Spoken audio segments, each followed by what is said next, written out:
owned by Tom Bravo, but I don't know if we see more of that or if they just keep running these things. I've been joking with people that if, and there's like a million reasons they couldn't do this because it would be pretty illegal, but if they could all, private equity guys could all just get in a room and just take 20% haircuts on all of their marks, stuff would start to move again because it's just overvalued. A lot of these were bought in 2021, 22, they're holding on. All right. Again, multiple expansion and listings popping back up. The thing, and then the other thing that they used to do that they really can't anymore is sell companies to each other.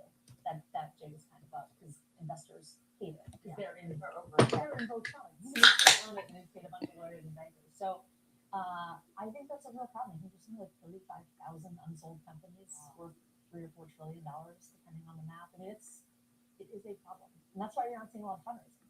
Yeah, no, definitely not. I mean, we've been talking all about private credit, but that seems like pretty big issue. Private credit follows private equity, right? I mean, that is they are sitting on top of those LBOs. Yeah. So that is, I think that's going to slow down both parts of that. Yeah, it's that way. All right, and finally, a trend I've been watching lately is sort of the return of Hollywood to some degree, and Toy Story 5 did very well at the box office this weekend. I think it was second best Pixar release ever. And part of that was because tickets are actually going to movies. And we talked about this recently because Backwards is a very interesting phenomenon in that sort of pipeline of online creator to. Good morning. Morning, everyone. Hope you had a good Father's Day for those of you fathers out there. And even the mothers who function as both a mother and a father, single moms. We had a good weekend. It was a long weekend. A little bit warm yesterday. Just watching the markets at the moment. We've got about 15 to 20 stocks green on the NASDAQ 100 to start. Markets are flat for the most part. Let's see, where's my futures chart? There's my futures chart. What's it doing over there? That's not futures.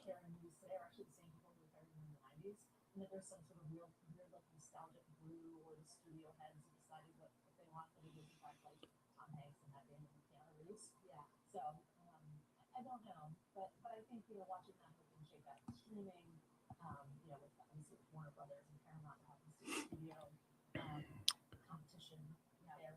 There we are.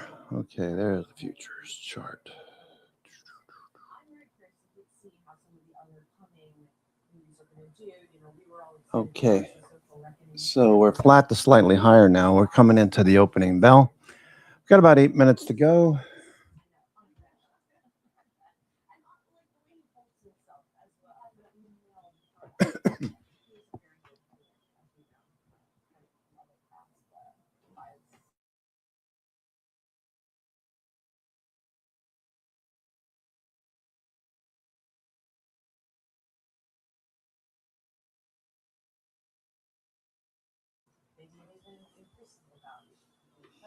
Okay, NVIDIA is up. Let's see what NVIDIA looks like. Intel is up this morning. Okay, here's a close over here. That's the close right there. Closing right at this level. Okay, we're up here this morning. All right, we're trading just shy of 140. Intel, did I roll that? What did I do with Intel? I kept, I took some profits, right? Intel, what's going on? There's something. Intel.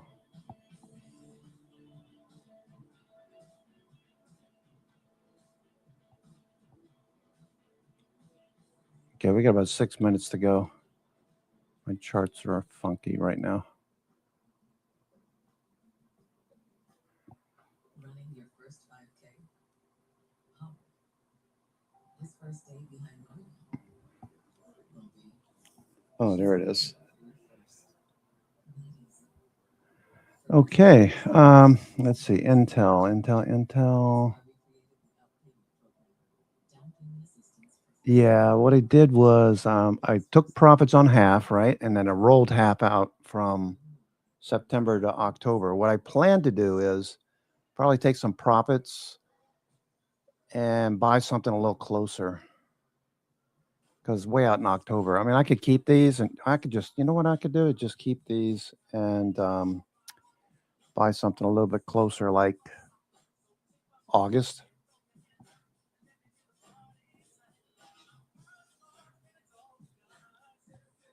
The problem with August is it tends to be one of the weakest months of the year. So if I buy August, I'll probably be selling in July. Intel's up. Okay, Nvidia looks like it's up too, right? Nvidia. Okay, there's a close over here. It's not up much, but okay. Let's see what else. Apple on the watch list, looking for a doji, that trend to continue on the daily. Okay, so here is the daily. So we're a little bit lower pre-market. Looking for this to continue and move up to the 21-day, that orange line. Center of the Bollinger Bands. Okay, AMD, looks like all the chips are up today. AMD is higher this morning. Okay, AMD is at 544. 550 is resistance, I believe, money magic levels. We got Micron, Western Digital, SNDK, Intel, and Strategy are the top 5. Seagate, Applied Materials, Clack, Take-Two, and Marvell are the top 10. You're a pretty kitty. Yes, you are. You're just going to sit next to me? Yeah.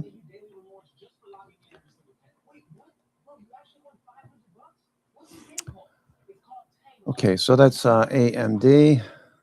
Micron, of course, is being ridiculous. Probably going to see some profit taken here shortly, by the way. Going into the opening bell, these people that were trading pre-market will probably close their positions, some of them.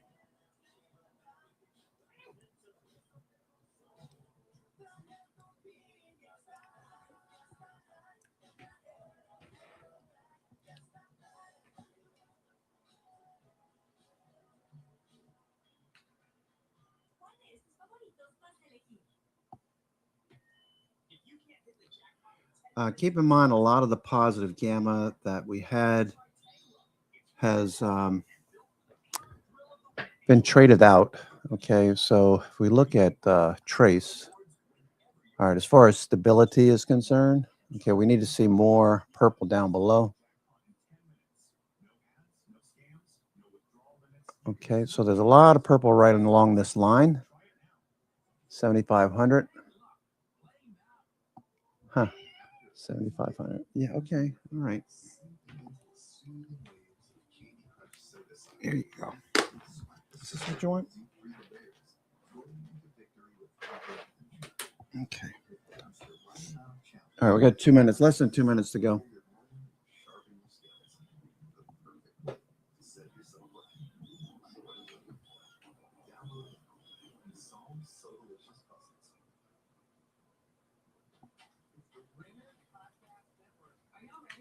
First 15 minutes, I'm not doing much, if anything.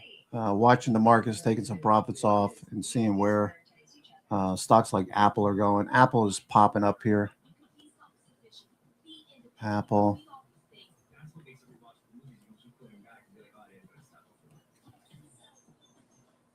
Futures near the highs of the morning, just fading a little bit at the moment. So give it a few minutes for the markets to settle. See if we get a trend going here today.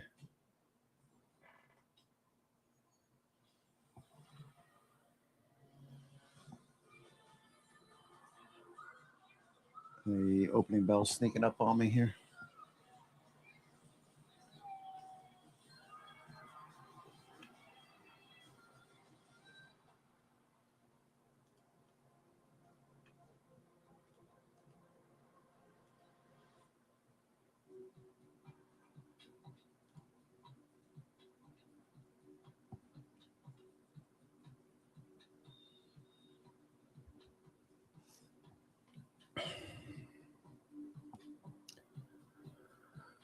Okay, Micron's number one. Apple's popping right here. Apple. Okay, Apple with a little pop. Moving back into Thursday's range. I'm going to say Friday a lot today, so forgive me. Are we open? Was I on mute? I was on mute. Opening bell. Okay, that was the opening bell. Missed. Okay, on the move here. Apple, nice pop. Ooh, nice pop on Apple. Okay, I do have July calls. I have some 300s and I have some 310, 315 call spreads for July. Those are looking okay. Okay, Home Depot. The chips are very active this morning. Okay, so pick your favorite. Intel, Micron. These continue. Somebody bought a crap ton of Intel calls recently. See if I can find that. Okay, an hour ago. Okay, maybe they talk about it here. Let's see.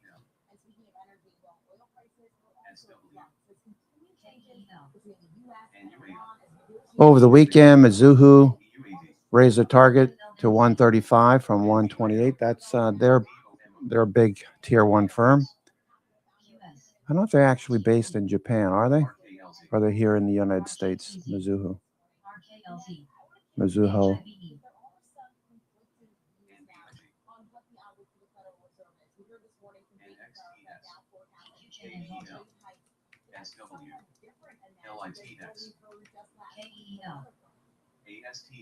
Yeah, that's right. So as you mentioned, Bank of America saying that they're expecting 3 rate hikes of 25 basis points. Okay, we a lot more stocks advancing at the moment. Let's just check that out. We've got 306 stocks advancing, 56 on the queue. Okay, Netflix is down. Tesla's back up. All right, so Tesla's on the watch list still. Again, sorry, let me get rid of this. So Intel, a little profit taking. Intel. Futures at the high. Futures pushing higher. S&P higher. Okay, looks good. Non-zero day. 99 percentile right at the open. Don't see that very often. Don't see that often at all. 7,500. That might be from last week, right? 7,500. We are on the right date, right? 22nd. Yeah. Okay. Non-zero day. I mean, 0 day. Okay. 97, 97. What's up here? 98. Okay. We'll see what fills in. Apple's still going here. Apple. Okay. S&P looks good. Apple still going. Apple. Ooh. There goes Apple. Nice. Very nice. All right, the call wall. We're running into one of the call walls. I believe 300 is one. Money Magic. Let me just check his updates. Money, I assume you're a guy. I don't want to mess up your pronouns or whatever. That's the dumbest thing I ever heard of. I'm a cat. You ever see that? You ever see that YouTube video? The guy identifies as a cat. The cop tells him he needs to get his cat shots or whatever. How it's funny as hell. Let's see, Apple. That's what it reminds me of. Apple. 300 and 305. All right, so through 300, we know what's going to happen here with Apple. Okay, so we get above 300, you can expect a squeeze. Expect a squeeze and a run to 305. So if you buy the 300s, you're going to get at least a few points there, you would think. Okay. Mic check, everything cool? You guys hear me all right?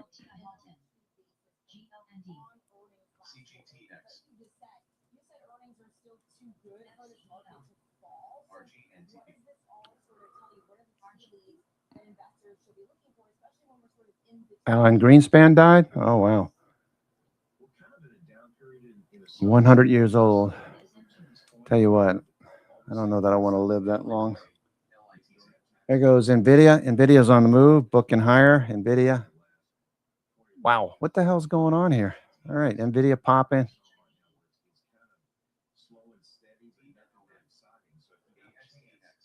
Wow. Micron. Okay, SNDK. All right. Keep an eye on NVIDIA here. NVIDIA. Nice pop there on NVIDIA. Let's see. If you got short-term options, like something that expires in June, weeklies or whatever, maybe you want to take some things off. NVIDIA looking good. Wow, that looks nice. I have August calls for NVIDIA. 215, 225, 215, 225s on NVIDIA. Okay, so that looks good. NVIDIA.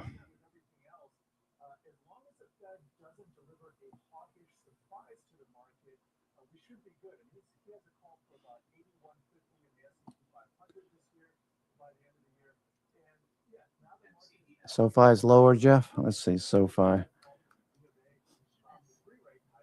It's not moving. Okay, down 3%. All right, so the moving averages are gradually turning up. Caterpillar. Nice move on Caterpillar. NVIDIA looks good.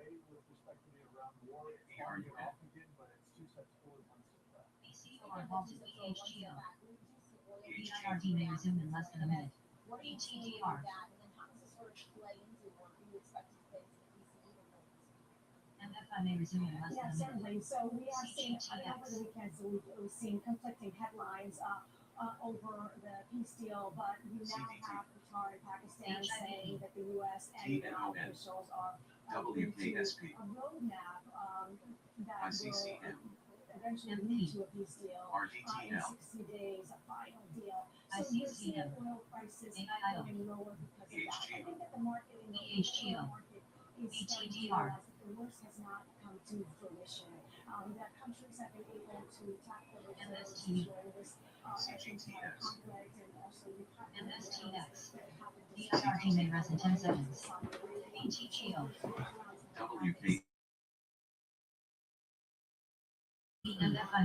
All right, Caterpillar, you're out, Brother Bill? Okay, that looks good. Bollinger Bands are opening up. Let's look at the weekly time frame.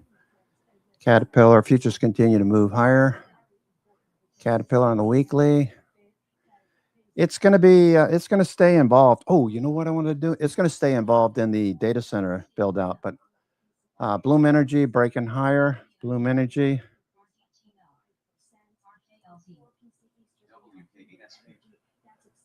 Wrote an article about Bloom last night.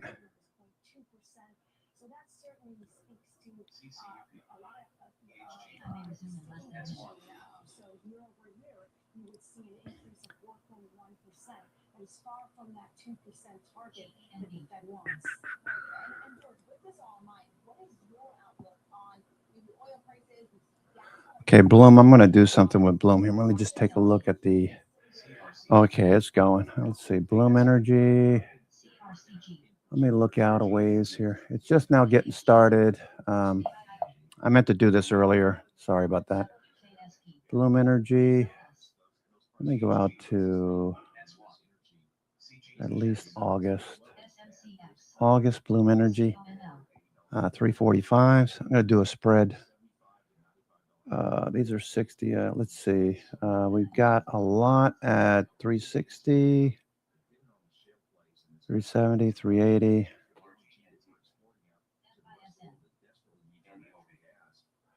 Okay, Bloom Energy. All right, Bloom continues. All right, Bloom, I bought the 360 call. Bloom.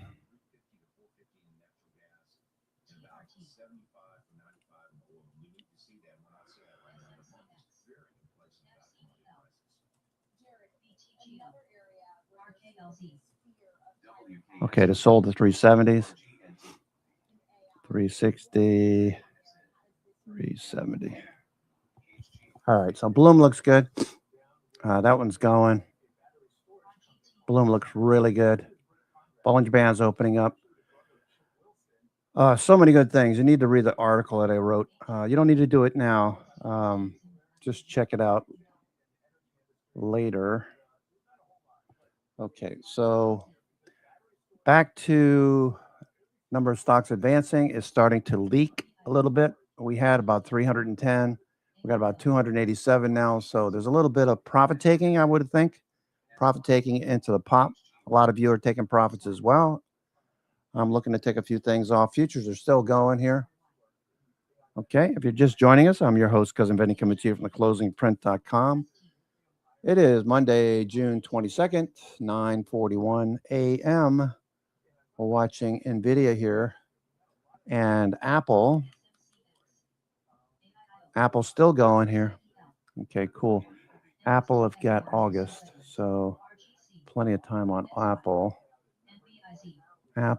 July.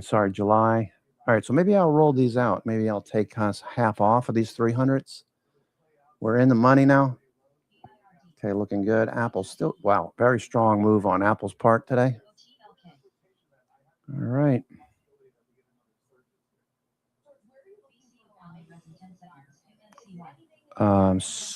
Cerebras. What is Cerebras doing? CBRS. Cerebras. A little bit of a fade there. Cerebras looking for a breakout. It's got earnings tomorrow after the close.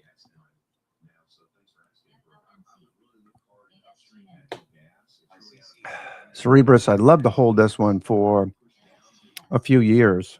Let it do what NVIDIA did. If you recall, when we first started the trading room back in March 2016, we were posting about NVIDIA before that, but it was a graphics card company, as you know, and we were looking at it at $33 per share. We got into NVIDIA. Of course, we sold it and bought it and sold it and bought it a couple of times. It went on to what, $1,200, something like that.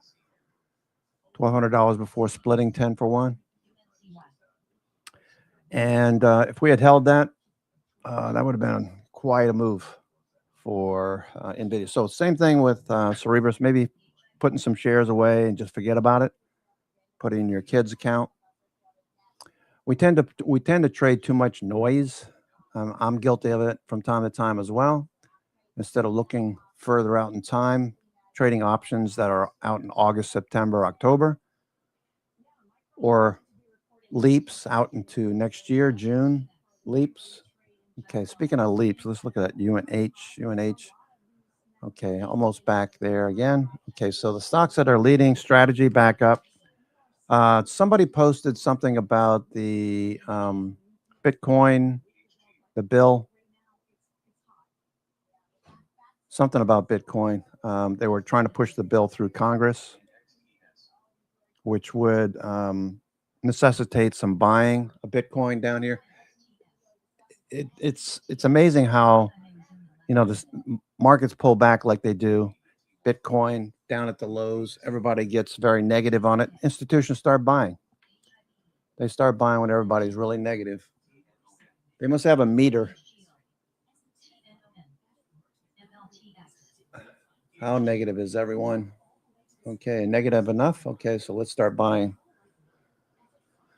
Sarcasm aside, Tesla looks like it wants to keep going. Tesla's breaking higher. We're going to move above the 50-day over here. Tesla, 50-day attack. Tesla, 50-day. NVIDIA just got a little bit of profit taking. Okay, Bloom Energy. Frano's been in it a while. Yeah, is Frano in the room or is she on vacation this week? Frano. Okay, let me just check a couple of things here. All right, we're not even 15 minutes into the trading day.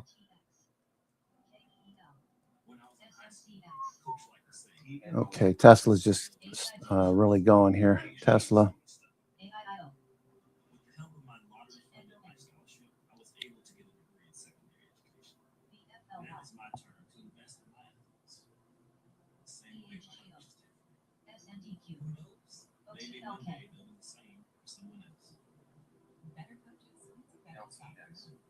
mRNA, CRMT, What are your complaints? AEL, Bring the idea to life. SMCX, FCEL, HIVE, MRAL, VRM Malta, TNON,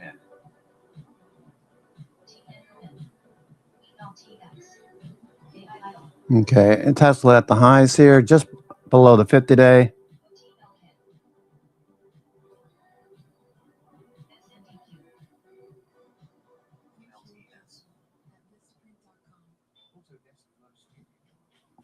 LTS. Okay, looks good. Futures did back off just now. Okay, little profit taking. CRMT,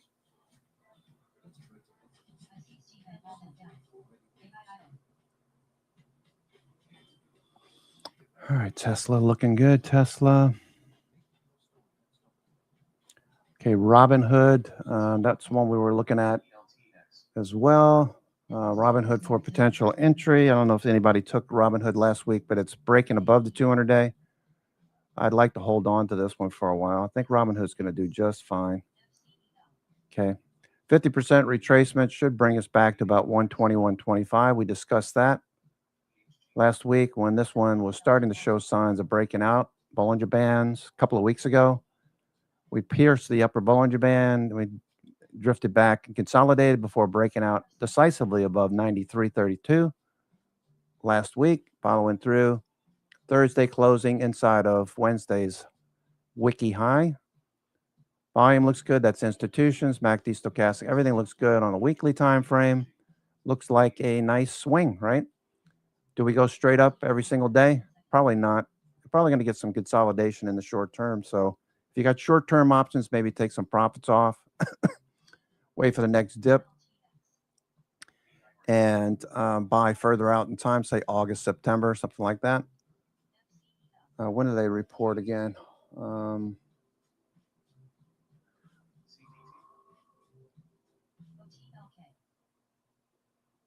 Okay.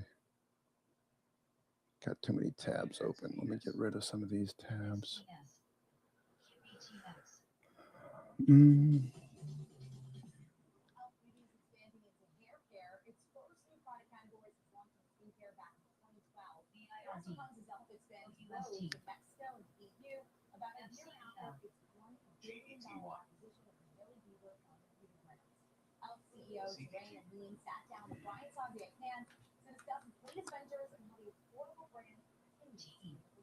NXTS, Delphine's Can Lines coverage is kicking off. First guest of the day is Elf Beauty, CEO Trang. Hey, Trang, good to see you here. It's a tough assignment, man. It's a great to see you too. Yeah, the house is good. Look, when you took over as CEO of Elf, did you ever see on here? Okay, let's see. Mm. It is not my CDT. first. I was last at camp 20 years ago when I was in marketing. So I haven't been in marketing for about 20 years, but and it's changed quite a bit. RG and X. I recall I used to come to Ad Awards each year and CDT. RGNT, Okay. You know, Elf Beauty is quite healthy. Just reporting like 29 Tesla looking very strong. Okay, Apple's at the high of the day. Maybe take a little bit of Apple off. Let's see. Apple, we still got a little room here. Maybe I take the 300s off Apple. I got Apple 300s and I have 310, 315 call spreads, both for July. Okay, outside day, almost. We didn't get far low enough. Trying to get above the 20-day overhead at 303. 305 is the next call wall. You know what dealers are doing right now with Apple.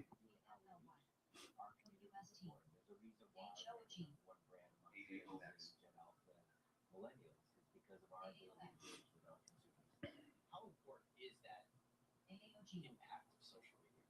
I watch these videos. I mean, you have the Kings Chiefs using makeup in new ways. They create videos, and they're driving viral images. Like really, well, for us, it's actually we have our calls through the CDT or distance between us. COHX. My CMO terrorizes me every once in a while by driving me on the TikTok EFLY may resume in less than UST. May rise in 10 seconds. Okay, Apple at the high. Okay, AMD at the highs. Let's see. AMD looks good. AMD. We sold AMD. I sold AMD last week. All right, so AMD is up. So if you're still in AMD, it looks really good. 552. It's above the call wall. It's almost 555 now. 555, 556, and man, this is showing a lot of strength today. AMD. AMD looks good for those of you still in it. I sold it last week. Okay, futures turning back up. Futures. Okay, let's see what hedge flows are going to do here. S&P 500. Markets look pretty good so far. The S&P 500, the top stock, believe it or not, the top stock on the S&P 500 is Supermicro of all stocks. That's crazy. Number one stock on the S&P 500 is Supermicro. Is this going to get bought out or something? Is somebody going to buy it? Did they get rid of the CEO? Maybe something good has happened. Supermicro, big turn here, Supermicro.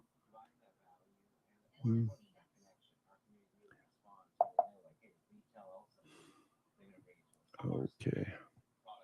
Supermicro.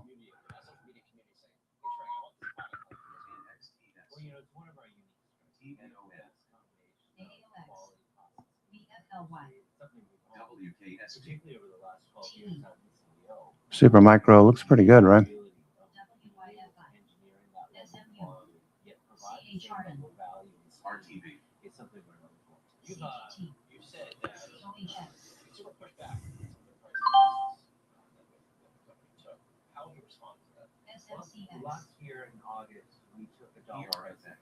Took a little bit of Apple off into strength to 300s.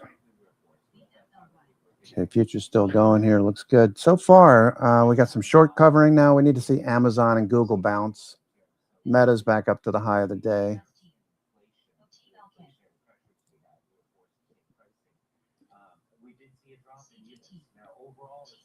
We did drop a few advancing stocks just after the open. We're back up to 306 now. Okay, so it looks like that was just short cover. Excuse me. It looks like it was just profit taking, and then we're back to buying again. I think Brother Bill just made an example of that. I think he got out of Caterpillar and got back in.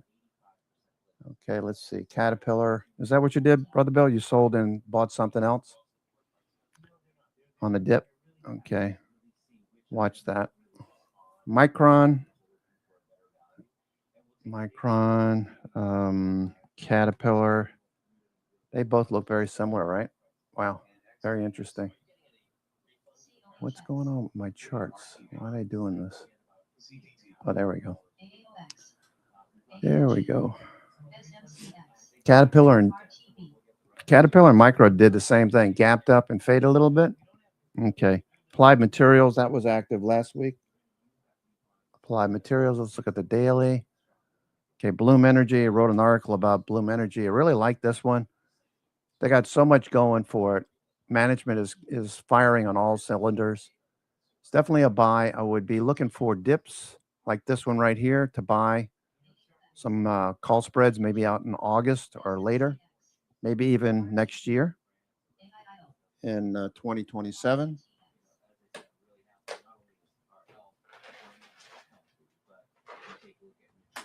The post that I put out yesterday, it's only about a minute. I mean, you can read it in a minute.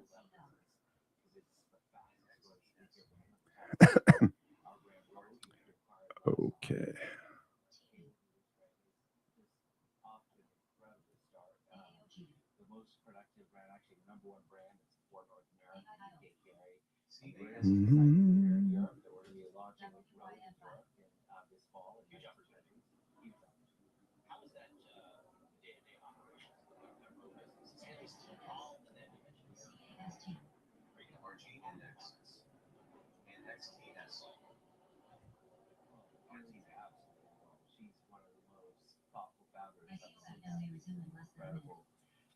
Instinct, beautiful aesthetic, and she's involved in every aspect, particularly product.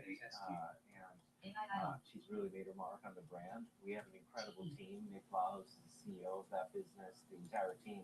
Our acquisition approach is we bring the entire team on board and we enhance that team with what they need, including resources to expand distribution. And so the Sephora launch, I know Sephora is extremely excited as well in coming. What have you learned from Haley watching how she operates? I mean, what I've learned is there's nothing stopping Haley Bieber. And you talk about the product line. Okay, so Bloom Energy watching that for a follow through. Apple's at the high of the day. There goes Cerebras, SBRS. Okay, there it goes. Nice little pop there. Okay. Looks like TweetDeck is having some issues here. Let me see. Maybe I just need to reboot it. Okay, AMD's at the highs. Top 10 stocks on the NASDAQ 100. Take Two, Strategy, Insmed, AMD, Micron, Seagate Technologies, SanDisk, NXP Semiconductor, Ross Stores, Vertex, and Intel. That's the top 10 on the NASDAQ 100. The top 10 on the S&P 500. Supermicro, of all names, Supermicro on semiconductor. I want to take a snapshot of this because I don't believe it. Okay. I can't believe it. Number one on the S&P 500. That doesn't happen very often. So let me take a snapshot of that for prosperity.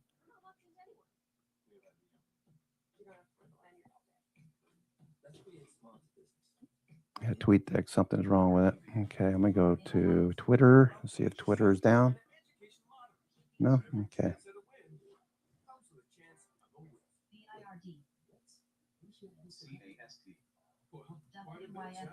That face right there, that's a face that says fun. When the game stops being fun, that face goes away. It might be time to take a break. Okay, that makes sense. Thanks. Mystery voice. No problem, Jack. Playing for fun makes you a better player. A better player is better you. What's your favorite game? RTV. Jackpot Go. EHG. Because it's super fun, free to download, and has so many games to choose from. No Oh, ads, God, I no cannot fees, stand these advertisements. Schwab or Yahoo Finance, all they talk about is these stupid games. And everybody's a winner. Holy smokes. Can you be that stupid? Everybody's a winner. Nobody loses on these games. It's so irritating that companies actually get away with doing that. No regulation. I don't know what it is, but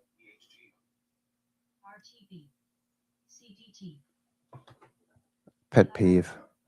I don't mean to focus on that. While the stocks are ripping higher here, Tesla continuation. Tesla looks good. A lot of stocks moving higher. July tends to be the strongest month of the year, so we're coming into the tail end of June.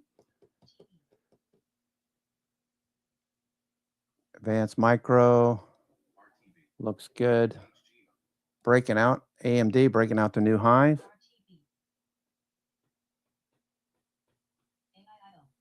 Okay, something's going on here with Twitter. Is Twitter down? You guys having a hard time with it?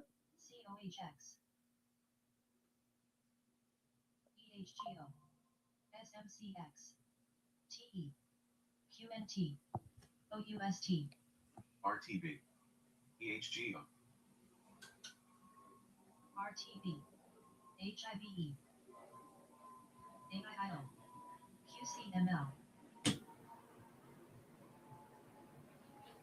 Okay, what's the Nikkei doing? The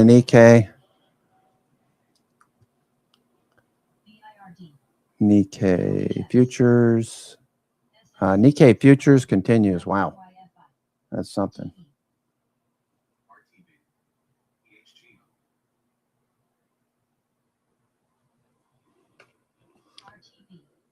Okay, so stocks are hanging in there, doing pretty well. AMD looks like the chasers are finally getting exhausted chasing. AMD, I'll get back into AMD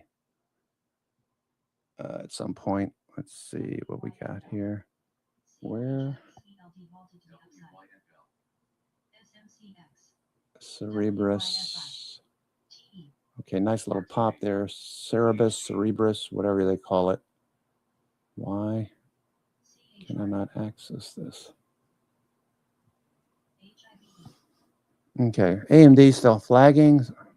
Cerebrus, Cerebus, CBR. I'm just going to call it Cerebrus, okay? That's probably what it's called, but if I mispronounce it, give me some SMCX. FRBO. QXL may resume in less than a minute. give us a little credit. All right, so we're looking for a little follow through Cerebrus, looking for that to get above this zone. Basically, we got earnings tomorrow night, so that could keep it at bay for now. Tesla's still going here. Tesla very strong. Okay, we're through the 50-day like it wasn't even there. Tesla. So if you bought it last week, Tesla, congrats. This looks good. Tesla blasting higher.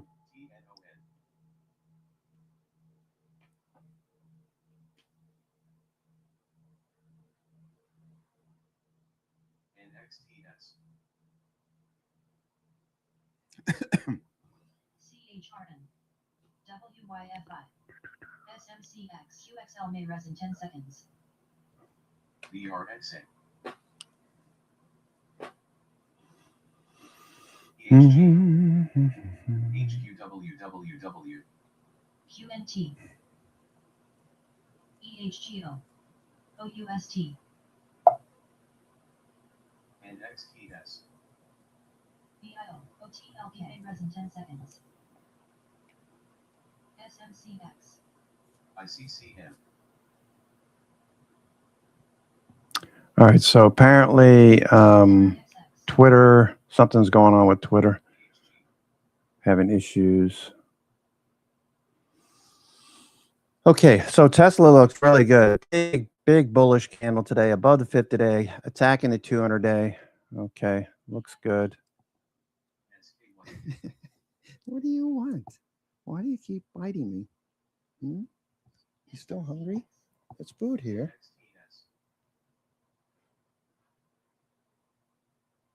What do you want? You want me to let you out? Oh, give me a second. This cat's being aggravating.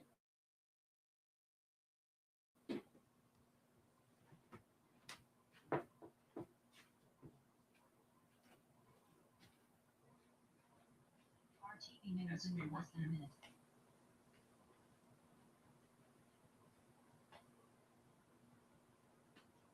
And XTS.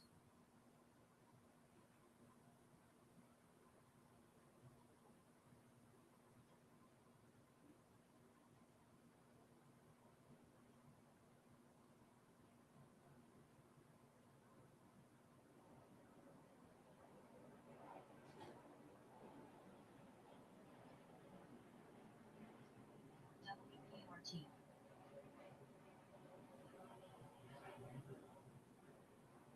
And XTS.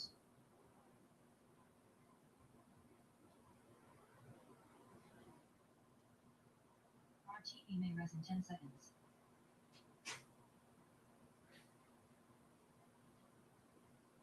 WELD may resume in less than a minute.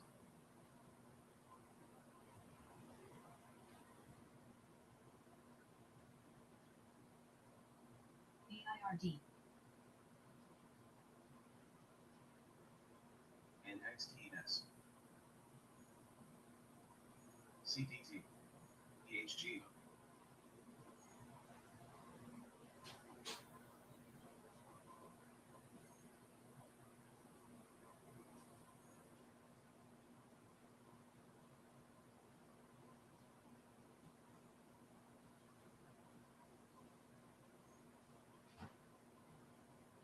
VIRD.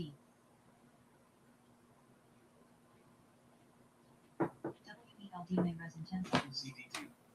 EHG.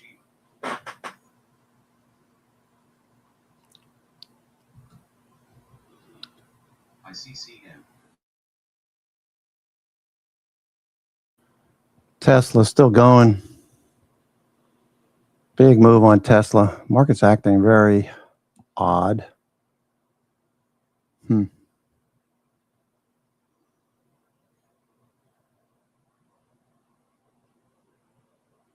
CDT. EHG. Okay, there goes Cerebras.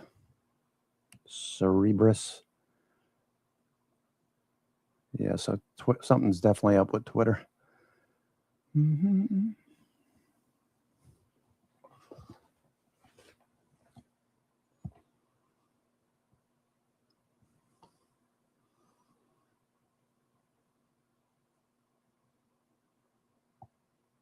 Tesla looking good. Okay, the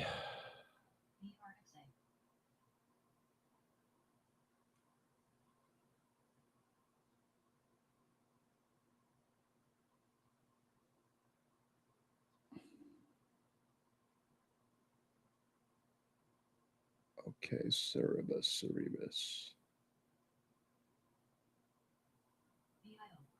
We may resume in less than a minute.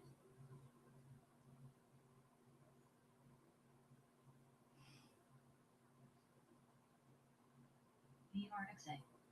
BIRD. Okay, number of stocks advancing, looking good. At 305, holding steady. A lot more stocks advancing on the IWM small cap. So more than likely the 10-year is lower. US 10-year. No, it's actually a little bit higher. That's interesting. Okay, what's junk bonds doing? Junk bonds. Let's look at junk bonds. We want junk bonds to be above the 50-day moving average. Okay, so it's not.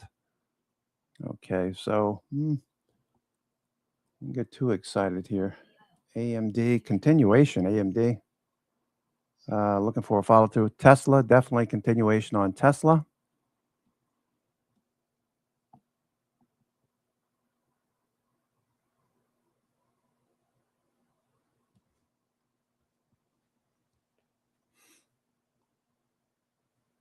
Okay, that looks good. Cerebras.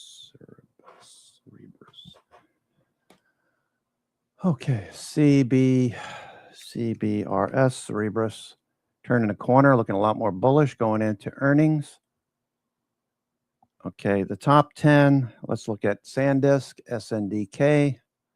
Continuation, no surprise here. These are just going to probably continue with a little bit of noise thrown in here and there. People buying and selling, buying and selling. The bigger picture, the build out in the AI infrastructure, data centers, et cetera, all the picks and shovels, all those companies are probably going to continue to do well over the next, 6 to 8 years, they're saying? 2 or 3 years into the build out of these data centers. These optical companies as well, like AAOI doing well. Those are fading at the moment. GLW. Power seems to be a big deal. So Bloom Energy, we talked about that last week. Frano's been in this one a while. So Bloom Energy is just kind of hanging out at the highs for now. So looking for an entry on a little dip. NVIDIA is looking okay. NVIDIA getting some competition from Cerebras and from AMD. Apple supposedly working with Intel to secure chips. I mean, it makes sense that other foundries are able to do some work too, not just, speaking of foundries, TSM, Taiwan Semiconductors, that's on the watch list. That gapped up this morning, fade a little bit as people take profits. Okay. That looks good.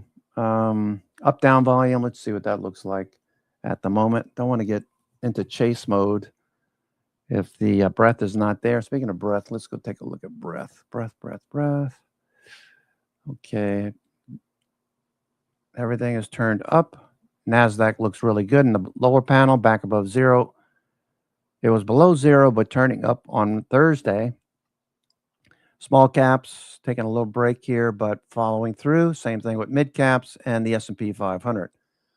S&P equal weight index was talked about a lot on the talking heads this weekend on social media about how the equal weight didn't follow what we saw on the S&P, so we need to pay attention.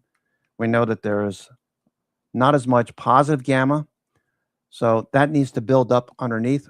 One of the things that Brett said that we always need to take any consideration on a Monday, especially after an OPEX. We want to see puts being sold down below. So if you see a lot of puts being sold and you hear it in the social media threads, throw it in the trading room so everybody else can see it too.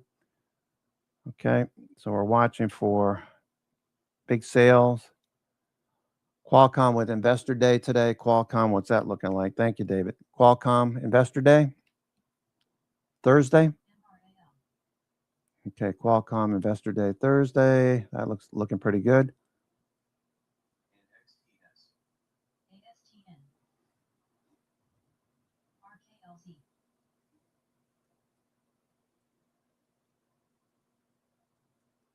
HG. Micron, you're still going, huh? Jeez, looking good. Micron. NXTS.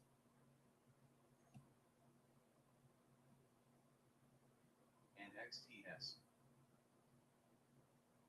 Okay, Apple's still pushing. NXTS halted to the upside. Netflix, okay, double bottom on Netflix. All right, so Netflix has finally gotten down here to 75. A big double bottom. Could be a big head and shoulders too. It would be hard to believe that Netflix would get down here. If you take a head and shoulders top, here's the left shoulder, here's the head, here's the right shoulder. The rule of thumb is you draw a line across where all these pivots are, say around 80 or so, 75, 80. You take the depth from the top of the head down here. Okay, so that's what, 50 points, 50 plus. Subtract 50 from that and you get down to 25. I can't see Netflix getting there. Never say never, but I don't know. Pretty ugly chart. Just waiting for obvious signs of institutional buying like it was over here a few months back where we had that big bullish candle. Nothing to do now, though. S&P 500, just watching. Okay, so we had 9 weeks up. On the 10th week, we pulled back. Long-legged doji 3 weeks ago, 2 weeks ago. Last week, we had a spinning top doji. So it just looks like we're consolidating here, which would be good when you think about it. July is generally the strongest month of the year, especially for tech, the industrials, etc. So we want to see that July rally out of the June low. Not much of a low.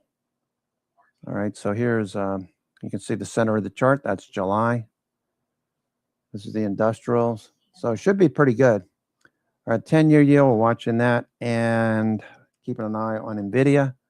NVIDIA is at the high. So is Apple. Okay, Bloom Energy, looking to buy some weakness in Bloom. Nothing yet. Looks like it wants to keep going. Tesla's been doing really well. Okay, Tesla blasted right through the 50-day like it wasn't there. Somebody's buying. AMD fading, so I might get into AMD on this pullback.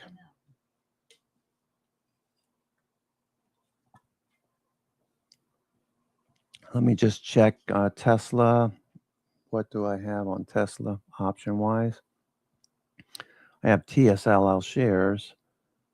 Tesla. Okay.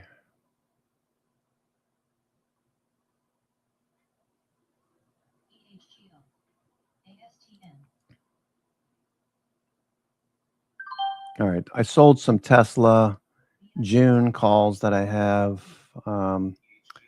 We bought some last week, right? Tesla. June 26th. Those were up quite a bit. Okay. Tesla filled. Okay. All right. So yeah, those were way beyond my max profit at 407.50.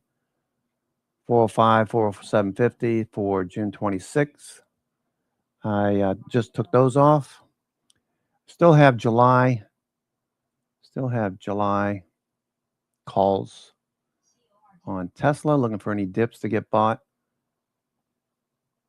410, 420, 430. That zone right there is where I'd be buying. I wouldn't buy it at the high right now. Tesla took a little profit off. I had some options that expire on the 26th of June.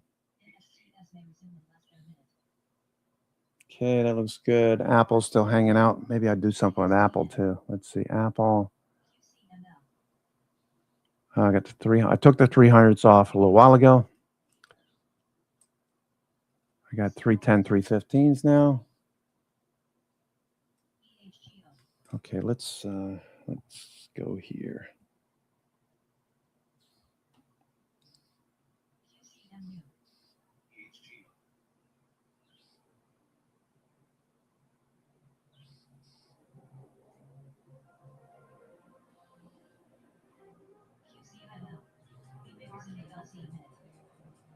SSPC.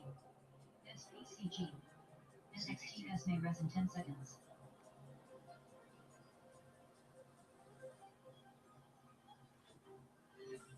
SNK.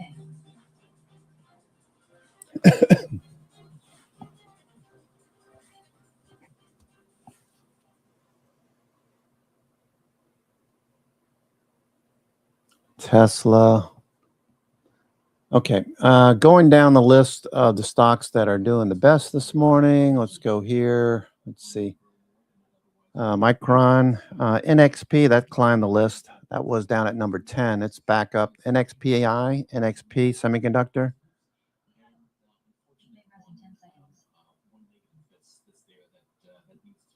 Yeah, flagging right now, flagging at highs just below the 200-day.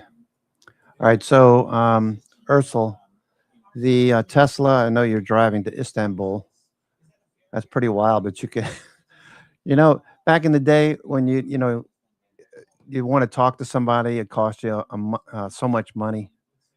And here's Ursel driving from Bodrum back to Istanbul in Turkey, and he's watching. That is so cool. That is so cool.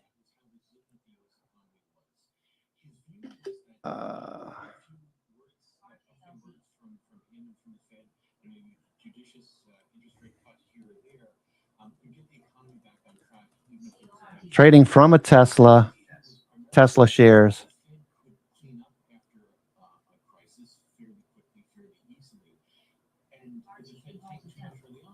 It strangled the ability to grow, innovate, and move forward. So he made that trade-off to say, let's have many, many years of growth and take perhaps a little bit more of a risk. That is, I just can't get over that. That is so wild, Obviously, what I was able to get saw that up, but actually had bigger costs than I think he would have anticipated. One of the other big impacts that Alan Greenspan made was beforehand this veil of secrecy that the Fed operated in. Alan Greenspan brought into the era of the Fed issuing a statement after a policy decision was made. Randy, it feels like we are yet again putting under a microscope what it means, what Fed communication means at this moment with the new Fed chair Warsh. Just how much has Fed communication evolved, and how much do you expect it to evolve yet again going forward? It was amazing, and it's hard to believe that the Fed didn't talk. We really knew nothing about what the Fed was doing. They weren't. All right, Tesla looking good. All right, Tesla. Let's see. Yeah, you're flagging out right now. I'd probably take a little profits off there, Ursel. What's very interesting is that Kevin Warsh, who served on the Fed at the same time I did, wants to move back to kind of the early part of the Greenspan era, where there was a much more simple communication, less forward guidance. Although Greenspan did give some forward guidance, I think Kevin wants to go back even further back to something more plain vanilla beyond that. And I think he thinks that will help to push he and his colleagues to think in the big picture terms. Responding to every bump and wiggle in the data, every number that comes out. Try to sit back and have a bigger picture view of what does AI mean? What does the war in Iran mean? What do supply shocks mean? And try to convey that big picture to the market rather than trying to comment on every particular number that comes out. Because the Fed needs to look through that, needs to see what the bigger picture trends are, and needs to have a stronger view. So I think that's how things are likely to evolve. All right, that looks so cool. How do you talk to your students about the Greenspan era and this whole kind of Austrian school? All right, Tesla. RKLZ. Okay, looking good. Economics where, you know, government intervention is seen as a bad thing, and gold would impose discipline on governments, and you know, the whole sort of economic freedom, time to political freedom, this whole philosophy of Alan Greenspan. Yeah, it's very interesting that he started. He was very much influenced by Ayn Rand, and he talked about gold as sort of the only sound money. When he was at the Fed, we didn't hear quite as much about that. I mean, he certainly was a sound money person, but I don't think he thought that gold was a major issue. And I think he had a very strong view on the health of markets, the closing markets, the importance of competition.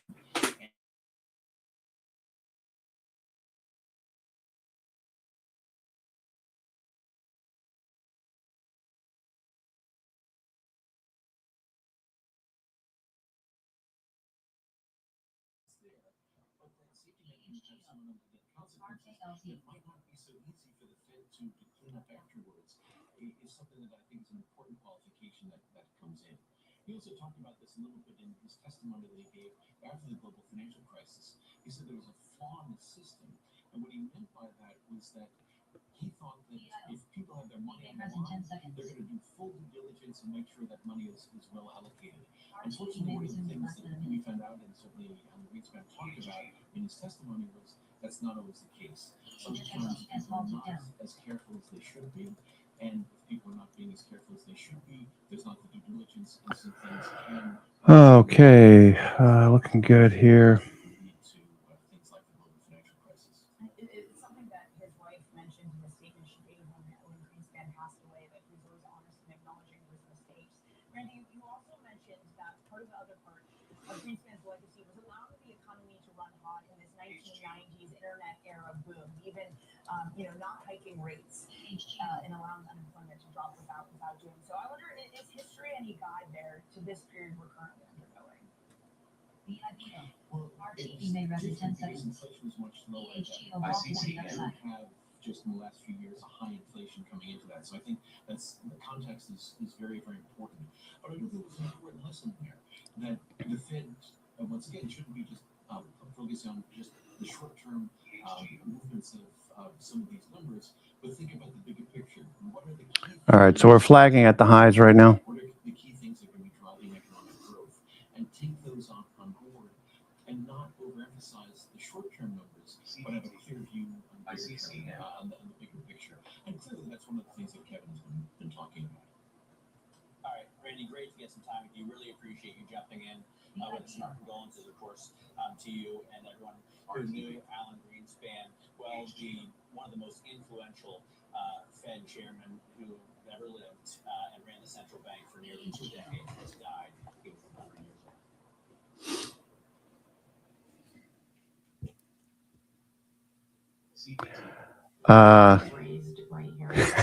That's pretty wild.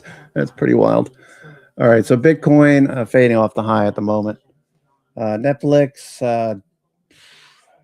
they're just like throwing Netflix shares away. Looking for that inevitable bounce. That'd be nice. All right, so I guess they rebooted.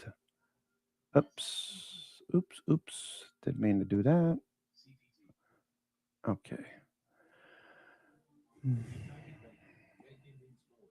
Okay, Bloom Energy, BE. Okay, fading a little bit off the high. Looking to do something here with Bloom Energy. We help fuel economic growth. Our success is your success. Because to us, this is home. United Bank, member FDIC. CDT. SPCG. The real deal. SPCQ. I just hit a massive grand jackpot on Tank. Look, I had no experience, but hitting a win that big, that's insane. You can quickly claim RTV. rewards and see them in your account. Just try it. You have a chance to hit the jackpot in 10 minutes. No ads, no scams, no withdrawal limits. You can smoothly access your rewards anytime. WLDS. Try it now. IRPC. SSPC. Tang luck. Playing now. CGT. Join me each week on Wall Street Week for stories CORD. of capitalism from business. Let's see. Tesla, SPCG. SanDisk. All right, Tesla fading a bit more. SNDK.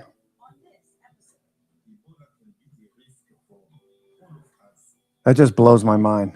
You're driving from Bodrum Peninsula to Istanbul, Turkey. You're listening to this show and trading shares inside of a Tesla. Is so cool. What are you guys using? Like a Starlink or what?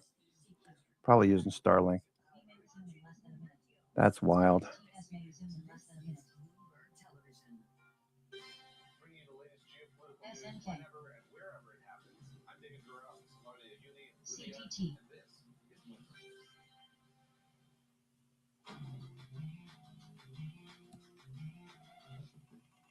This is Bloomberg Open Interest. Let's take a look quickly at the Japanese yen as it tests the highest level that we've seen in years. Here is the single day view right now at 161.75 yen to the dollar. You can see we've come off the highs, which really are lows. If you look at may resume in less than a the minute. conversion there, that's the amount of yen you can buy for a dollar. And here's a look over a It may year, rise but in if you 10 bring it out to seconds. 5, you can see NXTS that may rise in we 10 have seconds. gotten close to SPCG. the level that we put SNK. in the middle of 20. SNDK. All right, so looking at the top 10, these continue to work. SanDisk, Seagate Technologies. Okay, these are trending. So don't get shaken out with the noise. Maybe have some shares or have some options like MU. I think MUU you can trade 2 times shares. That's still $1,000. There's a lot of stocks out there with like AMDL at a discount. You can buy AMD Granite shares 2 times long for $75 or so. You know, you buy a couple of shares of this for your kid, you forget about it. You know, these things are going to do well over the next 10 years, right? These companies are going to do very well. Yeah, you're going to have this back and forth, but if you don't look at the noise and get out every single time it drops, $1, $2, and just put some shares away with the full intent of not paying attention to it, put it into like a Coverdell or a 529 or whatever it is account for your kid for college. Cerebras, same thing. CBRS. I was talking to my son about this over the weekend. We could get shaken out of this. It's an IPO that came out in the middle of May. You can get shaken out. Why not buy, CRB? They don't have it on here, but CRBX, CBRX. Buy a couple of shares, $20. See if this does what Tesla did or what NVIDIA did since March 2016. NVIDIA was trading $33. If you just did that, you bought 10 shares, $300, you'd be up quite a bit for your kid's education. You didn't have to do anything. You're making money sleeping at night. There goes the futures. Futures backing off now. All right, futures backing off a bit. All right, SPX backing off. All right, so that push to the highs. Hopefully you sold into strength.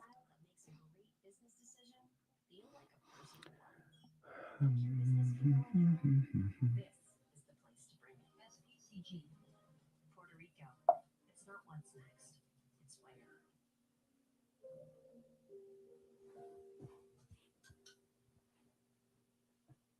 EHGO. EHG.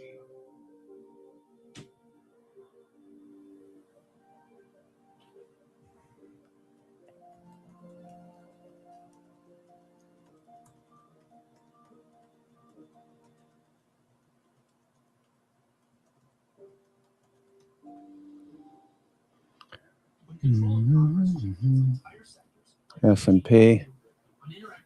Yeah, so some of these big companies, Nvidia, same thing. You know, if you buy some Nvidia, put it away. Start a fund, you know, 529, I think it's a 529, right? Or a Coverdell account like I have for my kids, Coverdell, Coverdel. I think it's double L, right? Coverdell.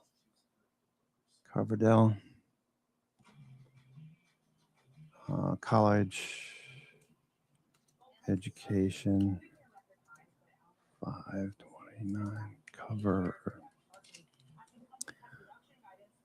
private 529 plan, and you got the Coverdell with 2 L's. Okay, education savings account.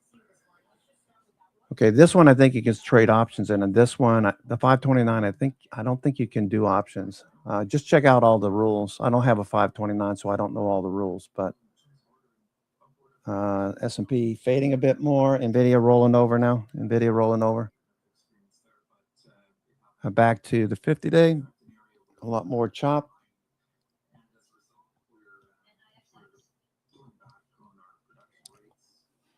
So to be clear, I'm looking for some dips to buy, like Bloom Energy. I'm looking for this dip to buy it. Intel, I'm looking for more dips to buy Intel. Okay, we had a little dip there. This might be the only dip for today. It's got a doji up here. There was a very big trade on Intel last week.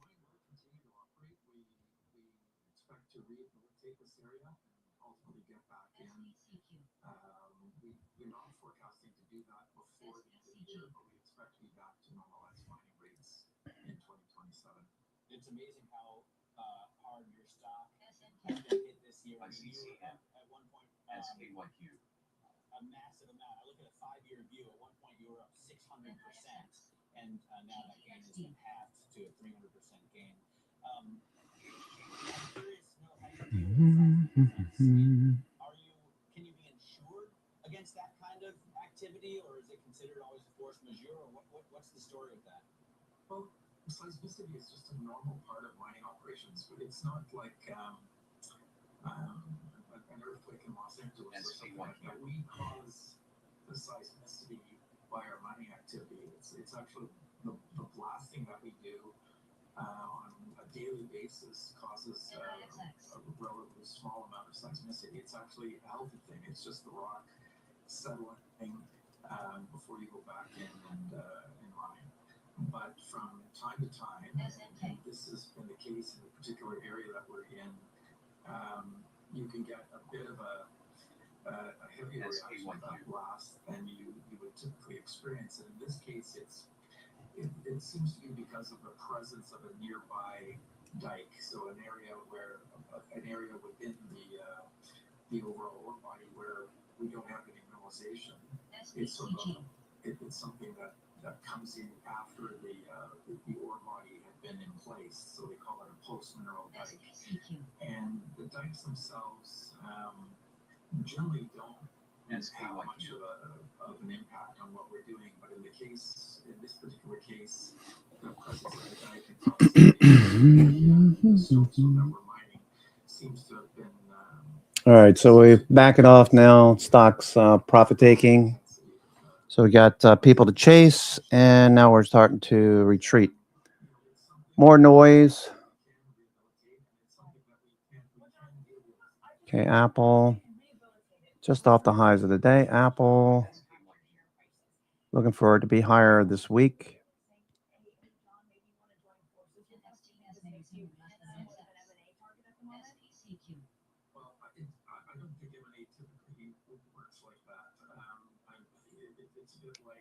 CBRS off the highs of the session. All right, so we're looking for these dips to get bought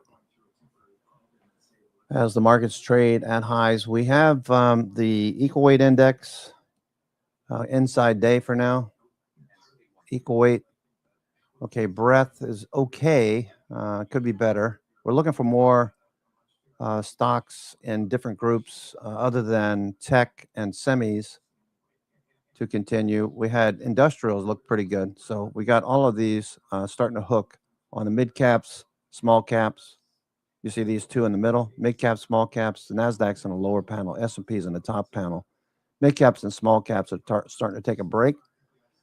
we're looking for more sectors to participate. Like financials were off last week. All right, starting to bounce right now. So stocks like Goldman Sachs, I'll be looking for dips to buy on Goldman Sachs and Morgan Stanley. Okay, that Morgan Stanley looks a little better. JP Morgan was off quite a bit on Thursday. I keep saying Friday. On Thursday. Industrials are very strong last week. We did fade back to that Bollinger Band. We're starting to pick up some bids here. It's Caterpillar and stocks like that. Continue higher. Caterpillar, Cummins Engines, Generac, GNRC, Home Depot, hurricane season. Okay, a little dip there. We're looking for a bounce in Home Depot. The trend continue. Walmart was off last week. Looking for a little bounce. Costco, the retail stocks, some of these bigger retailers didn't do that well, while the sector itself bounced on Thursday. Materials XLB. Okay, we can look at this real quick and see who is doing well. Okay, sector-wise, semiconductors and biotech. So if you want to buy some biotechs, this is a big base. Maybe sell some premium. You can sell some put credits on this little dip. Once this dip starts to turn, you can sell some put credits down here, say the 170, 165, something like that. Probably about a 20 delta. So you could sell some put credits. Let's see. Let's go see what is actually moving in the biotech group. Okay, I got a list of the top 20 in the biotechs and IBB. We'll see which ones look the best. Okay, Amgen or ARGX, Biogen, Biomarin, BNTX. Okay, Garden Health, flagging, Gilead. What is moving so well here to push the index higher? Insight, Moderna. That's got a pretty heavy weight. I think it's like 8% of it is Moderna. Mettler Toledo, NBIX at the highs. Intelia.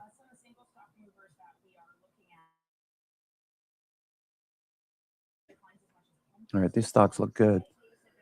Novavax, nothing. Okay, so that was biotechs. Again, semiconductors leading. So focus on semis today. Seems to be what everyone's looking at. Transports look good. Okay, transports, weekly looks good. The daily, trying to bounce. Let's take a look at transports, trucking, transports. Okay, Allegiant Airlines. A lot of talk about all of the visitors to the U.S.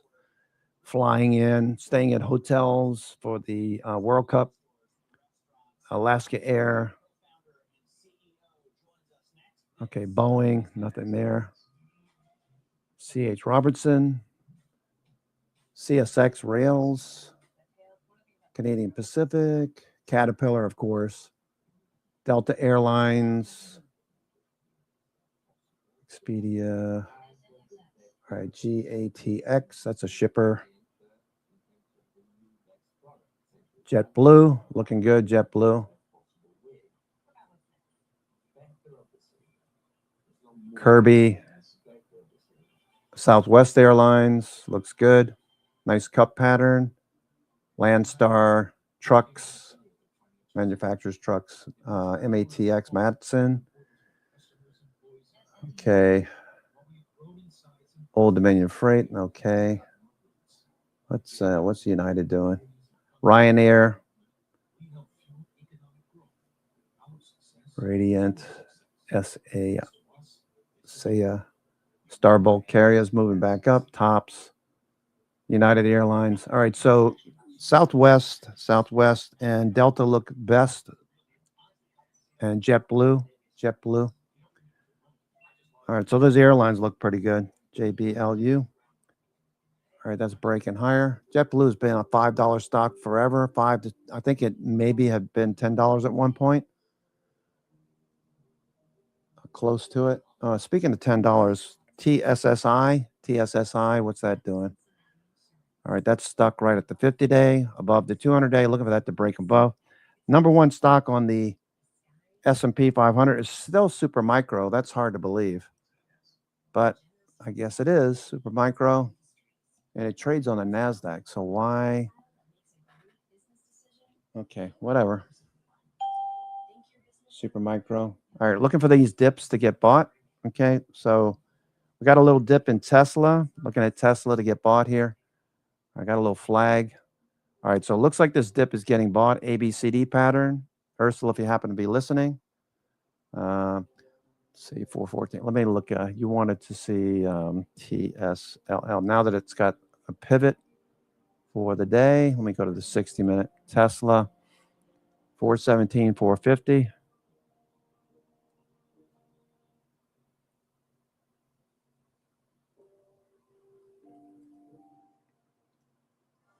$14.50. I don't think it gets to $14.50. It might. 60-minute. Okay.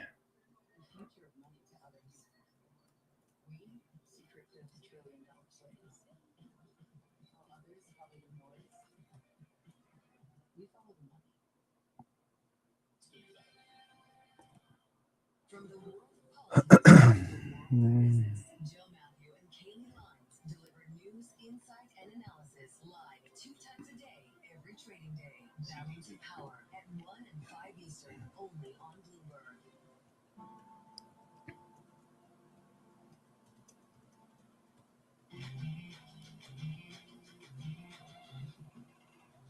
Gas prices may be falling, but it could take months to return to pre-war levels. Meanwhile, consumers are still feeling the squeeze every time they shop for groceries or stock up on essentials. At the same time, retailers are battling rising costs and shrinking margins. We're here to talk about how technology can help bridge that gap. For both is Upside co-founder and CEO Alex Kinnear. He previously led Google's large advertiser ad platform team. And Alex, great to have you in the studio. I hear these Upside commercials all the time on Bloomberg Radio, and the idea basically is if you use this every time you fill up, you can get back literally $200 or $300 a year. Okay, so that's Tesla. Just watching for bounces now. Okay, Tesla's still fading a bit. Still fading. In our gas markets, that's a very average number to be able to achieve. All right. Futures, let's keep an eye on the futures and see what that's going to do. All right, we need hedge flows to turn back up. S&P hedge flows. Okay. Watch for a turn here. It's only 10:43 on the East Coast. It feels like it's 12 o'clock already. An hour, just an hour and 15 minutes into the trading day.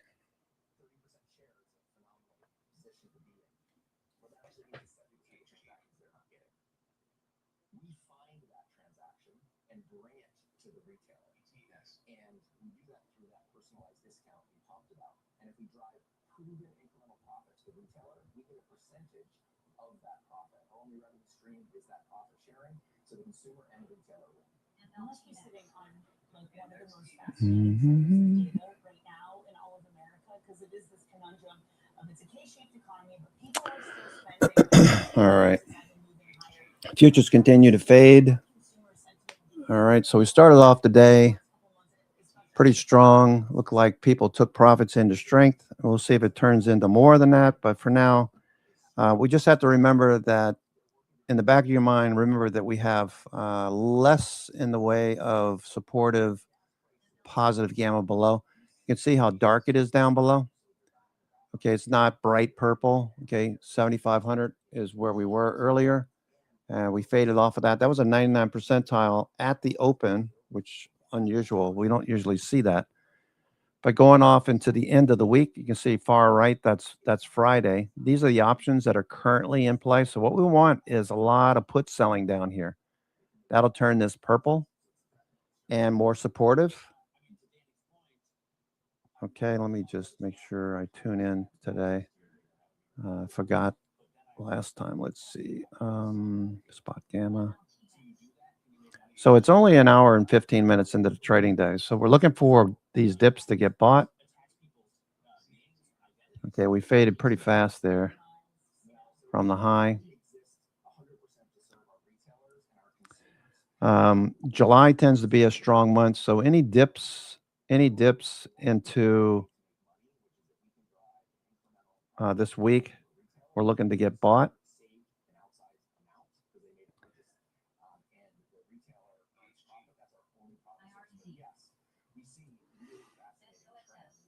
And then rally into July. Tesla. Okay, everything is off at the moment.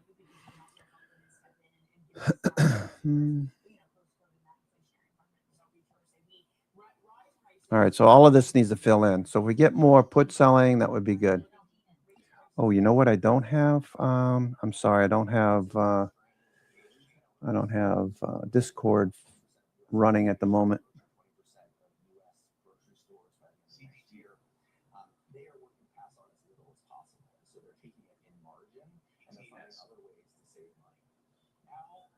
Okay, so Discord.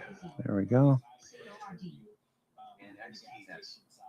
Now you obviously have moved heavily into the grocery side, and restaurants, I guess, are on the horizon as well. So that's right. What kind of growth are you seeing? Yep. So we started in fuel. We started there because everyone buys it, and we need to learn how to do this personalization improvement mentality. When we put a grocery store in, some interesting things happen. Those consumers start purchasing grocery, and so retention on the app goes up 2x, and revenue goes up 3x per user. And so since the last money round, about 40 annual growth rate on that last money round was in 2022. Okay, so that's hedge flows for now. Okay, we're looking for this to hook upward.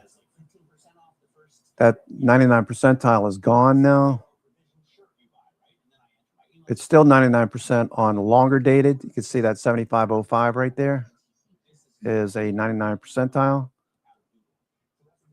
Notice, although the wick has grown and the purple area has kind of shifted to the left a little bit, it's still Micron Pulse, long dated. It's still, we're adding 2.2 billion. You see that right there? As of 10 minutes ago, 2.2 billion. Hedge flows starting to turn up, so we're looking for a bounce. Micron Pulse, long dated. Looking for a bounce. 0 DTE, call side. Size. Micron, they're still plugging away at Micron. 100% calls, leading 2 times baseline.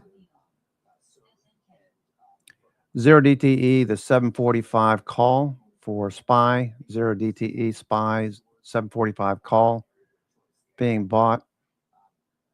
20,000 contracts.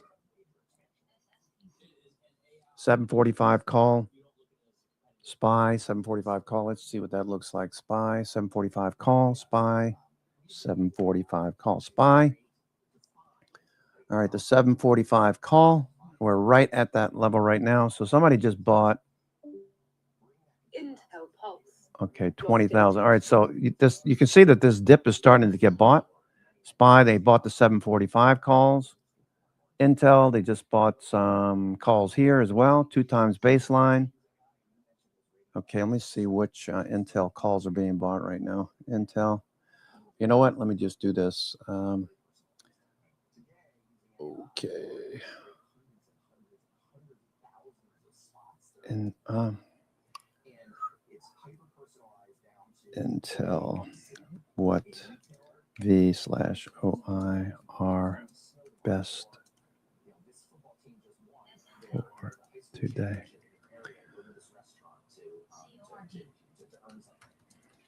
And so that hyper personalization is not only possible because of AI, it's allowing us to provide even better results, higher ROI for our retailers. We need to hire more people to check it because what if it hallucinates something? Okay, so it looks like the 135 calls for intraday volume. 140s, aggressive, bullish. Okay.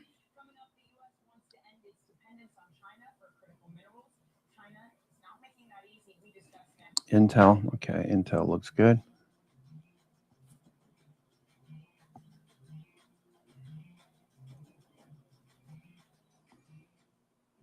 But yeah, one of the things that always struck me is how focused you are on the customer. Intel. Intel.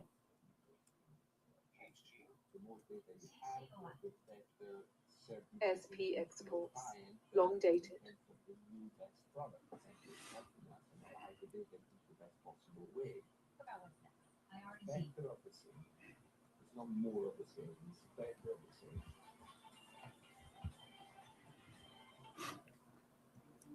United Bank, banking means more than financial solutions. It means rallying around the causes that are important to our customers, employees, and SanDisk Pulse, while we've grown deep in size and puts. presence, we have never forgotten our roots. By giving back to our local communities and funding business development, we help fuel economic growth. Our success is your success. Because to us, this is home. United Bank, member FDIC. All right, the 140 calls. Let's see. Aggressive bullish bets. Okay, Intel. We're just sitting there on a doji for now.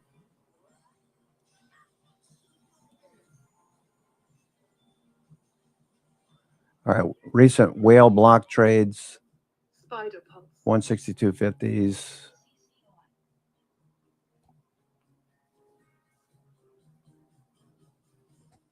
$130 puts. 0 DTE, call side. Size, All right, they're building a floor below 130. All right, so Intel, maybe I'll buy some Intel, more Intel. Let's see, what do we got here? Intel. AMD looking for the bounce. Tesla's still fading. All right, you don't want to buy any Tesla just yet. Okay. NBIS, long dated, deep calls.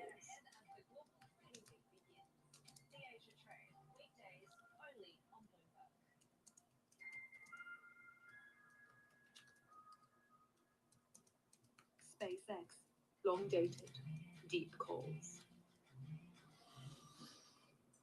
Okay, Intel. Okay, Intel's starting to bounce.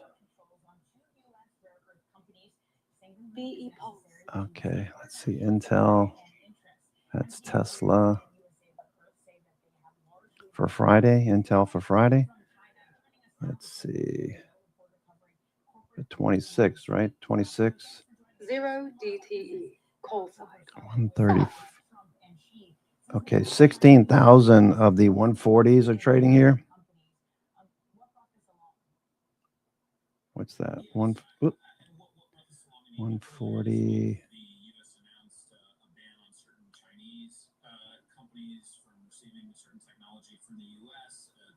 $140, $145. I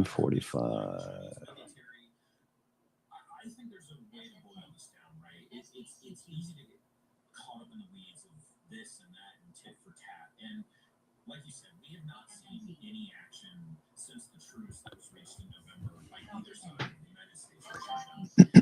Intel. The announcements earlier this month by the Pentagon obviously were used as a reasoning by the Chinese. AMD looking for the bounce. Tesla still fading. Tesla's still fading. Not too long from now, and nothing's been done about it. And I do think on some level it is China reminding the market the chips that it holds. And listen, like there's a number of people that I've talked to who said this is largely symbolic, right? MP Materials and USA Rare Earth, they're not significantly dependent on equipment or materials from China, but it does put in the spotlight the two main U.S. rare earth companies that Donald Trump and the U.S. federal government support. And so I think it is largely symbolic, but really sends a political message here. There's a great story, Joe, about the winners and losers. Intel looking for a bounce. Long dated, deep calls. Shenanigans. GOOG, not the L kind. China is going to have much lower tariffs than it did initially after Liberation Day, and precisely because of the fact that they withheld some rare critical minerals. 0 DTE, call side. Size, NVIDIA is still fading. All of the New York FANGs, for the most part, have faded from the highs. Apple looking for another bounce. Apple. Micron We're at the 300 call wall. Still dealing with that 300 call wall. Google Pulse. S&P 500 still fading. S&P 500 still fading. Long dated. Deep calls. Size. 0 DTE. Call side. Announcements came out last year after Liberation Day, right? That China was putting export controls on 7 new rare earth minerals and equipment. That was, as many people told me, the beginning of the that was because of the prior administration that told me we were always worried that this is the thing that China could go to. Google Pulse. Long dated. Nvidia Pulse. Deep puts. 0 DTE. Call side. Size. All right, still fading. S&P. Long dated. Spiders. Those 745s aren't doing that well right this minute. 745s. 0 DTE. Call side. Technically, we got a lower high. We're right in the center of the Bollinger Bands. 50 days right below. That's possible. We could test the 50 days, still be bullish. Longer term. Short term, yeah, that wouldn't be so good. SPY. SanDisk Pulse. Long dated. Bloomberg's Jojo talking to us about critical minerals and rare earths in our metals segment for the day. We are looking right now at a trading diary here. You get PMI data tomorrow. IWM. We get earnings from FedEx and Micron on Wednesday. Yes. SanDisk Pulse. Long dated. 0 DTE. Call side. Size. IWM. Looking for this dip to get bought.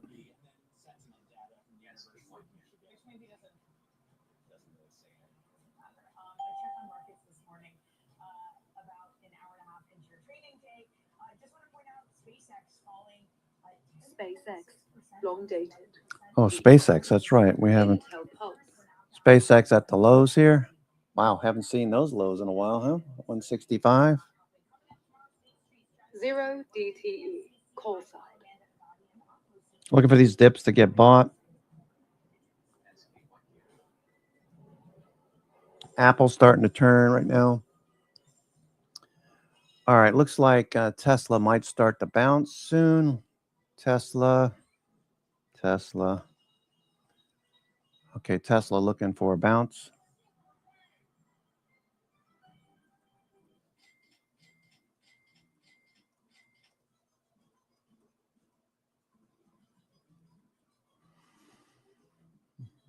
All right, Tesla starting to see. All right, nice little bounce on Tesla. Let me see what I want to do with Tesla. SPX Pulse.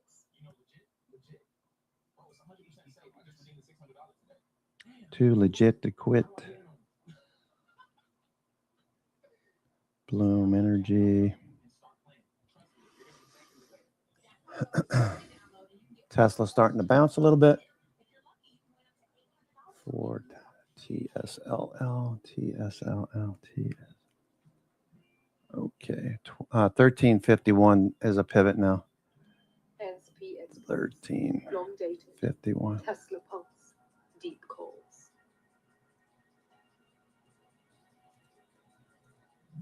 As an exchange, what can you do to make it more attractive to be a publicly traded company? Talk to our customers, spend a lot of time with our listed companies, listening to their concerns. 0 DTE. Call side.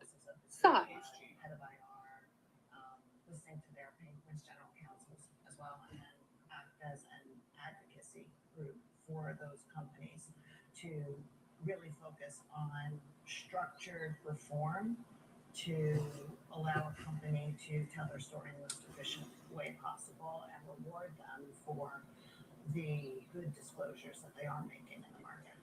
Is there any sort of financial innovation that you could drive to get more companies? Okay, TSLL starting to see some buyers stepping up. Well, we did announce our tokenization Okay. earlier this year. We already built the technology, we've already done a variety of proof of concepts. It allows instantaneous settlement, 24/7 trading.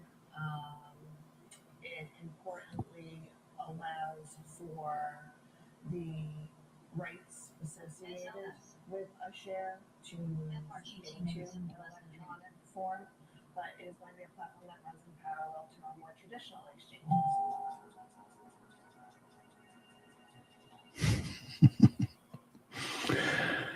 Mondo. Wherever it is, I'm Matt Miller in Detroit, and this is Bloomberg. Key investors, top executives, global innovators. Join me for in-depth conversations with the biggest newsmakers on the day's top stories. Okay, Apple's starting to bounce. Apple shorts covering.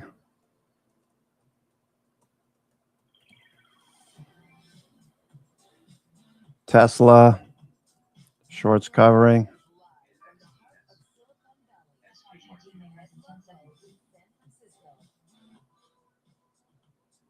This is Bloomberg Tech. Coming up, SpaceX is selling investment-grade bonds. NVIDIA Pulse, long dated, 0 DTE, call sign, size. With Anthropic to drive enterprise AI adoption and a lot more. And Chevron signs a 20-year deal with SMH Pulse. Okay, here we go. Tesla's starting to move a bit more there, Ursel. Looks like it's going to get around 1351. If it gets above this, this could follow through. People buying the dip. We're right at the 200-day moving average, so I'm not surprised. Not surprised to see this get rejected. If it gets above, we're going to start moving above the 50-day here on the TSLL shares. Tesla proper, TSLA. It's above the 50-day, trying to hold above. If it gets, it's probably going to hold above the 50-day, I would think. It looks like 200-day is just overhead, just above where we got rejected this morning. RSI is rising. MACD stochastics are turning. Volumes picking up. So this is looking pretty good. If you're joining us, just joining us, I'm your host, Cousin Benny, coming to you from theclosingprint.com. It is Monday, June 22nd. Tesla's starting to bounce pretty nicely now. Here we go. Tesla going. Tesla, big bounce here so far. Looking good.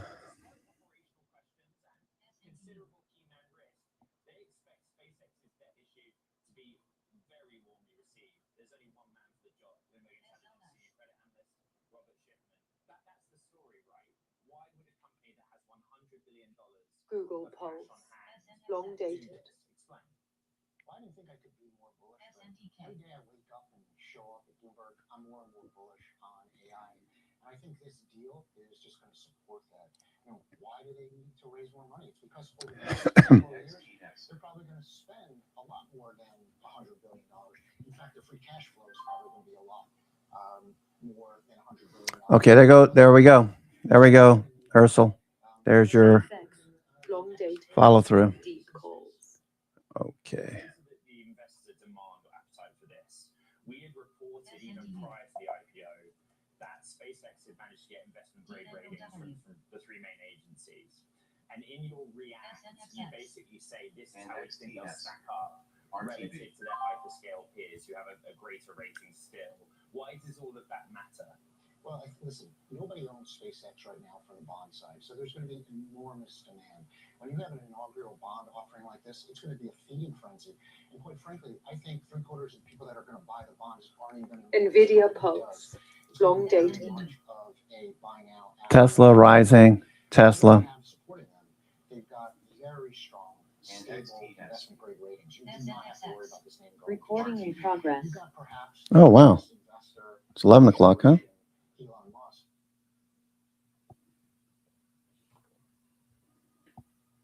All right, what's up, everybody? Thanks for joining me a little bit earlier today. 0 DTE, call about, sign. what, 3 or 4 market hours, open hours since we last saw each other. 11 a.m. today because baby Brenty has a little something going on this afternoon. And so we wanted to move it as opposed to cancel it. So thank you all for coming. Maybe I thought too, like, well, let's do 1 o'clock. So maybe some of you liked it at 11 a.m. better. Let's talk about what's going on this morning.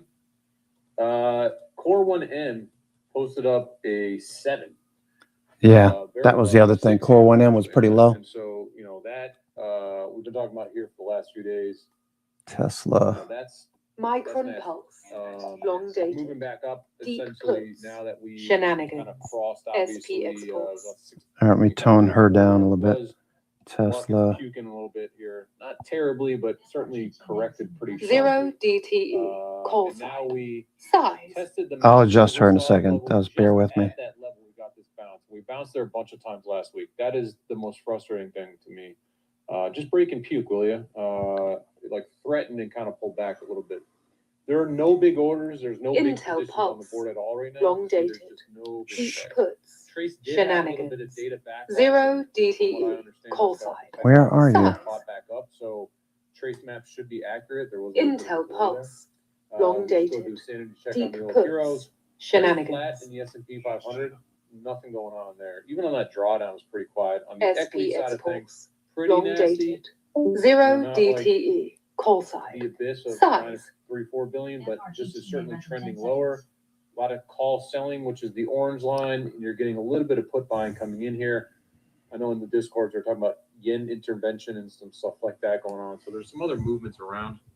And the idea here is that when we have the conditions for risk off, like we kind of do right now, core 1M is low, right? So core 1M is this big moment of All right, back to 8. volatility, right? call sign, What that is essentially telling us is single stock vol is extremely expensive relative to index, specifically S&P 500 vol.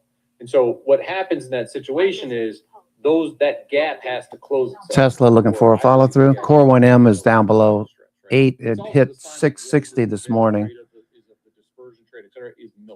Tesla. And so what happens in those environments usually is we have a risk off where the call positions unwind and those stocks start to come down and the index vol shoots higher. And that's when correlation will spike. That's what happened on the 5th. That's what seems like it could be happening now. We just checked the little compass view here and we look at the top stocks. We went in on Thursday with a lot of the names posted up over here. You know, if you've been a subscriber for anything longer than a couple of days, you will know that we were flagging all these positions were very crowded. They started to disperse a little bit. Friday, we caught a late day bid, you know, and so this is a bit of a mixed picture. But the bigger thing to take away for those of you saying, well, what do I do with this is all of these positions here should start to move and disperse across the map, right? And then in a real risk-off situation, you would end up with, you know, the Iran war kickoff, banks collapsing, da-da-da-da. You end up with all the positions over here, right? Then you're talking about put skew being bid, people piling into puts, they don't want calls, et cetera. So we're not in that position, but when we unwind, and these are as of Thursday's close, this is the movement that you start to get, right? The stuff that we're seeing now in the drawdown. So the reason I went with 74.75 in the founder's note, so what is the risk pivot level as 74.75 is because there's a lot of positions around 7,500. Just listening to Brett over at Spot Gamma. He's on a little early today. Okay, Home Depot. Looking for about Tesla continues here. 74.75 is because I want a position where that vol is going to start to drive things and possibly overwash this gamma, right? This positive gamma. And so that's what 74.75 in the risk off pivot level has been. And if you go and you look at vol trigger, Tesla continues to push. Gamma's a little bit lower. You know, these are all kind of in the same rough neighborhood, right? They're in this kind of area where we are right at this moment, where you go from the safety and stability above to the risk off below. And so, you know, I never want to give a situation where you're just getting chopped up, where it's like, oh, we went below 7,500, risk off. I put some shorts on or take my longs off, then we pop back up, right? So you want to make sure it's like, make sure it's dead, right? You know what I'm saying? So that's the logic there. And you can see again here, S&P Equity Hero, which is the purple line, is trending lower. This is not, when you look across the maps, you know, the customer positioning is very light gamma below. It's not particularly negative. It's mostly pro customers that hold the negative gamma, as you can see here. Broker dealers, not much going on, and then the firms have a lot of this negative gamma as well. So some of you are saying, well, how can market makers and customers be positive gamma in both situations? So it's pro customers that are doing a lot of short options positions right now, right? They're short options, which gives them short gamma, and it's also firms. The firms are there to facilitate customer flow usually, right? So if like Vinny over there wants to buy 50,000 lot of Tesla calls or something, he calls me up at JP Morgan. I sell him those calls. I'm now short gamma, right? And so it works that way. The pro customers may be a little bit more of that dispersion type trade, short index vol, long single stock vol. So those things I think will sync together a little bit. And that's where the source of the negative gamma is. So that's the rub for where we are right now. Like we're on this trade. Now, some of you have said, Brent, how do you express this? I said on Thursday, I own August QQQ puts on the correlation trade being 7. I also own the JP Morgan area 7,200, 7,000, 6,800, 630 put fly. So it's the end of the month expiration. It's about 8 days from now. 7,200, 7,000, 6,800 put fly. Not a recommendation. That is just how I am positioned. I've explained that several times. You can check out the Q&A on Friday for that.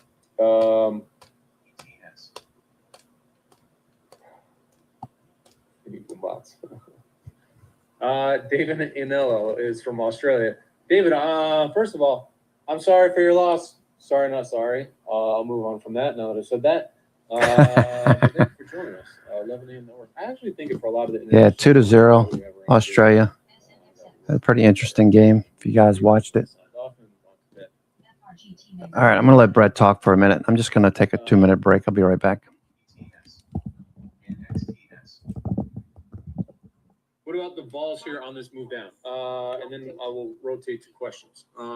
So why do I look at the vols? I look at the vols because oftentimes what will happen in this market is you will see the market sell off or the market rally, and then the volatility surface doesn't change. When you see that the volatility surface isn't changing, then you'd be like, well, this move is probably just a positional thing, and it doesn't do a whole lot. I actually, I saw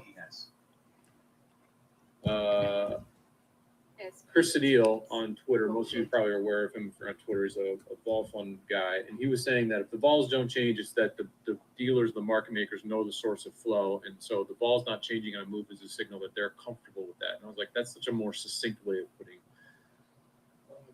And that's what you see here is S&P vols moving up, right? The positive numbers across the board. This is comparing against Thursday's close. So, this is vol moving up.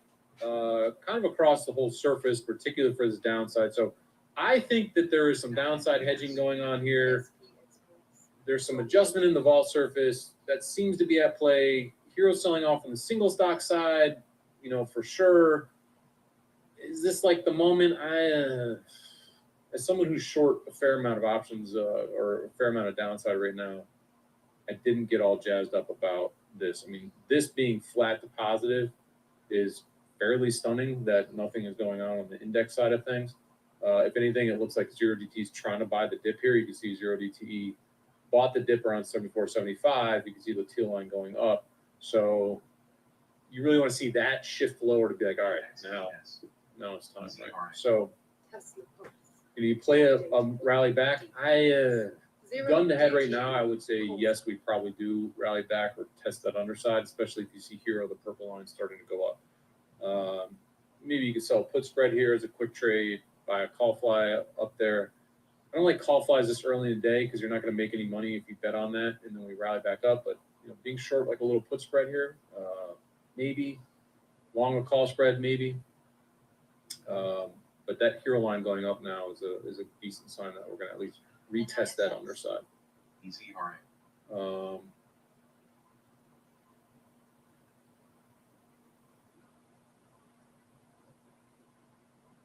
All right, pivoting to the old questions. What's happening on IGV? I don't know. I haven't looked at it recently. I think, well, these stocks are getting obliterated again, right? I think that this was holy crap. Excuse me. What is that? Salesforce got that beat up. I suspect, I don't know when Fable was announced or released. I think that was right around then. And maybe that re-energized this downside trade. Because I think the earnings in these names have been okay. The other one is, I think money is selling a lot of stuff to buy all the other stuff. Like today on Twitter, they're talking about CPUs over this. And it's like, great, well, then you would sell the other stuff and then buy the new AI stuff that everyone needs. No, you just buy everything related to AI related hardware, AI related everything, and then you just sell all the other stuff, right? It's not like a chase, like we need the memory stocks, now we need the CPUs components, and now we need this. It's like we just need all of it, and all that's continuing to get bid up. So I think that this was around Mythos. Could be wrong. How do you trade this? I wouldn't trade. I mean, if the vol gets really stupid, then there's a trade like I think there was during the last situation here. Oh, I'm in staging. You guys are getting a free preview of a new thing. That is one ugly looking surface. So, you know, stocks here, this is not like, where's the vol? Tesla's still rising. Do with that? Like nothing. If anything, it looks like someone's just sold.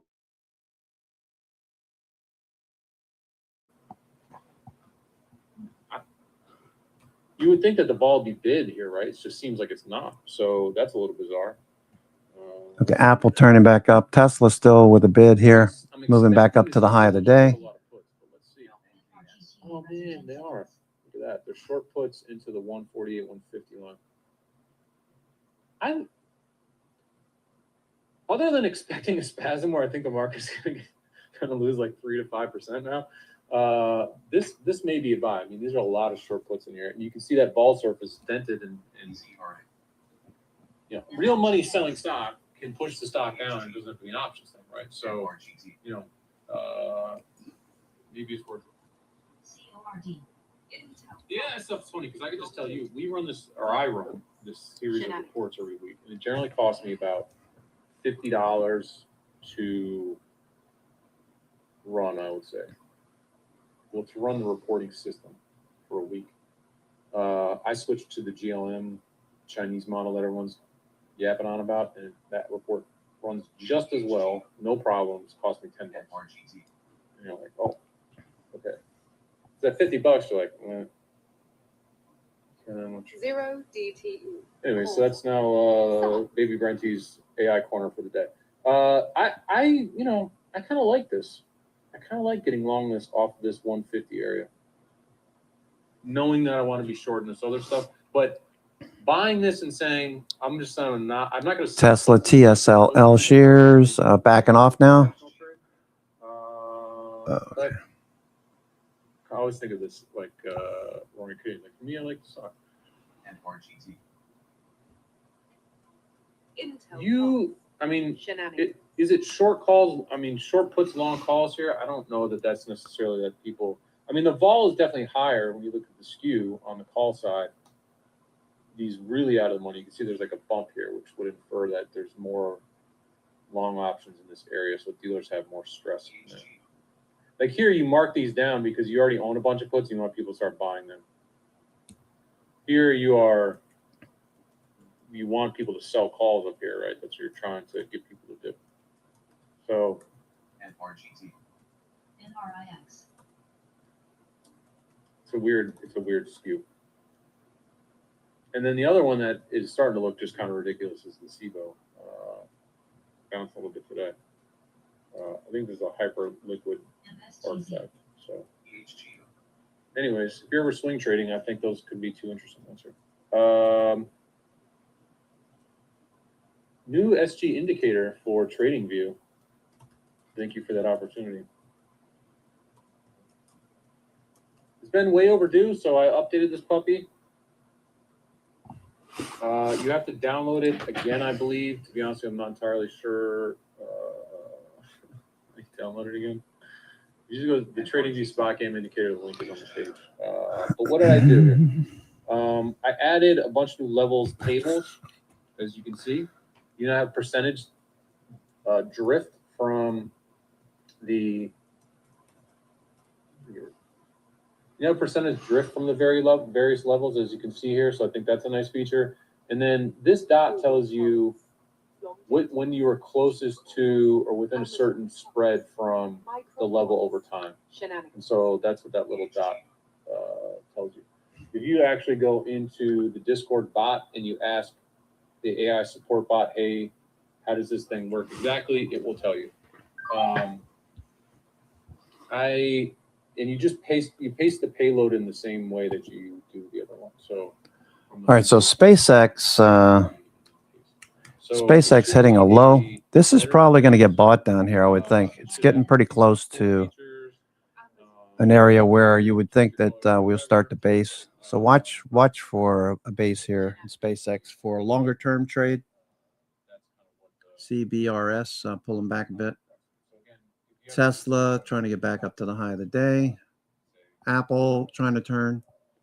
Just listening to Brett over at Spot Gamma. He's on early today.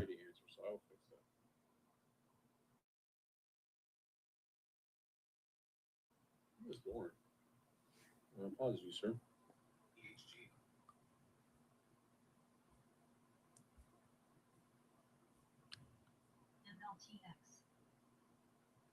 We have on Thursday, we have the bonus session for Trade Like the House. And so that'll be there. I hear you on some strategies to trade with.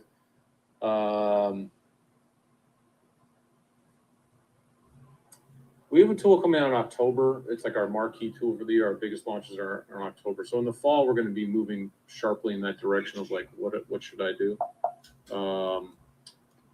So I get you, David, and I'm trying to do a little bit more of that just verbally, like talking about like the put fly line long and some stuff like that. So we can talk about that. I'll talk about that stuff more often.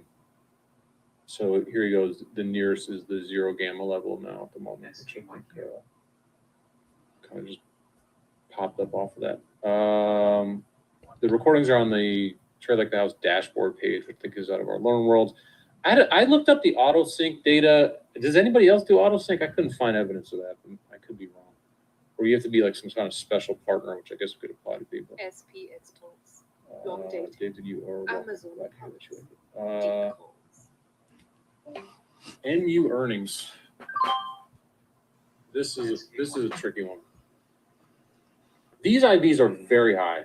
I know it looks, just statistically elevated. Obviously, when you look at the term structure, you would expect a 20 vol point correction, for next week.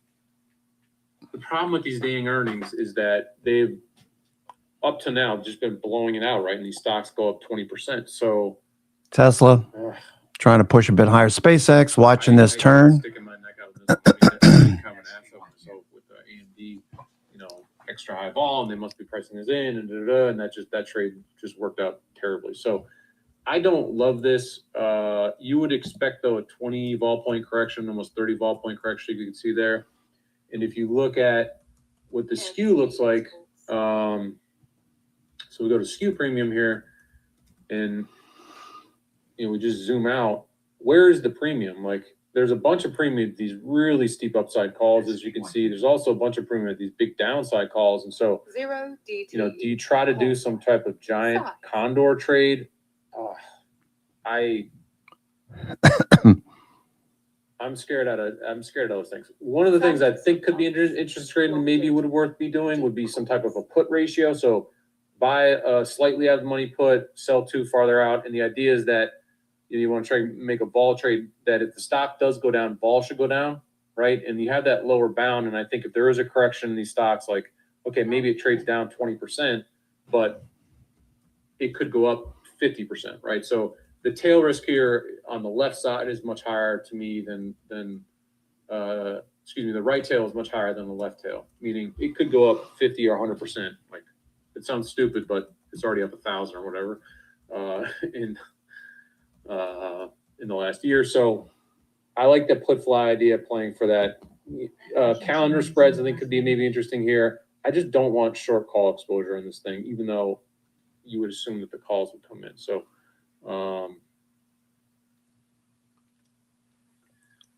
selling a call spread and then buying a fly in the negative zone of the spread.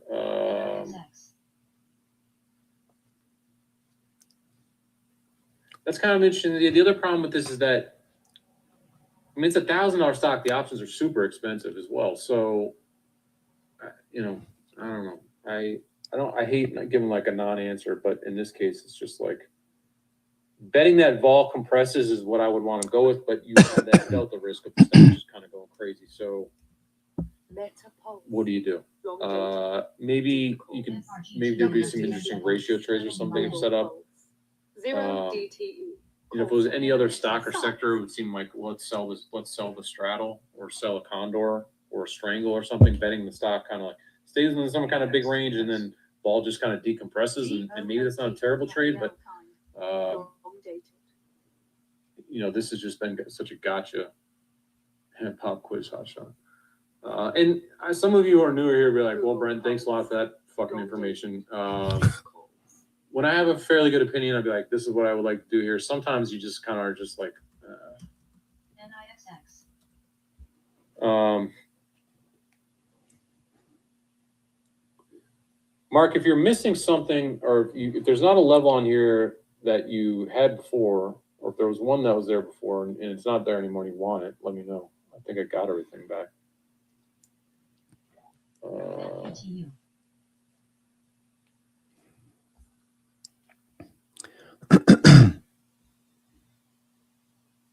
So Ara's asking why did we bounce so constructively after the last vol spasm? And REPL. when we looked at the vol spasm from earlier this month, right here, right? We came off the vol spasm, and then they gave us the Iran deal, right? So it was like Trump knew that there was a correlation spasm, and he announced the deal, and that helped things bounce. So I'm like only half joking about that. And then we also had the SpaceX IPO. So that, I think, muddled things. Zero DTE. Coal side. Size.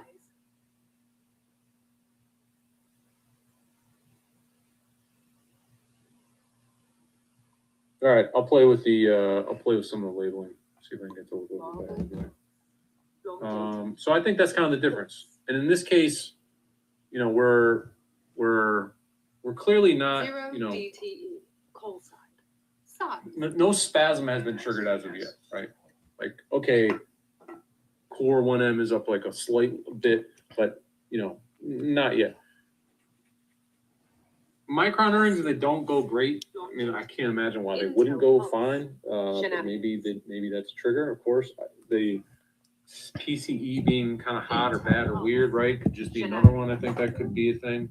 So there's some lurking, you know, type of spasms. Before it's been a Trump tweet, right? You kind of just don't know.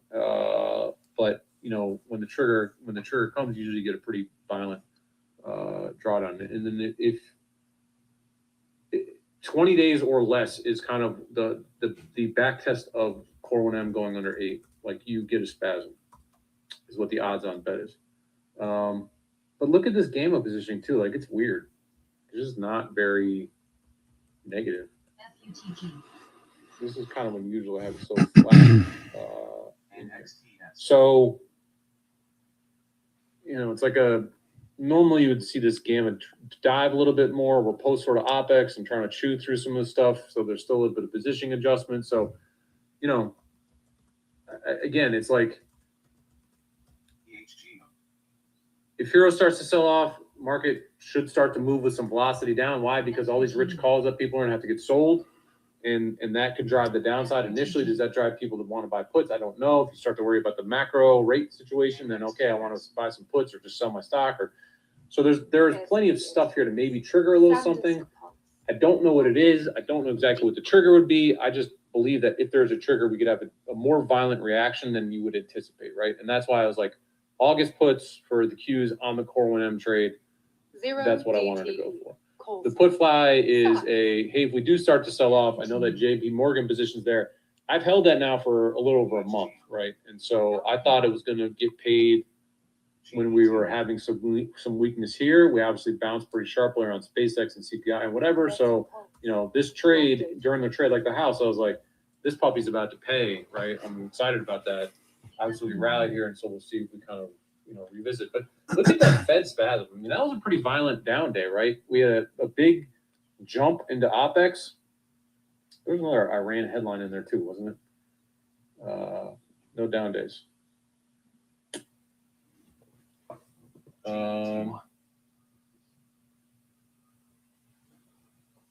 There are my settings for trace. There's not a lot of negative gamma below because people are short puts. I think sometimes around OPEX you get some stabilizing trades or positions around there. I went to August just because I wanted to avoid decay over the weekend. I bought them mid last week whenever core went below 8. So I also have that short-term put fly on. So I was like, kind of want to just limit my carry on some of that stuff. That's why I went to August. Probably, what'll likely happen is this thing will drop 5% because I don't own the more sensitive options, and I'll be pissed. But I already own a fair amount of puts, so I'm kind of like, let me just stash them a little bit farther, just in case I'm wrong. I don't. API release, we're shooting for October-ish. MCP API is kind of the idea. Significance of large OI. Maddie, if you're seeing a lot of net open interest there, it's probably a box trade. So if we go and look at Equity Hub and we go look at open interest. So sometimes you can see the box is better in the total open interest model. So like here, right, at 8,000, people go, what is that open interest? This is a box, the financing trade. So they buy, call, and sell a put here. They buy, call, sell a put at another lower set of strikes. And then that essentially allows you to decay at whatever the current interest rate is. And this is actually becoming more popular now because when you trade the SPX options, the interest is different. The tax on it is different because there's some long-term and some short-term holdings in there, and it's not explicitly a loan. So it's kind of an interesting way to finance, and you can get better rates. So like, you got a big brokerage account, you want to buy a new car, you could finance it with box funding spread. NVIDIA starting to see some short covering. NVIDIA. Spot Gamma Levels is the new thing that I just put out. I put this out over the weekend. So if you want this, you could update it in the trading view has been updated. Some people want these contrasts changed and stuff. I can kind of see what you mean. It's a little tough to read, so I'll muck with that a bit. Micron Pulse, long dated.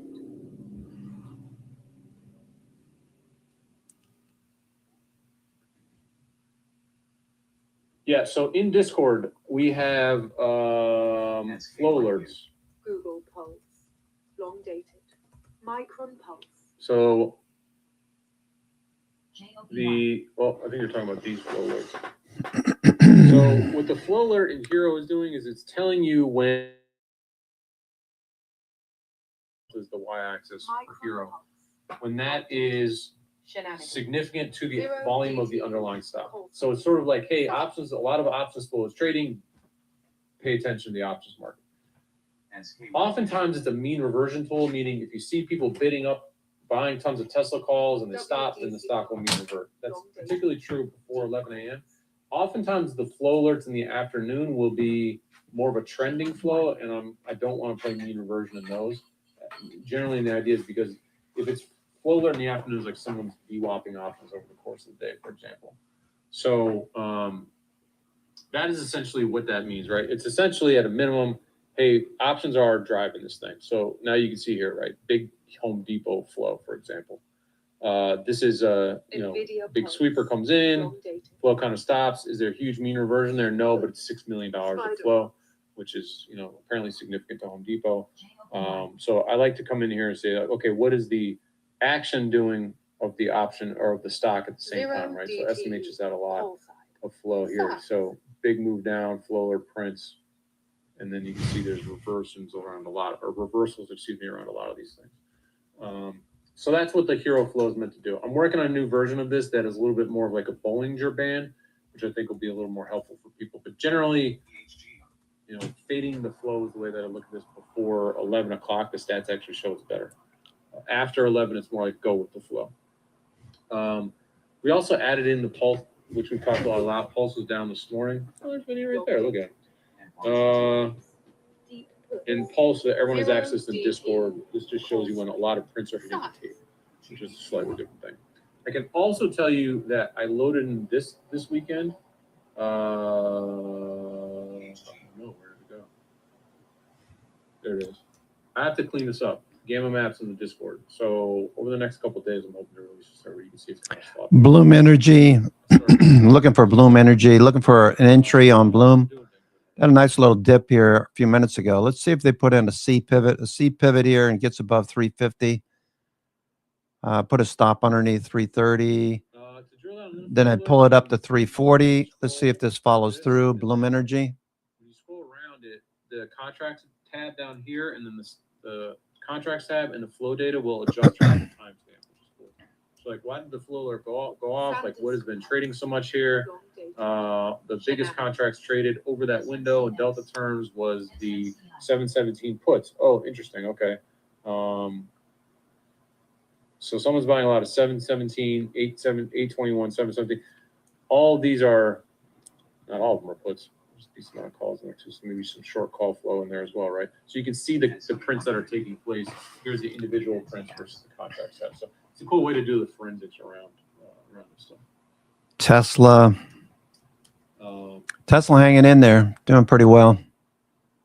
Apple trying to turn the corner. Apple. Percentage is the possibility of mean reversion once the price goes to the expected or implied move for the day. 68% of the time, the S&P 500 opens and closes within the 1 day range. So that is the 1 day high. It is hard to read. 1 day high. And that's based off the SPX open. So what does that mean? You would expect gamma to induce mean reversion. So we can breach like the high or low of the day implied, and then we mean revert and close back inside of it. So that is the basis. Statistically significant.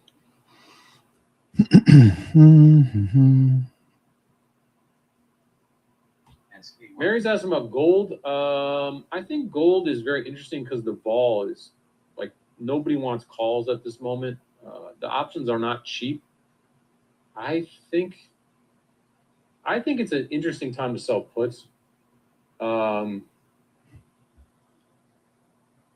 pausing because, the rate situation is the problem for gold. I think the rub was, hey, we're selling. And by the way, I'm thinking another week before I have single stocks loaded in for the indicator as well. I think I mentioned before, TradingView will be able to that same copy button will have the top 100 single stocks. The engineers have to approve the code change for that on the front. It's a rate, it was like people were selling gold to buy oil or whatever allegedly stuff was going on there. Now you got the rate issue, right? So those higher rates are probably not good for gold. So when the rate thing, if and when the rate thing changes, I think gold will do pretty well. So it's probably a little early to sell puts, but we're starting to get pretty extreme in terms of the sentiment, as you can see there. IV rank of 35 is pretty dang rich. And then the put skew there is 2.8. So puts are pretty expensive relative to where they've been over the last year. And so if we just bring that up again, so you're talking about this skew, right? The at the money versus the skew. So I think owning a 350 put. Watch Apple. These are kind of far out of the money options. So I don't know. NVIDIA going here. NVIDIA. Like a put ratio. You want to do a broken wing too. Seems to me to be like a pretty nice trade. You can see the skew is like lifted right here, right? Normally you follow the bottom of this curve. So I think there are some people betting on NVIDIA turning back up. Could you have a pretty good puke? Yes.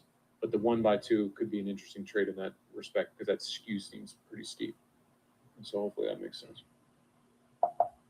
So you could do, probably get away with going out a little bit in time on that too. So we'll just model this out a little bit, see what that would look like. So could fly. Stocks at 385.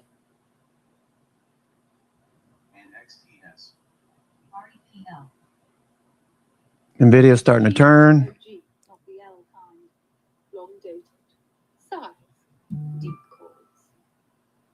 You guys all came here to watch me type numbers into the screen, didn't you? The riveting content you're looking for.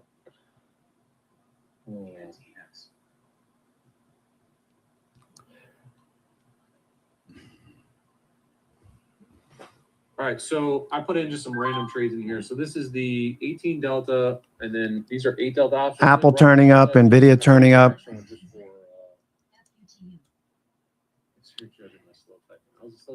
slow clicking. And then I just put in an extra one for compliant and margin purposes, right? Maybe you don't want that. And so the argument is, look at that skew, it's very steep, right? And so if you look at current IB and you say, well, you know, that vol is not super high, but let's say the vol comes down. NVIDIA looking good here. Let's just say that put skew flattens out a little bit. So you can see that red line coming in now, right? See that? So vol doesn't change, put skew just sort of flattens out, okay? So now you can see what the difference of the P&L is of that trade if the stock starts to trade down, right? So we're at 360. Obviously, if you know the GLD goes stupid low, you're a problem. I think in gold, you know, can it go to 200? I mean, of course it could. It going to zero doesn't make a ton of sense, obviously, but you can see there's a lot of risk there if we're not right on this thing. But, you know, when that put skew flattens out, you can see the P&L changes. You know, is it a drastic P&L change here at this time? You know, it's not huge, but you're clearly going to do better, right, with our new adjustment versus not. So, for example, if gold goes down to 330, well, you're going to make $287.30 versus Microsoft turning. Quite a bit better, right? That P&L is a lot better. I'm sorry, that was Micron. That was Micron. Microsoft. Pretty cool. And then, you know, what happens in a situation if the ball comes down a little bit? Microsoft at the low of the day. The ball down. I mean, it's already at the bottom. Futures starting to turn. Futures are turning. Crazy with that. So that's why it's not necessarily a short ball trade to me, but let's say you do move a few ball points down, then your P&L gets even better in that situation, right? And if you rally and go up into 358, we're already at 384, but if you rally, that trade is not terribly painful because it's only $62, right? So if gold does rip, okay. If it stays around here, even moves a little bit lower, I think it's a decent trade for right now. I just think that gold's not going to rally until they get rid of the. Okay, S&P looking for a follow through here. Right. So that's kind of an important thing. Yeah, and Hero kind of bumping up there a little bit. There's just nothing. There's not a catalyst for the downside, and so now you're looking at this. Like Vinny said, good $1 billion rally, 1.5 billion up to 500 million, and then you look at Trace, and you know probably going to rally right back into the strike here. So funds over for the day for the short folks, I think. Now at 7,500, what does Hero do? Does it turn again? The equities, the single stock Hero is not moving. Again, I'm looking at the equity Hero. You know, S&P is the one that's kind of putting a little bit of a rally here. The 0DTs did not want to short this thing as we showed. So the next opportunity for shorts be like, look at 7,500. Does Hero turn south again? You know, what do we do? It is a decent sized strike there. Net OI between these two strikes at 7,505 is, I mean, about 5,000. So it's okay. NVIDIA is still turning.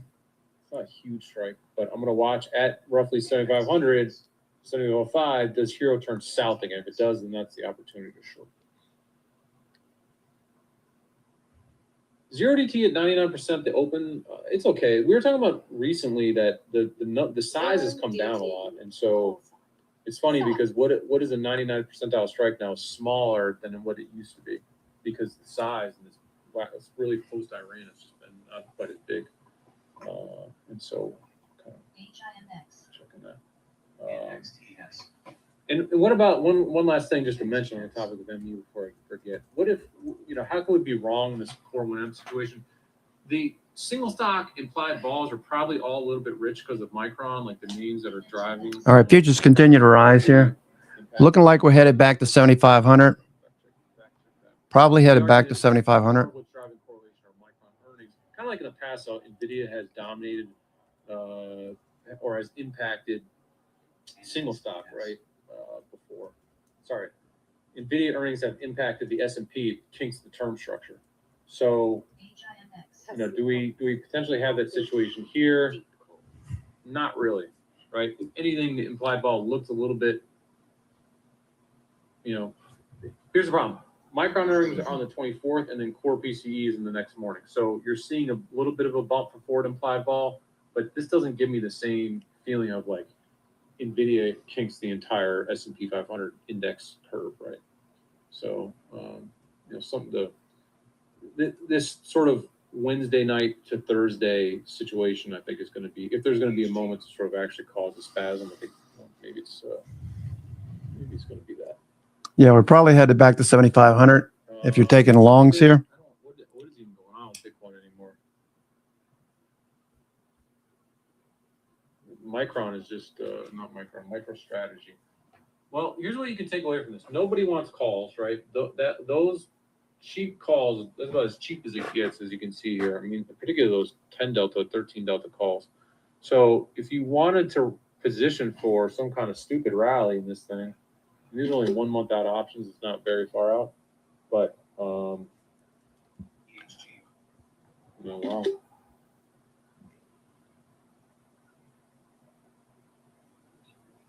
Very cheap options. Do you think Bitcoin goes to zero? I don't know. Maybe you could do like a step out in time a little bit and say, wow, these are Nova options. Nvidia Pulse. Long So you could dated. sell a 20 delta Shenanigans. put and buy a 20 delta call and probably get a credit on that. Maybe, I don't know about that. These are cheap, right? So say what you want about Bitcoin. I don't really believe in it anymore. Not that I was a big believer before, but this is cheap. So yeah. Some of this is MicroStrategy's problem too, right? They do volatility recycling and selling all these options and stuff, right? And then they wanted to turn their vol, monetize their vol basically by selling calls and selling all these options and using it to buy Bitcoin. And there's a reflexive property there. You sell these calls, it squashes your gamma, which squashes your vol, which means you can't sell that option. You can't sell those calls anymore. Then they got to go from the overriding to, I forget what bananas structures and stuff they do now. They just become this financial cesspool. So. I don't know what raising rates do to the old BTC, but maybe there's a floor in here. That risk reversal is kind of an interesting trade. I might take a shot at that one.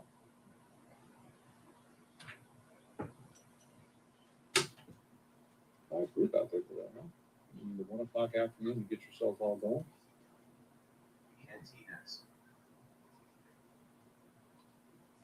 All right. We might have to wrap it up.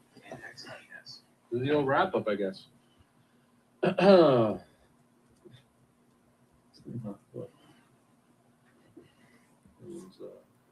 think everyone's done enough coffee, maybe. All right.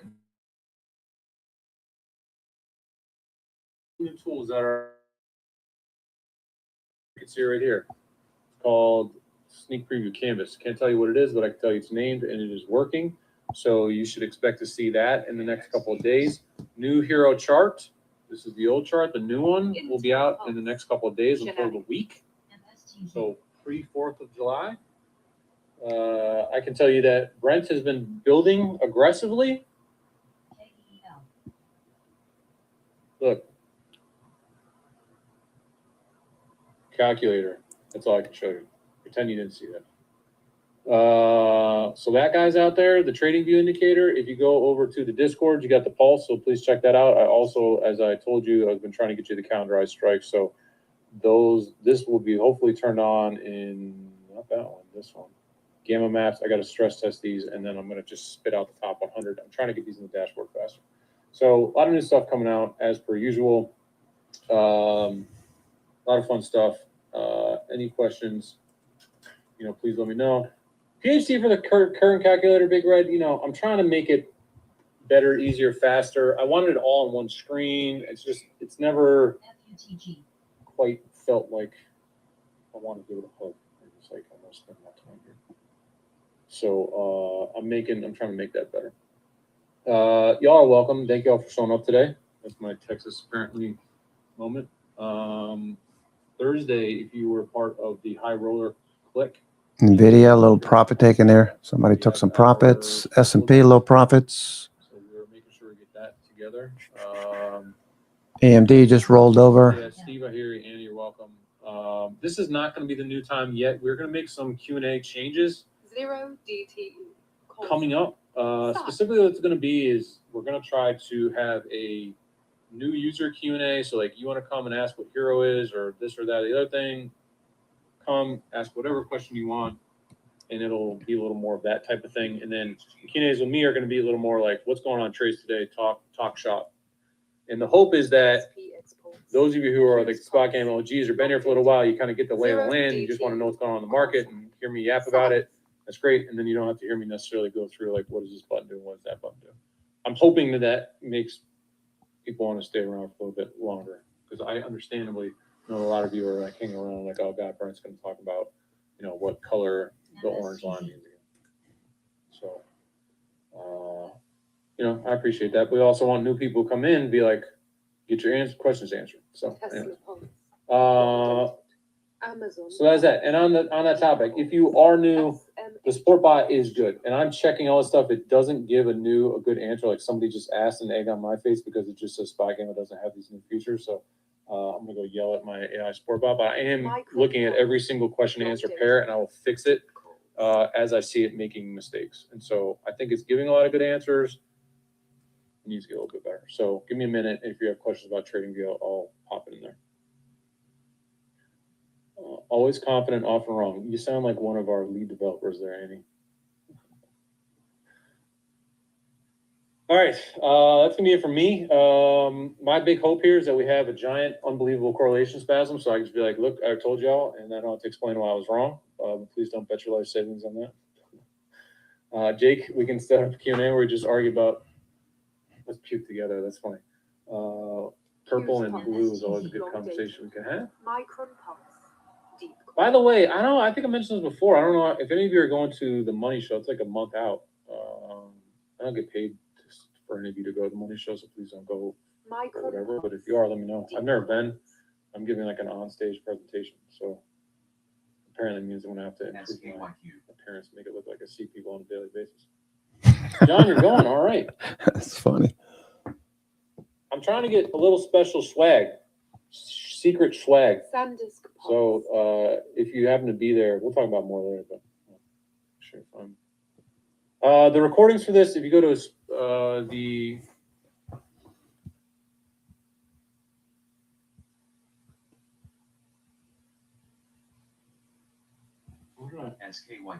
Just listening to Brent over at SpotCam. He's about to close the session for now.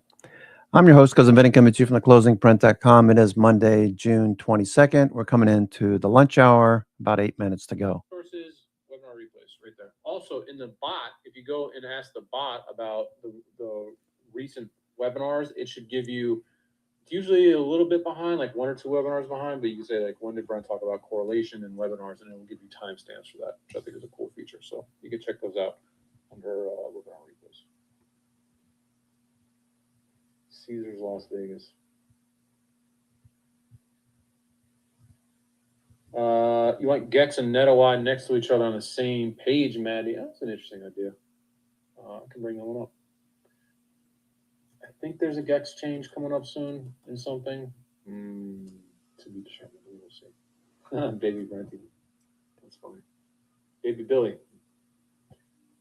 Listening on the road, Jeremiah. All right. I'm glad I could roll you through with some random ums and ahs. Okay, that's really it now. Thank y'all very much. I'm gonna see most of you on Thursday, I'm assuming, at the Q&A session there. Any questions, info@spotgame.com. I'll be in the Discords if you have some questions in there. And that should about wrap us up. Good luck trading today. Fingers crossed for a nice little drawdown, and I don't know, we'll celebrate on something. And I love seeing all the new names here. Claudia, you're welcome. Kevin, good to see you. Maddie, that's my niece. Name too. All right, cool. Thanks, everybody. Have a good one. Intel Pulse. Shenanigans. That was Brent over at Spot Gamma. Always good to tune in. He always has something interesting to say.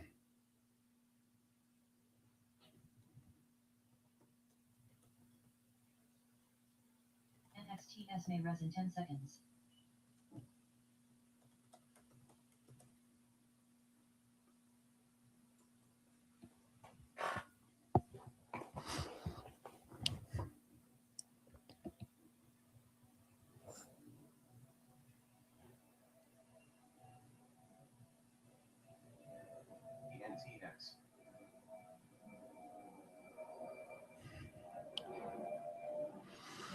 All right, so we're coming into the lunch hour. Looking good.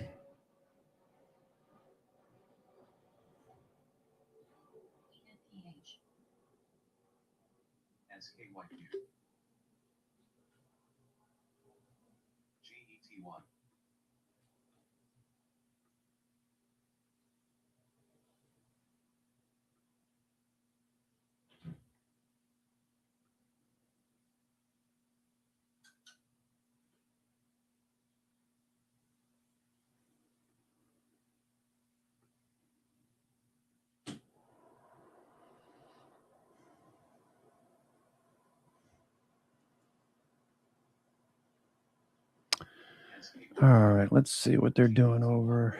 What time is it? 11:55. All right. Day has gone by pretty quick so far.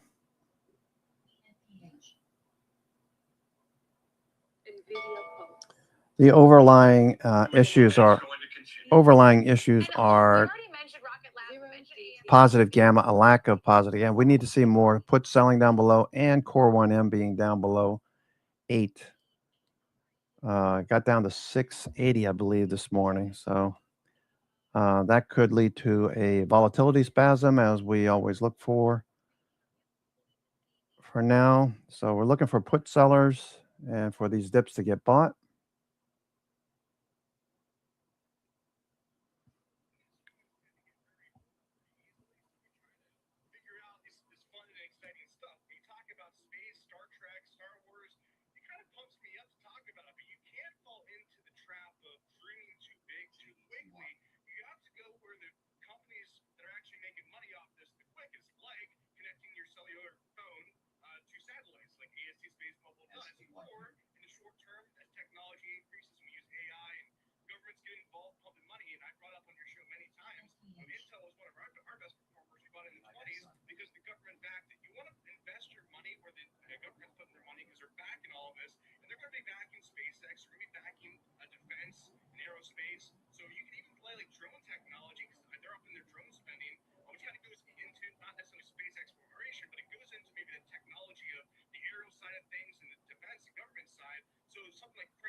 Okay, S&P hedge flows did dip a little bit more. Looking for the markets to bottom in this area. Head back towards 7,500. Not yet.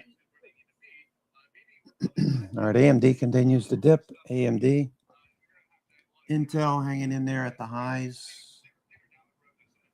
All right, just kind of waiting. I don't want to put any money to work at the moment. We're coming into the 12 o'clock hour. Usually after 1 o'clock, 2 o'clock is when we get the best opportunities for some mean reversion end of day. A lot of these stocks have dipped from the highs, looking for a bounce. Okay, let's see what they're talking about on CNBC. Netflix is just, oh my gosh, Netflix looks absolutely awful. Have you looked at Netflix? Ay. Netflix looks terrible. Terrible. Look at Netflix. Oh my gosh, it's like they're selling or something. Selling big bearish candle here. That's crazy. Never would have expected this kind of sell-off from Netflix from 95 down to 73. Yow.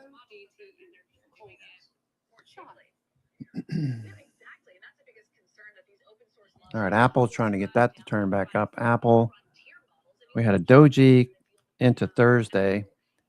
Bullish day today. This is exactly what we're looking for. 9 and 21. The 5 EMA crossing up through the 9 EMA. You see that? 21 days right overhead. So we're looking for these to turn back up, move through the 21-day, price to move back to the top Bollinger Band. So if you're buying the dips, that's what I would be doing. Buy the dips on Apple. Looks like it wants to keep going. I have a nice position already. I took some 300s off this morning over here early, right around 10:15 or so. I could have bought some on a dip. I'm just didn't do anything. I have 310, 315s too for July. So 300 is the call wall. We know that above the 300 call wall, dealers start to step up and buy. Mm. Matt will watch PC8 later in the week. That's coming too. Let's get to the judge at post 9. All right, guys, thanks so much. Welcome to the halftime.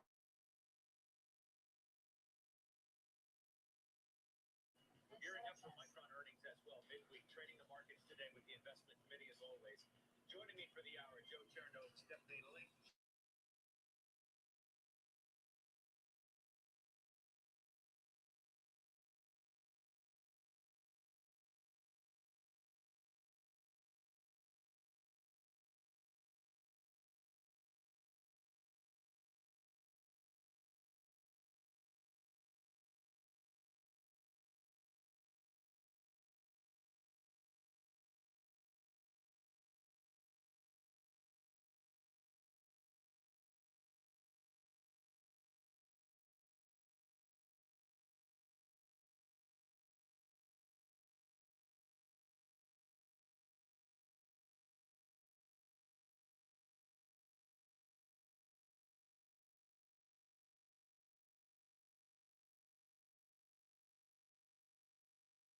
SpaceX because we're looking at 3 sessions in a row.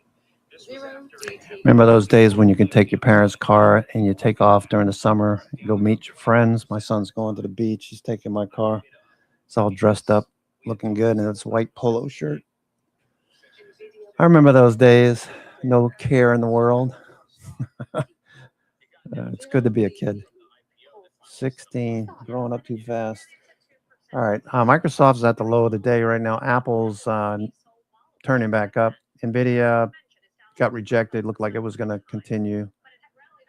All right, so the Tesla pulling back a little bit. Apple just hanging in there. S&P, no follow through. Okay, so markets are a little tired right now. We had a run up in the morning, right? Waiting for this dip to get bought. Let's see if it gets bought or not. No sense in putting money to work unless we can get back above that 74, 75 zone and back above that red moving average, the 100 period on the 1 minute chart. Okay, so we're looking for the dip to get bought. People are probably selling or hitting their stops on the pullback. All right, I'm going to take a 2-minute break. I'll be right back. Watch this little dip right here.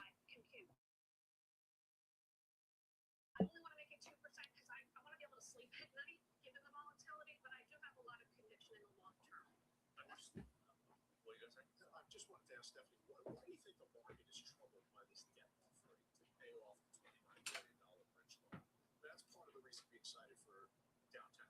Well, I think anybody that's raising debt in this world right now, I mean, look at the max headings. I mean, they're going to the debt markets, equity markets, free cash flow is going down. I mean, I have no problem with the debt offering at all. And if it gives me an opportunity to buy this thing down 20% with the growth that I see over the long term, and remember how successful Elon Musk has been in terms of running other companies. You do have to take a longer term approach, though, Joe, and that's why I'm saying set it, forget it. And I have it at a size position where I feel comfortable. You feel like you can, because one of the first things you mentioned was the TAM. Okay, I mean, $28.5 trillion total addressable market, according to them. Sure. According to them. But you feel like you have a good enough handle on what you think the fundamentals can be, that you're okay with buying it here. Yes, it's down 28, 25% from the high, but you know, the flip side to the bull case today is the lockups that are going to come, and that's only going to create a lot more volatility with the potential of even more downside. That's why it's only 2%, because I expect volatility to occur and to be around for probably a while. But hey, look, if it comes down to 135, the IPO price, I'll buy more. I'll put a 3% position on. So to me, yes, I have confidence in. Do I have confidence in the $28.5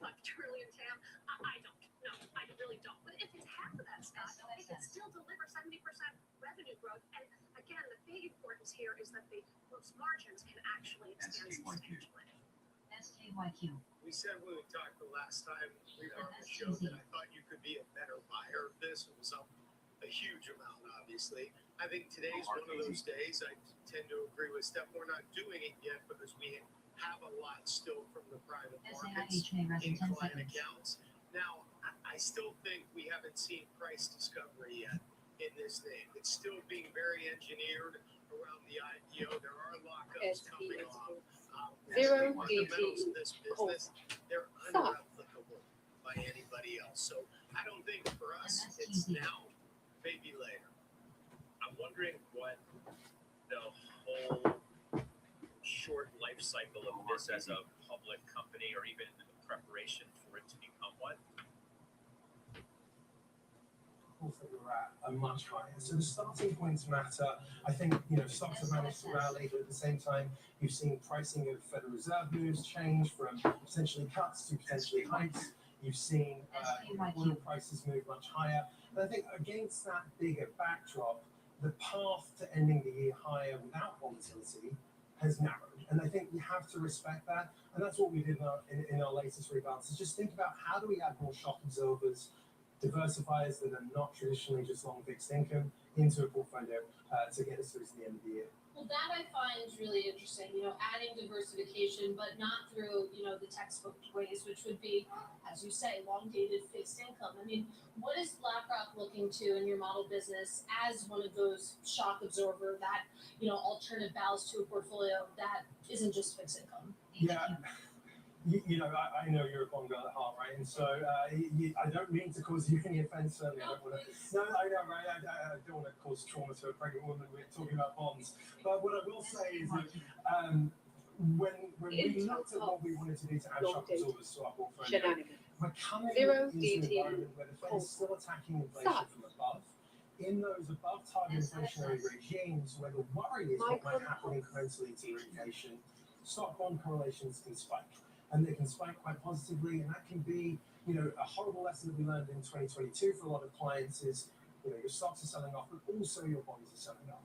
And so for us, the way to think about that was, the active ETF landscape has evolved so dramatically that we now have alternative ETFs that are available that can give you sort of liquid alt strategies and ways of giving you just a different correlated or a non-correlated or uncorrelated set of returns to stocks and bonds. And that's your sort of shock absorber that you can bring into portfolios.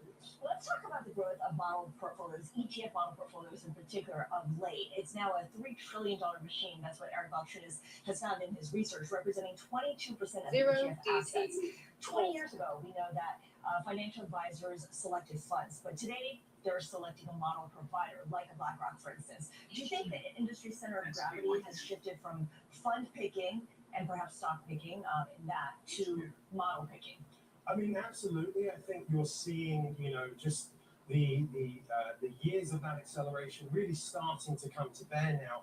But I think the days of the fund picking, the days of the stock picking, maybe they're not dead, and maybe they're not dead for traditional advisors out there. But I think when you can look at the due diligence that model providers can offer, the range and the breadth of products, the simplicity of the solutions, it allows clients to focus, or it allows advisors, I beg your pardon, to focus on the most important thing in their practice, which is their clients, which are their financial plans, and getting them to those goals on time.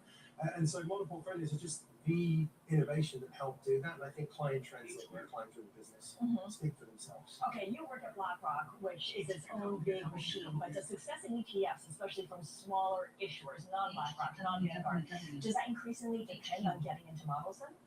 I think any ETF provider, if they were launching today, and we talk to a lot, right? We use lots and lots of third-party products within our model portfolios. When we talk to them here, sort of advising, you have to think about that, right? You can either go down the niche route, you can either go down the core route, or you can just think about how you would show up in a client's portfolio.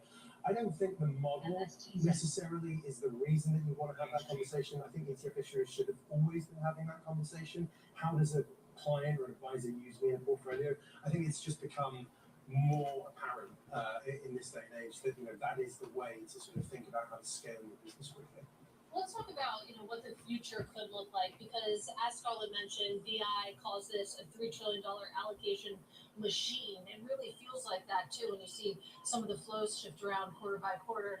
And as they found, 22% of ETF assets can probably be traced back to models at this point. And I wonder how you think about that figure, 22%. I mean, is it reasonable to think of a future where that's closer to 50, or how realistically GOOG, not the L kind. Long dated. Represents? I don't think it's unrealistic, and I think that trajectory is sort of obviously something that has been going for a while and continues to accelerate. Listen, I think the ETF industry has always been fantastic, reinventing itself and finding ways of surprising you, right? I think you guys do your quizzes where you're always sort of getting stumped on different things on this show. Zero DTE. I don't want to sit here and talk about the future with absolute certainty, but I will say that this is going to be a big part of the ETF industry's growth. It already is. It will continue to be that way. And as long as client preference and the ease of which we're delivering a solution that's really powerful to an advisor and ultimately to their client continues, I think that is obviously the sign that you're going to continue to see that. And the criticism is that model portfolios can contribute to crowding. What's the risk that everyone owns or ends up owning the same handful of ETFs? Well, it's model portfolios, the model industry, it's asset allocation business, right? This is the same asset allocation, stocks, bonds, large, globally represented benchmarks that have always been there. I think what you're seeing is now more concentrated footprints. I think the ecosystem, and I work very hard within that ecosystem, does a really great job of facilitating this growth and protecting this growth. Market makers issuing. Just taking about a 5-minute break, sitting outside, enjoying the sun. I'll be right back. It's been something the ETF industry is for the 20-odd years or so always had to deal with. I don't think it's any different today than it was in any other era. All right, Tushar, that's a good place to leave it. Great to see you as always. That is Tushar Yadava. He is head of markets for Model Portfolio Solutions over at BlackRock. Now, coming up, we're going to speak to the president of investment and ETFs over at Victory Capital. Talk about their view as to why ETFs are a great vehicle, but they won't fix a bad strategy. This is ETF IQ on Bloomberg.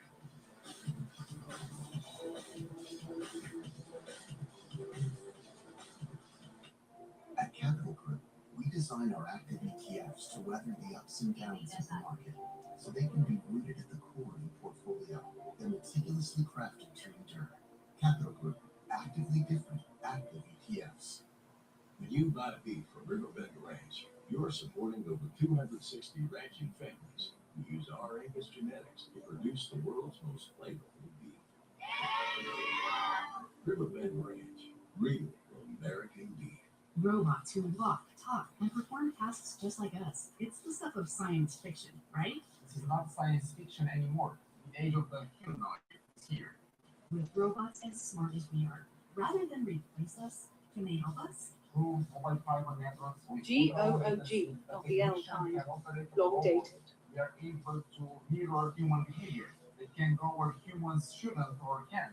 Now we have robots delivering technology for good in our society. Your financial advisor is brilliant, but there's one conversation they're not trained to have. Gold. Golden Crest Metals will have it. Free portfolio review. goldencrestmetals.com/review. When control of Congress changes, entire sectors, like energy, can move with it. On Interactive Brokers prediction markets, Republicans have about a 23% chance of keeping the House as of May 15th. Think that probability is too low?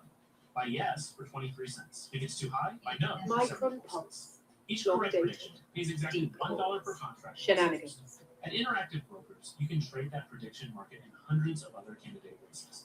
Trade prediction markets alongside your stocks and options. The best informed investors choose Interactive Brokers. Francine Mack. I speak to the outgoing chief executive of BHP, Mark Henry, about his do's and don'ts for making deals. You don't want to be setting strategy in the middle of a transaction. Changes he made at BHP. We need to make sure that we have a portfolio that was fit for the future. And how to ensure smooth leadership transitions. Day one, succession starts now. So tune into the podcast version of Leaders with Francine Mack. Listen and watch on Bloomberg Television or wherever you get your podcasts.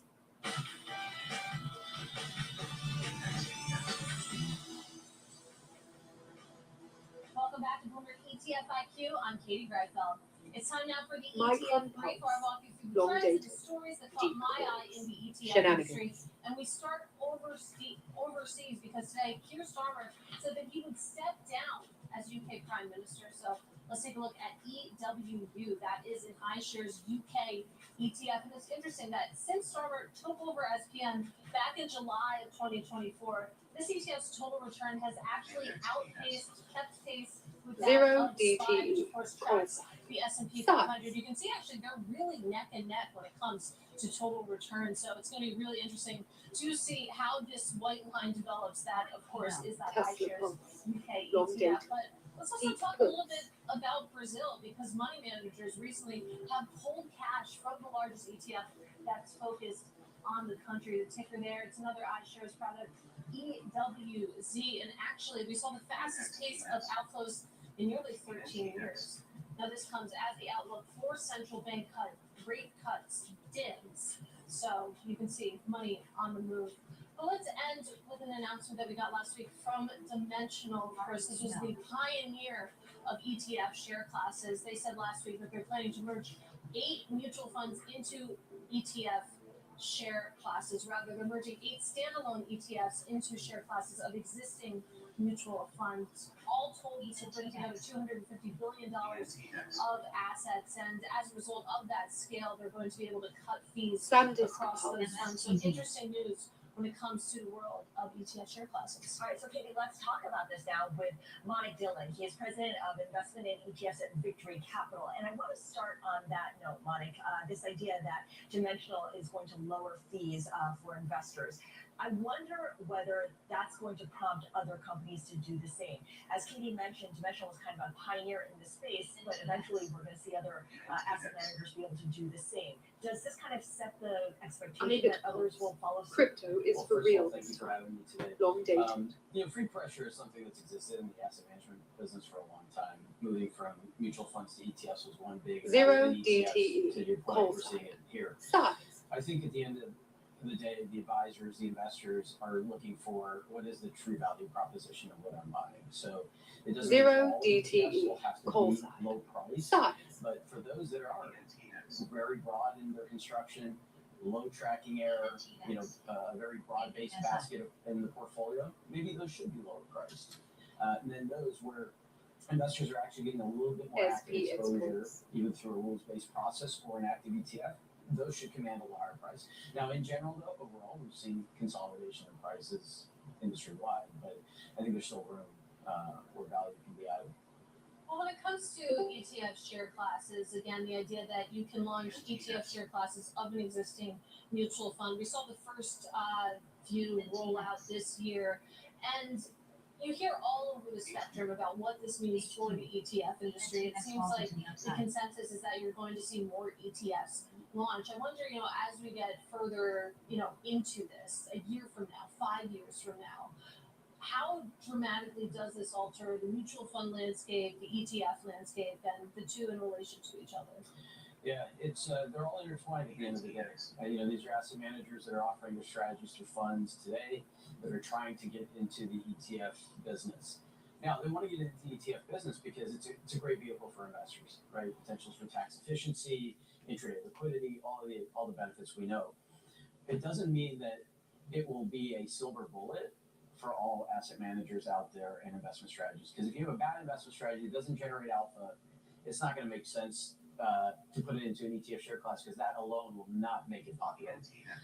So I think asset managers still need to focus on the quality of the strategy that they're providing. Is it institutionally designed and managed? And then, yes, the vehicle will make a lot of sense. I think we've already seen the proliferation of active ETFs, right? So many have been launched, and ETF share class is just going to accelerate that, because you have existing pools of assets with existing track records that now can be consumed in what is a better wrapper. Are there any active strategies that would not make for a good ETF conversion? Yeah, there are a few. So some of the things to think about are capacity, right? So strategies that are very limited in how much total money you can manage in them. Because you can't soft close an ETF like you can a mutual fund. So that's one area.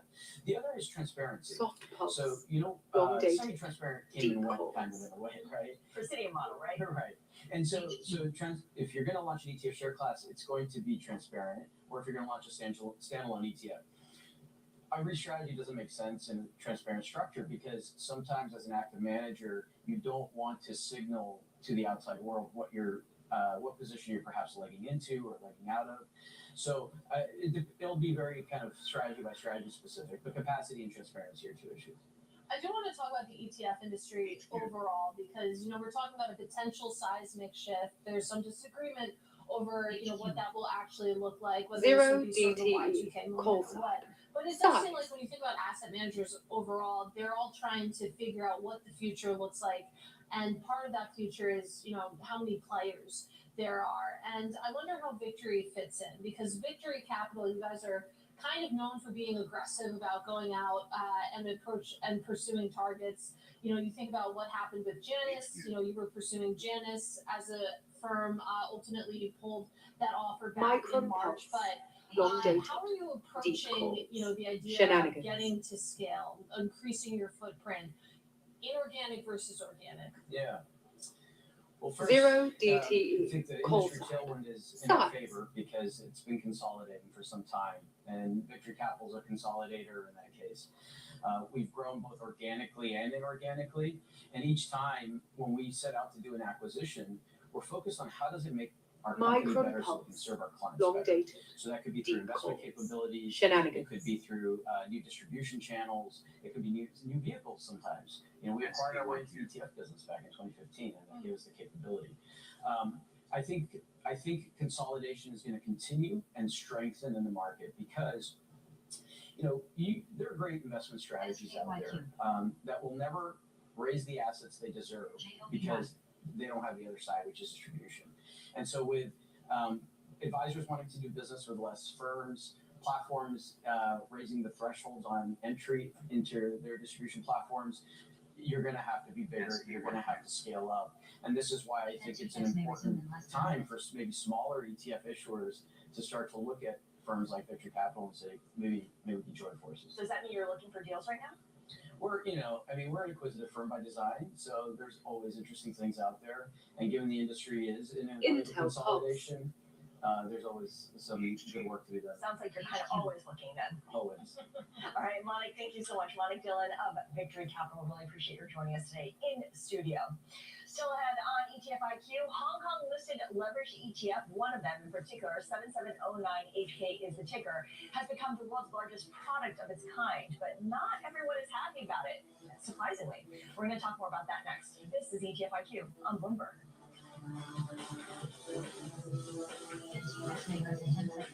At Capital Group, our active ETFs are Zero DTE. Seeking to endure the ups and downs of the market to make a difference in the core portfolio, which has a nice sound to it, doesn't it?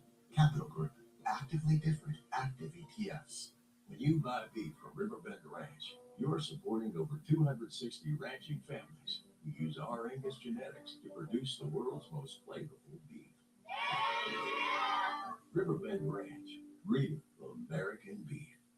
Trading at Schwab is powered by Ameritrade, giving traders even more ways to sharpen their skills with tailored education. Get an expanding library filled with new online videos, webcasts, articles, courses, and more. All crafted just for traders.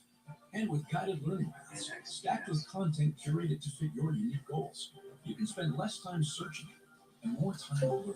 Zero DTE. Trade really Call quick side. with Schwab. Size.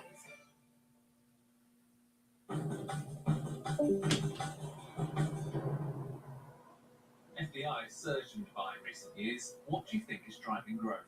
The trust in Dubai and the trust in the UAE is the main driver of this.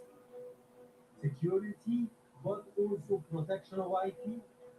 That governance and innovation DNA, when you bring them together and you attract the right people, the right quality of life, security, and so on, the magic happens. When control of Congress changes, entire sectors, like energy, can move with it. On Interactive Brokers prediction markets, Republicans have about a 23% chance of keeping the House as of May 15th. Think that probability is too low? By yes for 23 cents. Think it's too high? By no for 74 cents. Each correct prediction pays exactly $1 per contract plus interest. At Interactive Brokers, you can trade that prediction market and hundreds of other candidate races. Trade prediction markets alongside your stocks and options. The best informed investors choose Interactive Brokers. I'm Norma Linda. Let's take a look at your midday movers. First up, U.S. stocks are slipping as weakness in big tech weighs on major indexes. Even so, Wall Street's been growing more bullish, with strategists lifting their S&P 500 targets on expectations for stronger earnings growth. Among individual movers, SpaceX is falling for a third straight day after unveiling its first ever investment-grade bond sale. The company is looking to raise at least $20 billion to help fund its AI ambitions. Elsewhere, Getty Images is soaring more than 100% after announcing a display partnership with OpenAI, putting the stock on track for its best day since 2022. And finally, oil is sliding as signs of progress in U.S.-Iran negotiations, including the relief of some Iranian... All right. So nice outside. 0 DTE. Remember those college days or... Really? Wow. Clive Davis? But they've also grown massively in Asia. Just look at the CSOP SK Hynix Daily 2x leveraged product. Since its debut in Hong Kong back in October, this ETF has rapidly become the world's largest product. So, yeah, usually the usual slow price action that we see this time of day, pretty much what you'd expect. So markets just kind of sitting here, taking their time. Good time to take lunch. Looking for B and C pivots to form. Get some mean reversion back up into the range. That would bring us back towards 7,500 on the S&P 500. If you're just joining us, I'm your host, Cousin Vinny, coming to you from theclosingprint.com. We're coming into 12:30 on the East Coast. Hope you're having a good day. It's gorgeous outside. Do yourself a favor, take a little walk outside maybe. Get a breath of fresh air. Waiting for the markets. Usually slow about this time of day.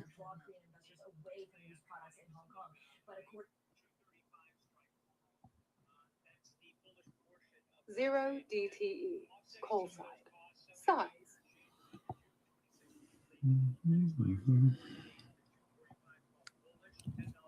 Just watching NVIDIA at the moment. NVIDIA trying to turn.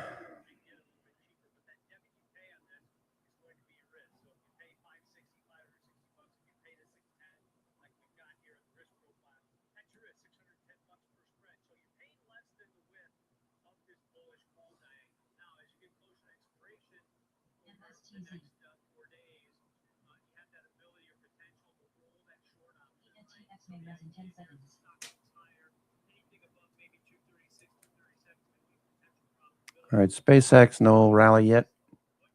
Sitting at the lows of the day, SpaceX.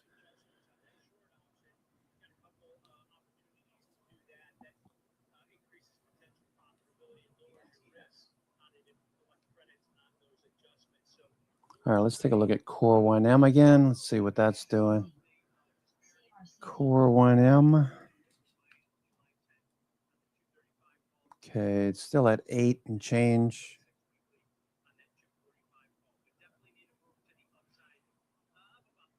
Individual stock vol is very expensive relative to index vol. You get these disparities, and a lot of times you'll see these individual stock vols like NVIDIA or Apple, whatever seems to be very expensive. They're on the right side of the screen here. Whenever these were all congregated to the right, they're all starting to shift to the left now, which is a good thing, setting up for the next run up. Tesla's got a risk reversal of 52%, so it's right at the middle of the range. Okay, so looking at Tesla.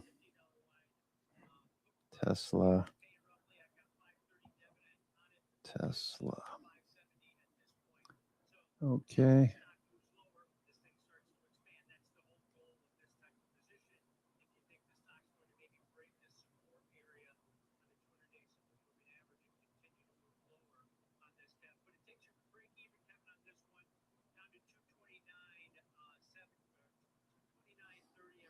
Core 1M.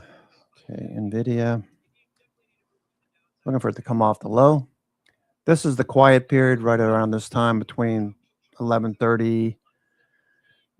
In the case of today, between 11 and 12, we're just kind of quiet. The markets are just taking a break. So you are buying it for what happened before the conflict, for the ability of these companies to reward the shareholder, to grow their production, and have that revenue growth. Last thing I'll say on all of it, when we say overweight energy, remember, that's not very much, okay? That's taking a 3% weighting to maybe a 5%.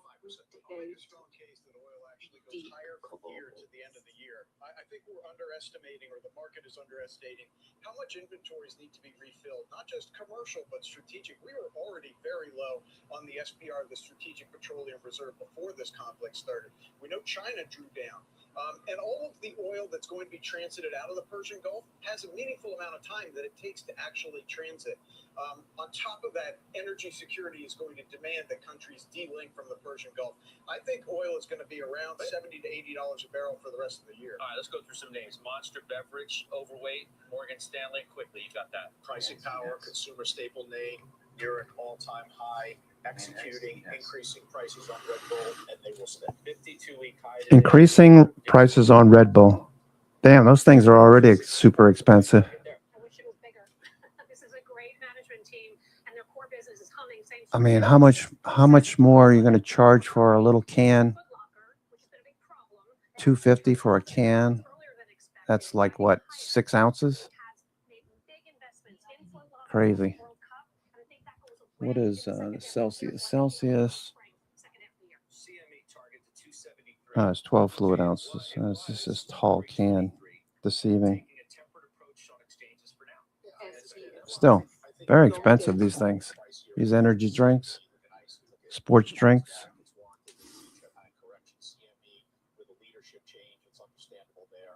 NVIDIA looking for the turn. Nothing happening. Apple. This time of day, you're not going to see a whole lot of movement, I don't think. Apple. Oh, what's IONQ doing? IONQ, added that one to the watch list. IONQ. Okay, that's up on the day. IONQ.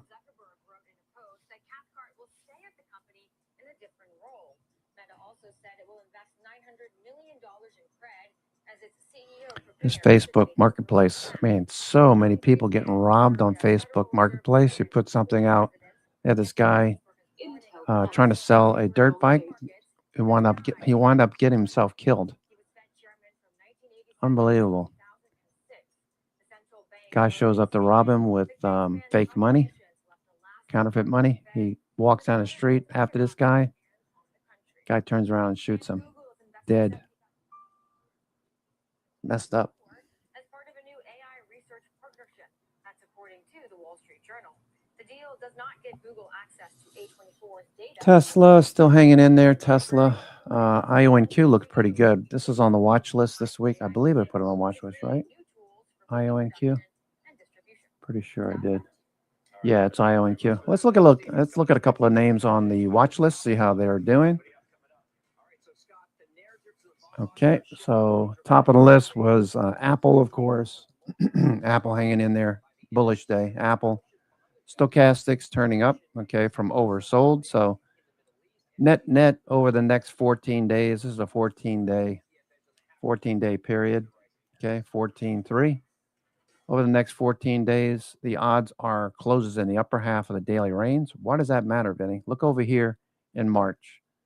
Okay, if you were to buy intraday after the run-up and you were to buy intraday, the chances are fairly high that you're going to get a close at the upper half, in the upper half of the daily range. So if you're buying a dip like Apple, if you're buying the dip, the chances are if you wait for the dip and RSI to get oversold and turn back up, the odds are the stock is going to be higher at the end of the day in the upper half of the daily range, just based on what Stochastics is telling you. MACD is also turning. Volume was really big on Thursday, so we're looking for a follow through. Let's look at a few other ones. Apple, AMD is on the watch list. Okay, AMD's at the high. Stochastics turning up. All right, so that's telling you look for close. It's a doji, so it's a pretty narrow range today. But buy and dip, RSI oversold. Probably going to close a little bit higher. So if we close a little bit higher, what is that? 550, 551, $10 from here. That's $500 on a 50 delta call if we make it back up to 550 or so. 50 delta call makes 50 cents for every dollar move. Okay, so $10, $500. Let's see, AMD. Okay, so number 3 is Bloom Energy. That's off the highs of the session. Same thing here, Bloom Energy. Stochastics turning higher. MACD's cross. Volume shows institutions been accumulating shares. I did write a blog post you might want to check out on the main site, theclosingprint.com. Just go to the blog section. Okay. And right here, I wrote this article about Bloom Energy and the breakout and everything about it that suggests that we're going to continue to move higher. Those solid oxide fuel cells that they're transitioning to is an alternative, which is taking care of the bottleneck solver for these data centers. One of the ways, there's lots of different ways to solve the bottleneck. That's what a lot of these big companies are doing. A lot of them are changing business models. You know, like Mara, for example, they're getting into energy, providing energy. Where are they? They're at the highs. What's okay? Let's see. What's that one that you trade a lot? Iron Mondo. Okay, that's pulling back. Supermicro, very interesting. This is in the top of the S&P 500. Supermicro is at the 200-day moving average over there on the right. Big move on Supermicro today. Everybody thought dovish for quite some time. The war in Iran started, but how are expectations changing in your mind for rate trajectory going forward?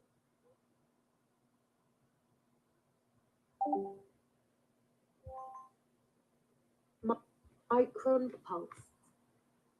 Long dated, deep calls. 0 DTE, call side. Size.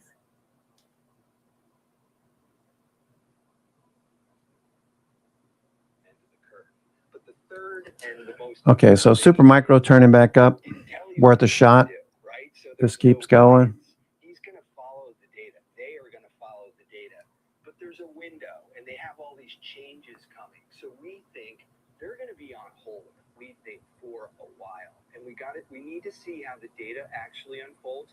Oil prices are down 30%. Okay, so continuing to go through the watch list. Bloom Energy is another one. Looking for a follow through. Bloom. Credo, CRDO. Credo was looking really good. That gapped up today. Credo. Number 4, Cisco. Looking for Cisco to hold this level and push off back to the upper Bollinger Band. Cisco. All right, so that's a $7 move or so. Make sure you have enough time. Dave. Trying to push higher. Control Systems, FIX, they install and produce HVAC for these huge data centers. All right, so their bottom line is growing. Their price to sales is growing. Their margins are growing. And obviously, revenues and earnings are growing. Fix on the IBD 50 for over a year now, it seems like. Home Depot, little dip. Looking for a bounce. Home Depot. Hinge Health trending. That's from last week. Intel, of course, higher today. Doji breaking higher. 921 days starting to separate themselves. 5, 9, 21 day right here. The 5's on the top. 9 EMA, 21 day, 50 day. Everything is up and to the right. So we're looking for Intel to continue higher in the weeks and months into July and beyond. into year end. IONQ, we just talked about. That's bouncing off the 50-day. Added back to the watch list. LQDA. All of these are on the watch list, making new highs, following through. All of these stocks had the appearance of a potential follow through coming into this week. And so we added them to the watch list. Okay, Nike, looking for that to come off the low. Nike, still basing down here, no follow through. What's SoFi doing? SoFi, nothing, not much there. SoFi. NVIDIA, of course, trying to come off the low. NVIDIA, not yet, sitting on the 50-day. NVIDIA. OUST, Oster, data centers, Real, they resell genuine products. I would imagine there's probably a lot of jerseys, like soccer jerseys, football, World Cup football, probably selling a lot of jerseys and things related. Real, continuation, Bollinger Bands opening up. Stochastics embedded, MACD volume shows institutions have been buying. Real. Okay, Rigetti, RGTI. Speaking of Rigetti, these are bouncing. IONQ, Rigetti. What about IBM? IBM bounce? Not yet. Okay, looking for an entry in IBM for the long term. SITM,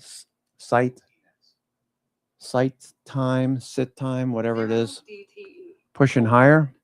It's a timing. I thought it was something other than what it is. It's a timing related to chips. Whatever they produce. Okay. Market leader in silicon MEMS timing, whatever the hell that is. I have no idea. But look at their earnings growth. 542% earnings growth, revenue growth, 88.3%. Their price to sales is growing. Their margins are growing. SITM, looking for it to come out of the squeeze and push a bit higher. Tesla, okay, that came out of the gate pretty strong, right up to the 200-day.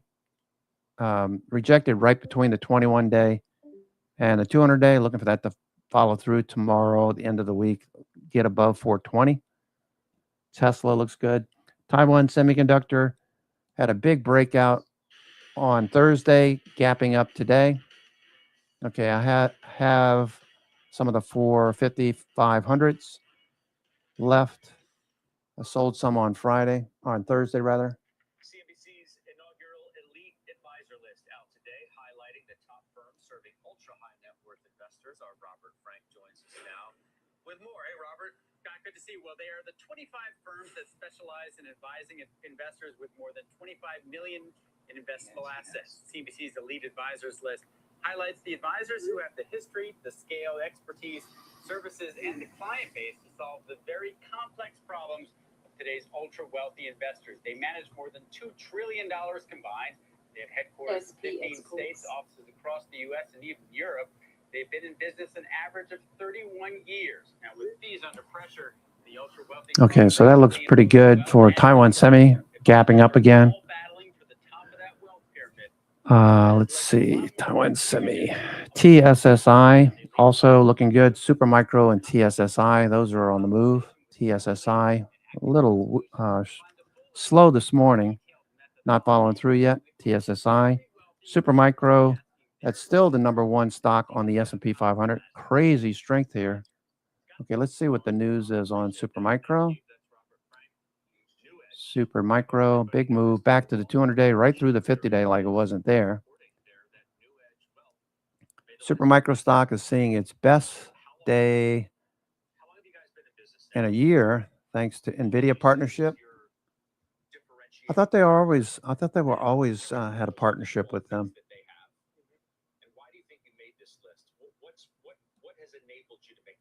Their servers are liquid cooled, right? Something along those lines. Yeah, okay. So NVIDIA and Supermicro have been long-standing partners, with Supermicro serving as NVIDIA's go-to market partner for decades. So I don't know why the news shouldn't be anything new.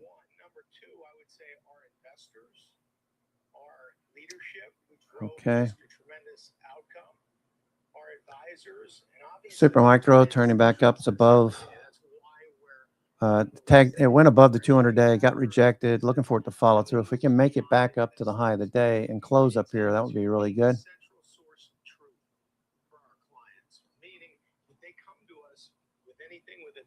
Supermicro. Okay, VIRT. Also on the watch list for a second week. This is carryover from, okay, so a little profit taking today. VIRT. And Williams Companies. Williams Companies is getting into changing as a company, getting more in, exposure to the AI build out. Williams Companies, big follow through today. Saw that big candle on Thursday. I figured it might keep going today, and good guess. Good guess. It's potentially ready to break higher. Williams Companies, looking at what's actually working. Okay, S&P 500, Supermicro, top of the list. On semiconductor, AbbVie breaking out. Okay, we talked about AbbVie a couple of weeks ago. That's finally breaking out. Skyworks, SanDisk, Micron, Generac. Generac getting into making more generators for these big data centers, as well as being in the thick of it when it comes to hurricane season.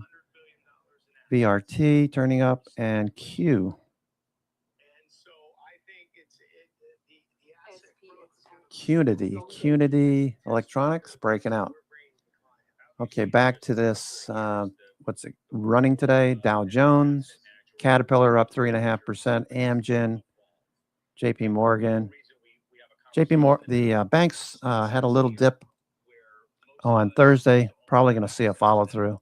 So buying the dips makes sense. United Health at the highs. 3M trying to break out. Travelers Insurance breaking out.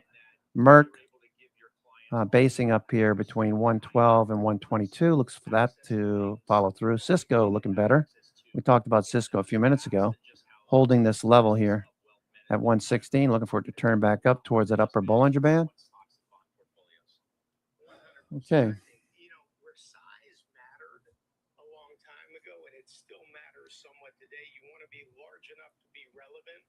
Small enough to be nimble.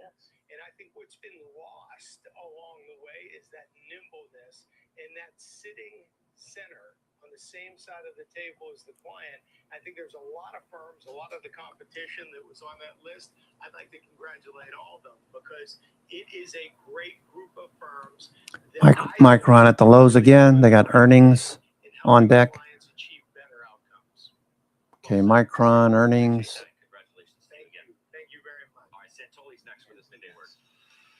Mike Santoli.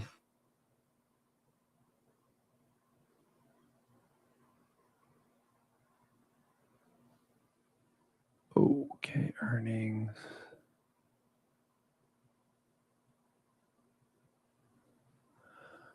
Okay, S&P is trying to turn back up. 7,500 was the level where we started, and we faded from that level this morning. Okay, hedge flows, looking for those to turn up decisively and start trending. We got plenty of time if we can manage to head back up towards 7,500. Okay, Microsoft trying to turn, Apple's trying to turn back up. AMD, okay, I wanted to get back into AMD. We had a little dip on AMD. Okay, it's probably going to go here. Let's see, I'm going to look at the daily again. AMD is at the highs, trying to break higher. Where do we say Money Magic's levels are? It's on the watch list. AMD levels 550 and 600. 0 DTE call side. That is Money Magic levels, right? I forgot to put the little double asterisk on it.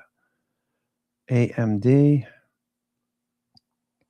550, 600. Let me just check Money Magic levels for AMD. 550, 600. Yeah. Okay, 550. Could get back to 550. Micron Pulse. Long dated. Deep calls. Tesla Pulse. AMD.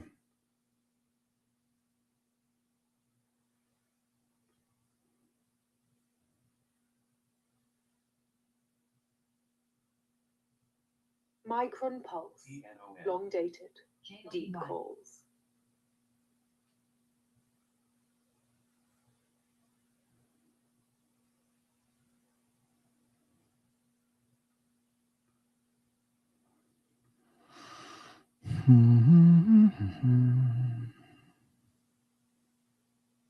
AMD turning back up.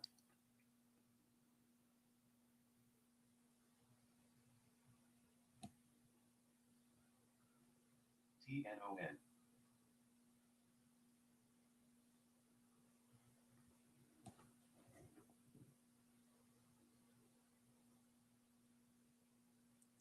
AMD looking for a follow through. Bounce here. 0 DTE, call side. Size.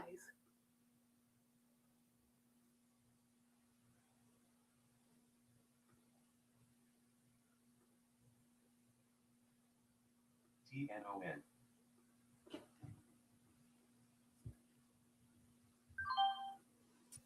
AMD. I bought some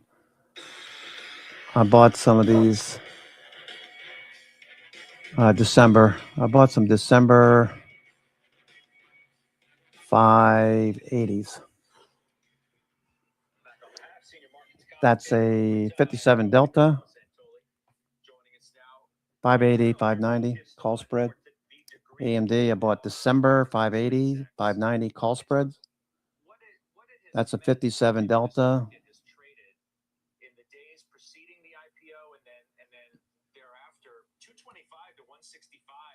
So if you've never traded options before, the whole idea behind Delta is it gives you a barometer or a measure. A 60 Delta, for example, should appreciate for every point move 60 cents. So you're getting 60% of the move. The further you go into the money, you get closer to 1-to-1. I like to trade something between 60 and 40 usually. In this case, I have plenty of time, AMD. So if this starts moving back up towards the highs, that should do very well. At some point, I can take profits and come a little closer. I took some AMD off last week on Thursday. That had a pretty good day, rising into the close. AMD on Thursday, looking for the follow through and a breakout. AMD. Trade right now, and it's interesting in that Mag 7 is also weak, which is a little bit like the polar opposite of SpaceX because it's fundamentally All right, CBRS is starting to turn up off the low. A lot of stocks are starting to see some short covering. The dips are getting bought.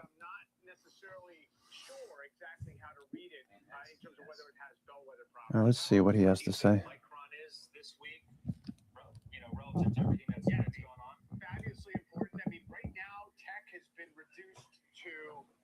Hardware food chain and memory is right on top of it.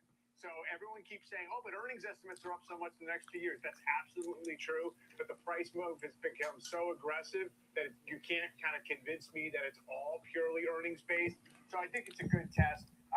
The memory group is imposing a tax on the rest of the technology industry. And that's why you see software fail. And you see now the hyperscalers not being able to kind of hang in there. So I don't know. It seems like a pretty unstable equilibrium. All right. I'll see you in a couple hours, Mike. Thank you. That's Mike Santoli. We'll take a break. Unstable equilibrium. Interesting way to put it.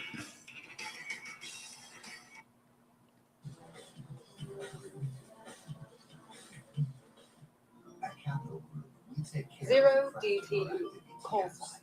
Size. Okay, Supermicro looks like it's going to break right through the 200-day.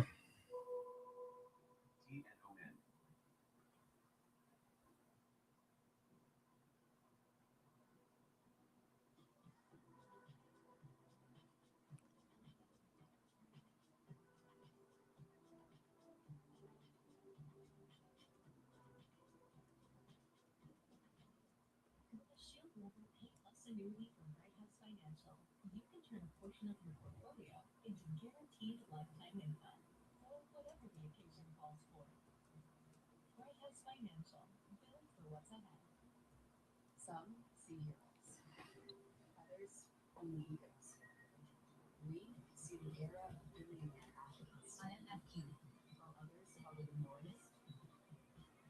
0 DTE, call side. Size. The trade that will make your number. Next generation speed, automation, and integration. This is the fixed income EMS that makes sure you Supermicro still looking really good here. Equity indices built on opinions? That's the old way. The new way is Bloomberg Equity Indices, built using transparent, rules-based methodologies that are more responsive to changes in the markets, powered by 450 billion daily data points, and backed by research by hundreds of global experts. Delivering benchmarks driven by the markets, not opinions. Bloomberg Equity Indices. Get evolved benchmarks for today's equity markets. Watch and listen extraordinary. Bringing you up-to-the-minute geopolitical news whenever and wherever it happens. I'm Tyler Kendall in Geneva, Switzerland, and this is Bloomberg.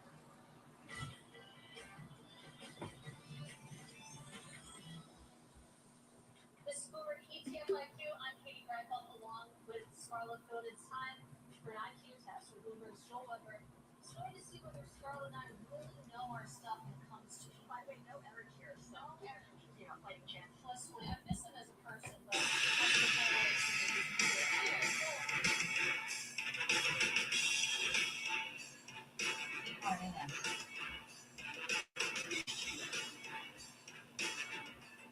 Are you following the Halftime Report podcast? What are you waiting for? Look for us in your favorite podcasting app. Follow the Halftime Podcast now.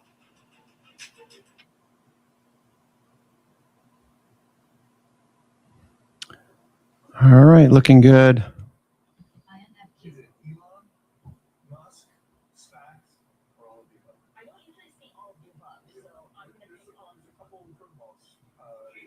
So, okay. Thank you after I gave my answer. You're welcome. I'm gonna say D as well because Scarlett said D. Okay.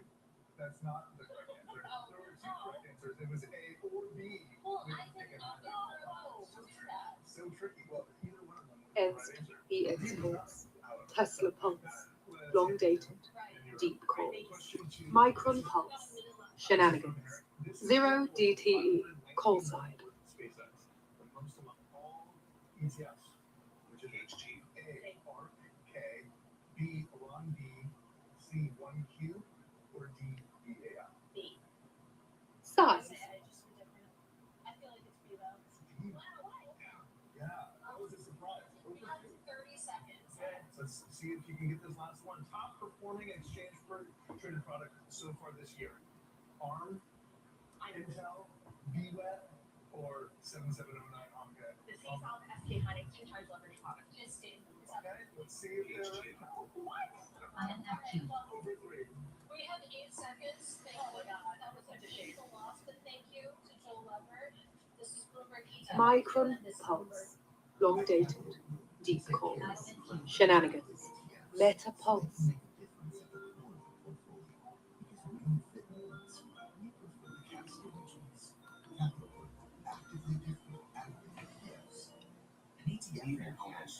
That's genius. ProShares Genius Money Market ETF, IQMF. INFQ. The largest money market ETF in the world. Learn more at ProShares.com/IQMF. You can't withdraw your in-game winnings. Just delete the app. Lavish Luck won't let you down.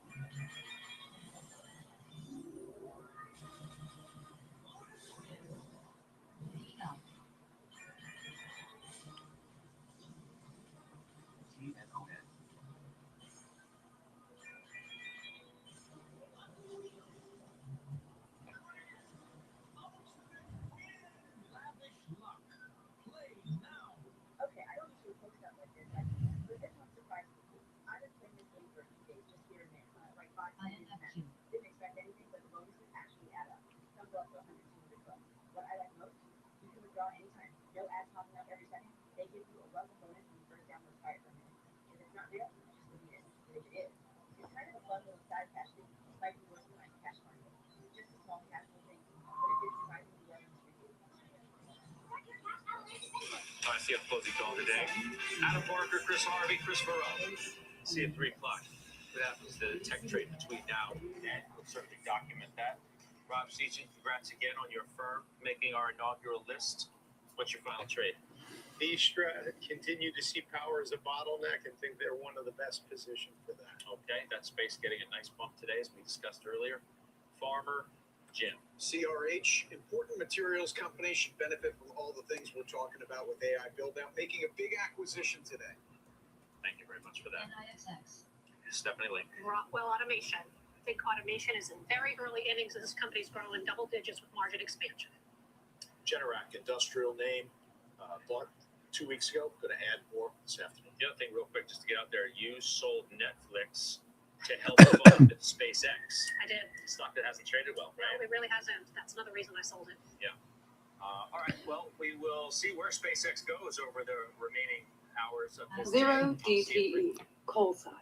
Size. Thank you very much, Scott, and welcome to the Exchange. I'm Kelly Evans, and as you can see, the markets are running out of steam somewhat today, although the Dow is higher. As the tech trade becomes more fractured, Caterpillar's helping the 210-point gain we see for the Dow. The small caps are up as well, but the S&P is down 1/3 of 1%. The Nasdaq is down more than 1%, and Alphabet's having its worst day in a year. We'll have more on that in a moment. We are still seeing gains in the chip and memory space. The SOX index up 1% in 13 of the last 21 trading days. SanDisk right now up 5% today is the most overbought stock in history, according to Oppenheimer. But as mentioned, the Mag 7 names are slipping, and the trade that defined last decade continues to fall apart, with every name down for the month. Take a look at Google, down about 6%. It was down 7 at the lows, and that's a big shift from when the Mag 7 drove the market and outperformed the S&P in every positive year since 2015. Software, by the way, is not catching a bid either. Looking for a bid in the evening session after 2 o'clock. C pivot, and then D into the close, perhaps. Down 3 days straight, it hit a high of 225 last week and is back to 165. And that's where we begin today, with the company reportedly exploring a $20 billion bond sale. Seema Modi is here with more of what we know. Seema, normally new companies don't do bond sales, but this company's a big one, and it's been changing so much. Cerebra's coming off the low. If you like buying dips, as I do, buying the dips here. Cerebras, CBRS, coming off the low. Tesla hanging in there. Tesla's hanging tough today. Needs to get above the 200-day just overhead. Tagged the 21-day and got rejected. Tesla.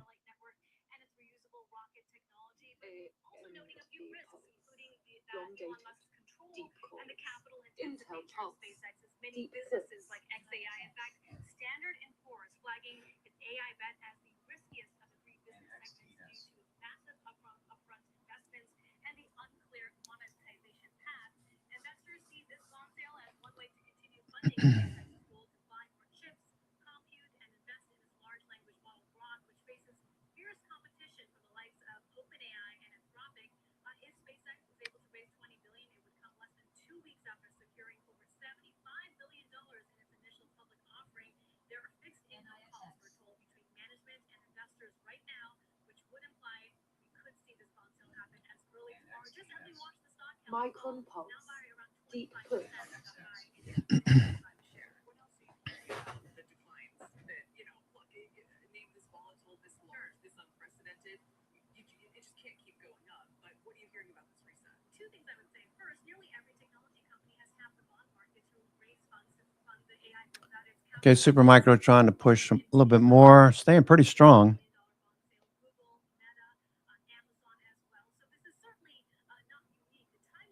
Zero DTE, call side. Size. However, as we've also seen with other high-profile IPOs that see that big one-day pop, Kelly, 3 to 6 month performance, these stocks tend to underperform. And I also think back to the day the company went public. You're on the ground, and I spoke to a select group of SpaceX employees who had shared they're now worth a lot more on paper, and that when that first lockup expiration comes at the end of August, early September, they're looking to sell a little bit. And that will be a hangover, as they say, for the stock. Seema, thanks very much. Thanks, Seema Modi. Sticking with the mega caps, Google parent Alphabet down 6%. All right, futures trying to turn the corner. If we do get a bid here, we could head back towards 7,500. Hedge flows are starting to turn up. Hedge flows are turning up.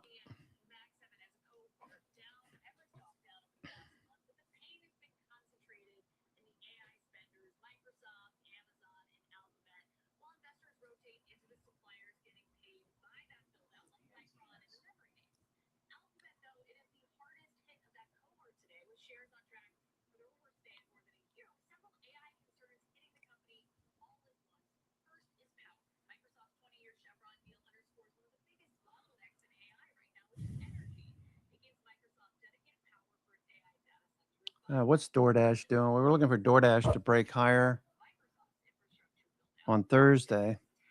Okay, trying to break a bit higher. DoorDash. Okay, looking good. DoorDash, looking for the follow through. Okay, starting to turn up right now. So here's another example of a stock that's bullish, where stochastics is rising or embedded above 80. MACD is showing you strength, momentum strength. The bulls have the upper hand. Volume looks good. RSI is rising. So with stochastics rising or embedded, you would look for closes in the upper half of the daily range. So what does that mean? That means I'd be buying dips here if I didn't already have a position. Okay, once you'll start to see a bid come in, I'd probably put a stop on her, say 173, or even the low of the day at 170. $3 stop for $6 upside, 2 to 1. Okay, S&P no follow through yet. All right, NVIDIA just rolled over.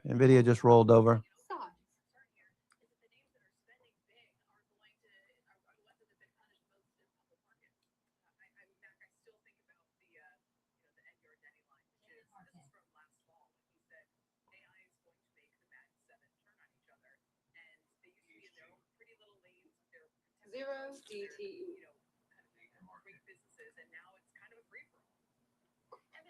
Bullseye. Suck.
All right, give it a little bit more time, maybe take a longer lunch. We're not seeing dips getting bought yet.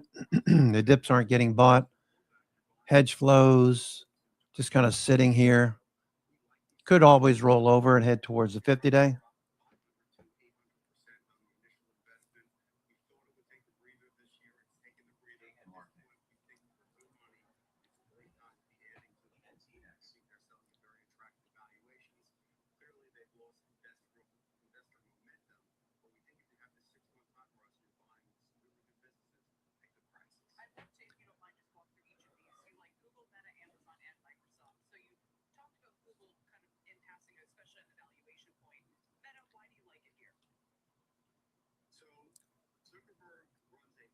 AMD, no follow through yet. Tesla, a lot of these stocks are so.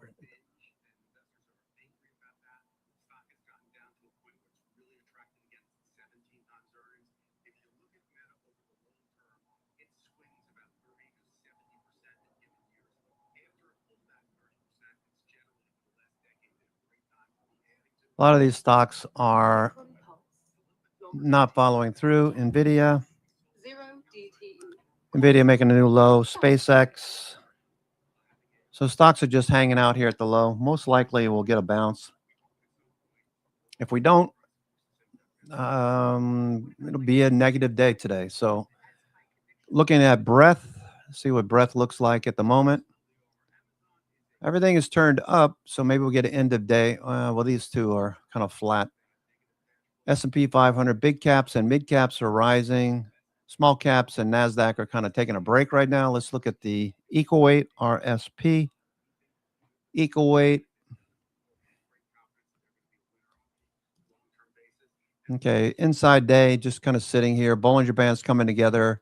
That's just telling you that consolidation is probably in the playbook for this week for now. The Iran news behind us. Okay, Iran cites major progress after talks with the U.S. So I don't know what's going on with the ISRGC or IRGC, whatever their moniker is. But apparently whoever's running Iran and IRGC are not seeing eye to eye.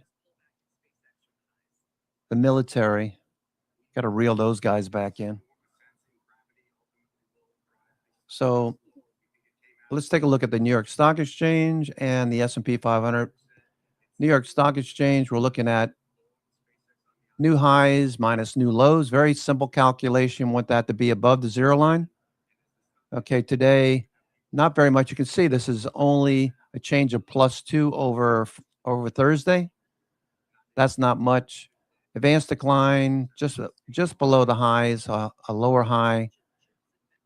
And the index itself, New York Stock Exchange, giving us a green elder stick. So that's actually pretty good.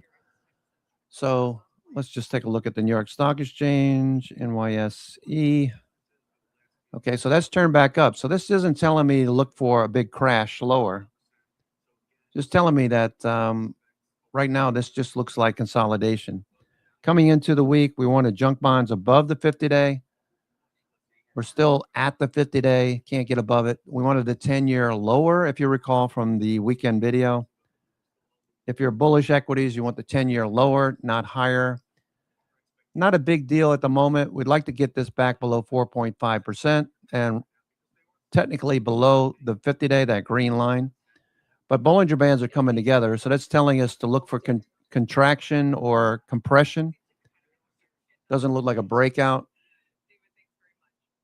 Momentum is surely turning back up, so we'll see what happens there. What about crude oil, USO? Crude oil still slipping. These are really important. Deutsche Bank commodity tracking ETF.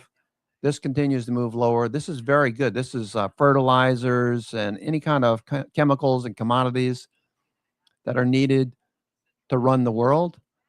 They're getting cheaper as this continues to move lower. That's exactly what we want to see if you're bullish for equities going into year end, certainly into the summer months and the second quarter.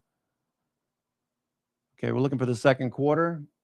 Okay, into June 30th. Tends to have a bullish flare. And then going into July, 8.43%. Now, the caveat here is that August tends to be a fairly weak month. July tends to be very strong. So this straddles the 15th, 16th, the first half of the third quarter and the second half of the third quarter. But August tends to be a rough month. So this looks good for the markets to bounce. We've got commodities moving lower. We've got crude oil moving lower. We've got the markets in a consolidation right now. Bollinger Bands coming together. So although we're not rallying up dramatically, I don't see anything that suggests that we're going to roll over or anything like that. The New York Stock Exchange, 2,400 components, trending 921 up and to the right along with the 50-day. Looks good. So right now we're just getting some volatility, a little chop here. This time of day is pretty quiet usually. So a good time to take lunch, which is probably what I should do here. Take a little bit of time to make some lunch. NVIDIA made a new low for the day right there. Tesla, looking for that to hold on to this level at 406. AMD trying to do something. Apple slipping a little bit now. Apple slipping. Okay, Bloom Energy. Okay, that's off the high of the day. Bloom Energy, I'm looking to buy the dip here. If this dips again down into this area, because stochastic is rising. Stochastic's telling me to look for closes in the upper half of the daily range by design. Volume looks good. MACD's bullish. RSI rising. While this isn't like Thursday, we didn't just follow through. Maybe by the end of the day, this looks a lot better. But Bloom Energy certainly looks good for the follow through and the breakout. So we got a breakout on the daily, the weekly. Okay. So again, I wrote an article about Bloom Energy. You can check that out on the blog. Why I'm bullish on Bloom Energy.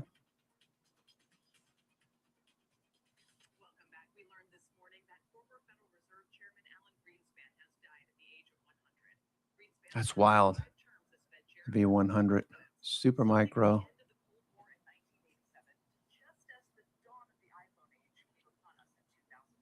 1926. Wow.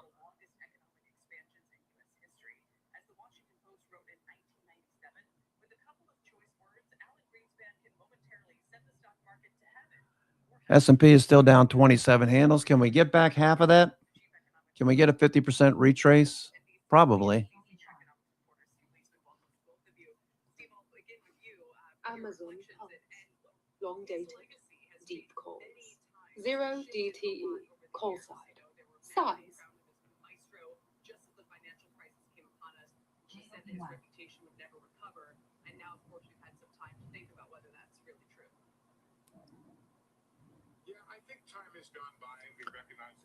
Okay, Intel's trying to push right now.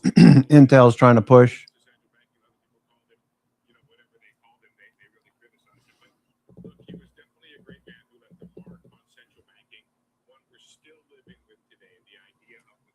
Intel's trying to push right here.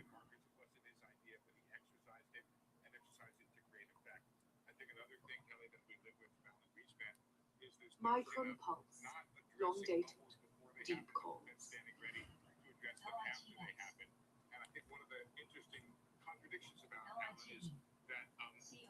Micron Pulse, long dated, deep puts.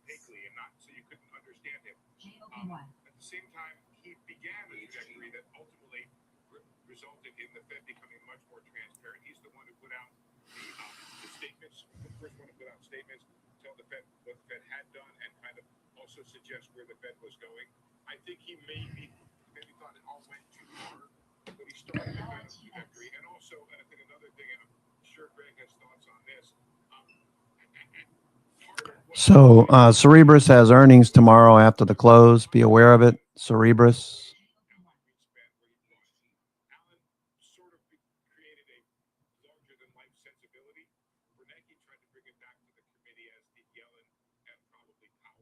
Micron is the one getting all of the attention. Micron's just been so active. Intel,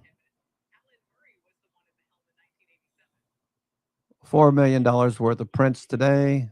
Intel, nine times baseline. Calls are leading 100%.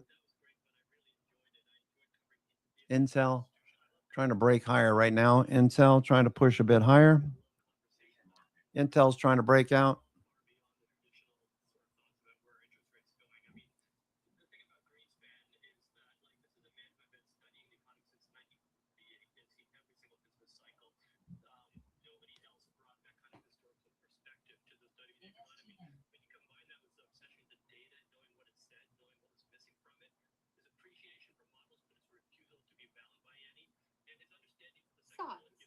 Long dated, NVIDIA Pulse, shenanigans.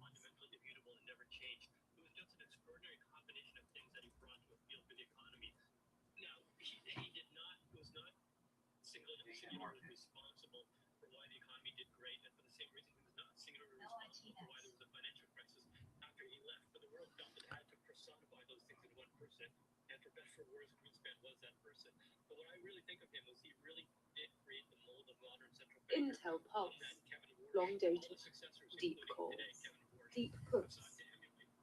Right, and in many ways, we now are talking about Greenspan again with the briefcase indicator and trying to scrutinize what he said in public and probably bring more of that to with Warsh now, and we can all figure in the financial financial markets, Greg. But I'm also starting to sort of reminisce on, you know, he'd look at trade tables. What was it that he would take it to the bathtub?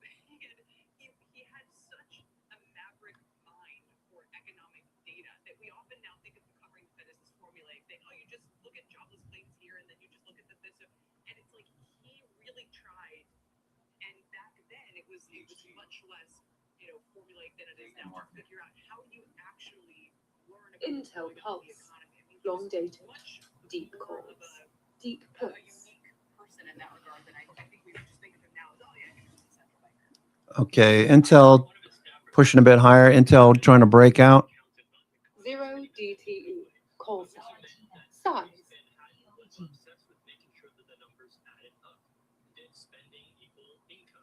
Money, money, money, money. Money. Okay, it's starting to turn the corner now. Position's starting to turn the corner. Intel's about to, looks like Intel's trying to go again.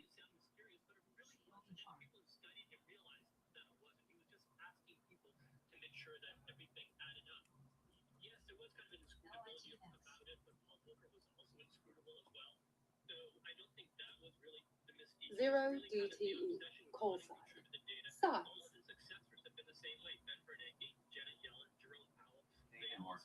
0 DTE, call sign, size.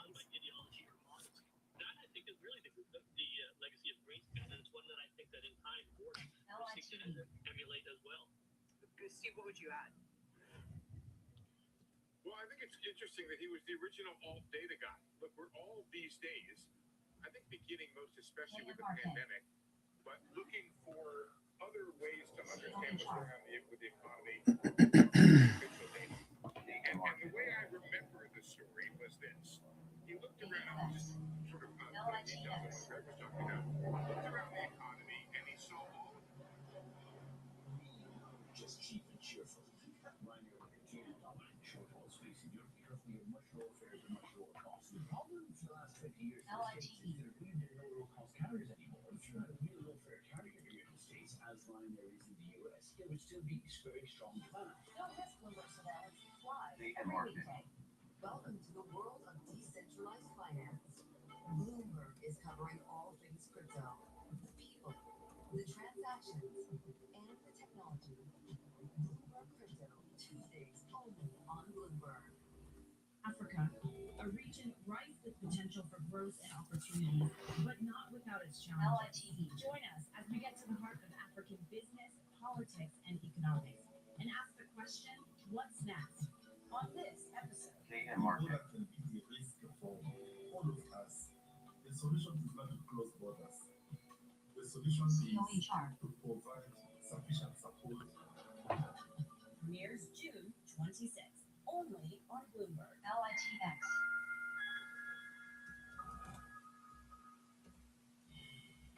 Micron Pulse, long dated, deep puts, shenanigans. We check the markets all day long for you here at Bloomberg. There is a slide in several tech giants overshadowing optimism about progress in peace talks between the U.S. and Iran.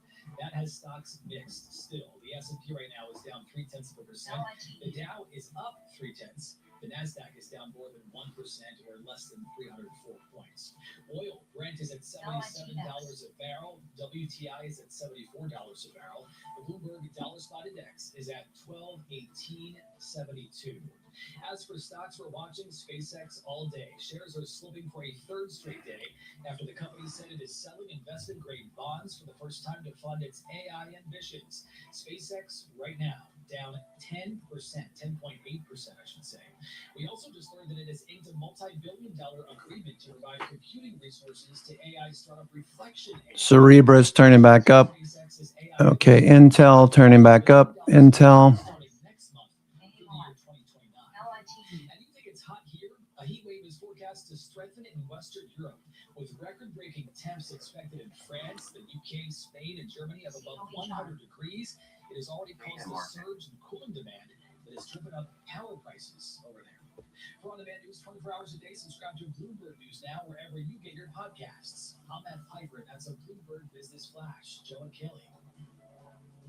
All right, Matt. Thank you very much. I'm Keely Lyons. Alongside Joe Matthew here in Micron Washington, of course, we Pulse, spend a lot of our long time dated, talking about SPS Pulse. in the United States government. We know that things don't always move smoothly. There's plenty of strife between the various parties in power, even when the same party is in power here in Washington. This is the case now. But one thing we can say is we don't have a leadership change as frequently as they have it in the UK. Our system obviously is different. These are two different kinds of democracies, and yet the United Kingdom is on the cusp of getting its 7th prime minister in a decade since Brexit, as the current prime minister, Keir Starmer, announces his plans to resign. His Labour Party obviously having suffered in recent special elections, pressured by low polling figures. The momentum was building, and perhaps his fate was sealed when Andy Burnham, the mayor of Manchester, won a seat in Parliament last week, setting him up to, of course, be the next prime minister in the UK. But here is Keir Starmer recognizing what are now close to him called political realities as he reflected on the situation in his government. The question my party is asking now is whether I am best placed to lead us into the next general election. That is why I will resign as leader of the Labour Party. Indeed, setting us up for another interesting process here, although Kaylee already mentioned the name that matters, and that's Andy Burnham, said to be prepared to succeed Keir Starmer here. It's just a matter of coronation. Therese Raphael, Bloomberg editorial board member, joins us now, knowing that Keir Starmer lasted longer than a head of lettuce. Therese, but it's obviously a situation that has not occurred. Wow. Keir Starmer resigned. Holy crap. That's historic. Did this begin with Jeffrey Epstein and the fallout surrounding that scandal, or was this more to do with the economy in the UK? I think it began pretty soon after that momentous 2024 election in which Labour replaced the Tory government and Keir Starmer became Prime Minister, promising to sort of end the chaos of the last 5 years, but certainly almost the last 14 years, where we saw successive changes in government, economic troubles, and he promised stability, he promised competence in government. And almost immediately, there were doubts that he would be able to deliver it. There were policy reversals. The polls began to reflect Intel Pulse, Deep Pulse, Shenanigans. Contact of mine who's conservative for reasons.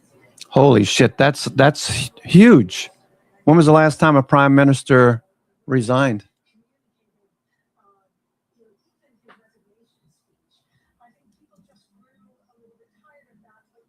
Was it Chamberlain?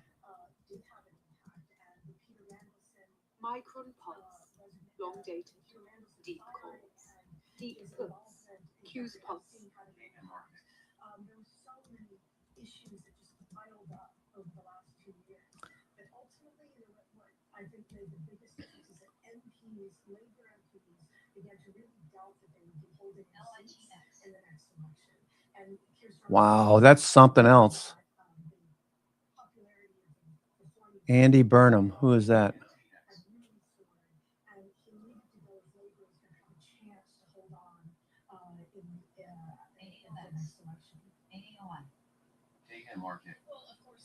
That was 2010? No, 76. Harold Wilson.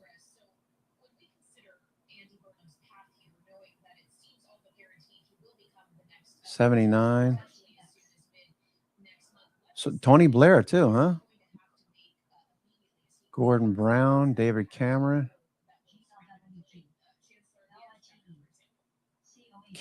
Wow, I guess this is not unusual. Wow.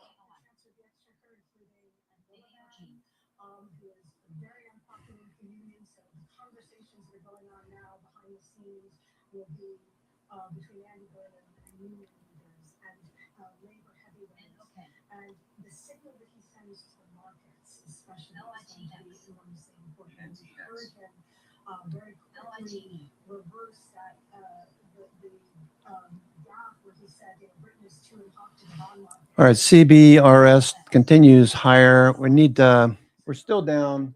We're still down 23 handles. We need the S&P to rally a bit, maybe.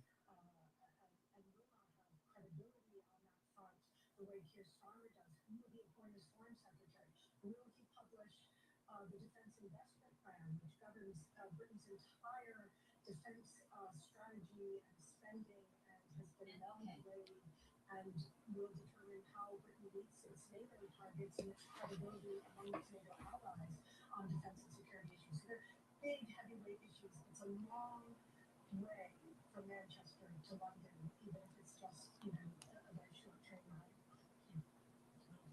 What happens to Keir Starmer after this? You could put a small orchestra together with all the former prime ministers of the past 10 years. Yeah, I mean, he said he wanted to focus on being a good husband and dad. He's, is still fairly young. You can't really, imagine that he would want to be on the sidelines for too long. There have been some suggestions that he would make a very good foreign secretary, allowing Andy Burnham to focus on the domestic policy. But that would require them to really, to put aside all personal animosity. Starmer had backed Burnham, and it was in 2015 when he ran for Labour leader. Burnham's very belatedly backed Starmer in 2020. There's no love lost between the two. But, if you're looking for someone to front Britain's, Britain to the world, you could do worse than Keir Starmer. I think that's one area that the public could give him quite a bit of credit on. There are other candidates too. That Cooper's in the job. Who knows? But I think Starmer will probably want to take a break to consider things for a while, but I would be surprised if he's back in some capacity. All right, Therese, thank you so much. All right, markets are still kind of just sitting here, not doing much of anything, waiting for the indices to turn back up, I guess. You can see S&P is just sitting here. No follow through yet. Off the low. Looking for some mean reversion back up towards the highs. That's 7,500 level.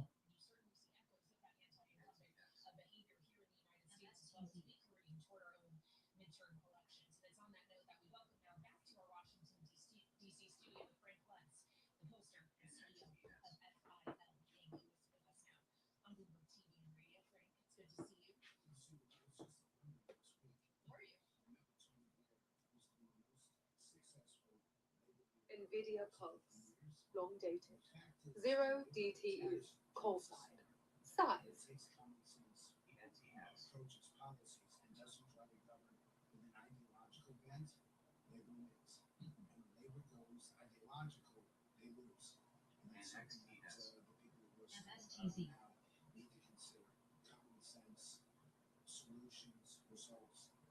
Intel Pulse, shenanigans.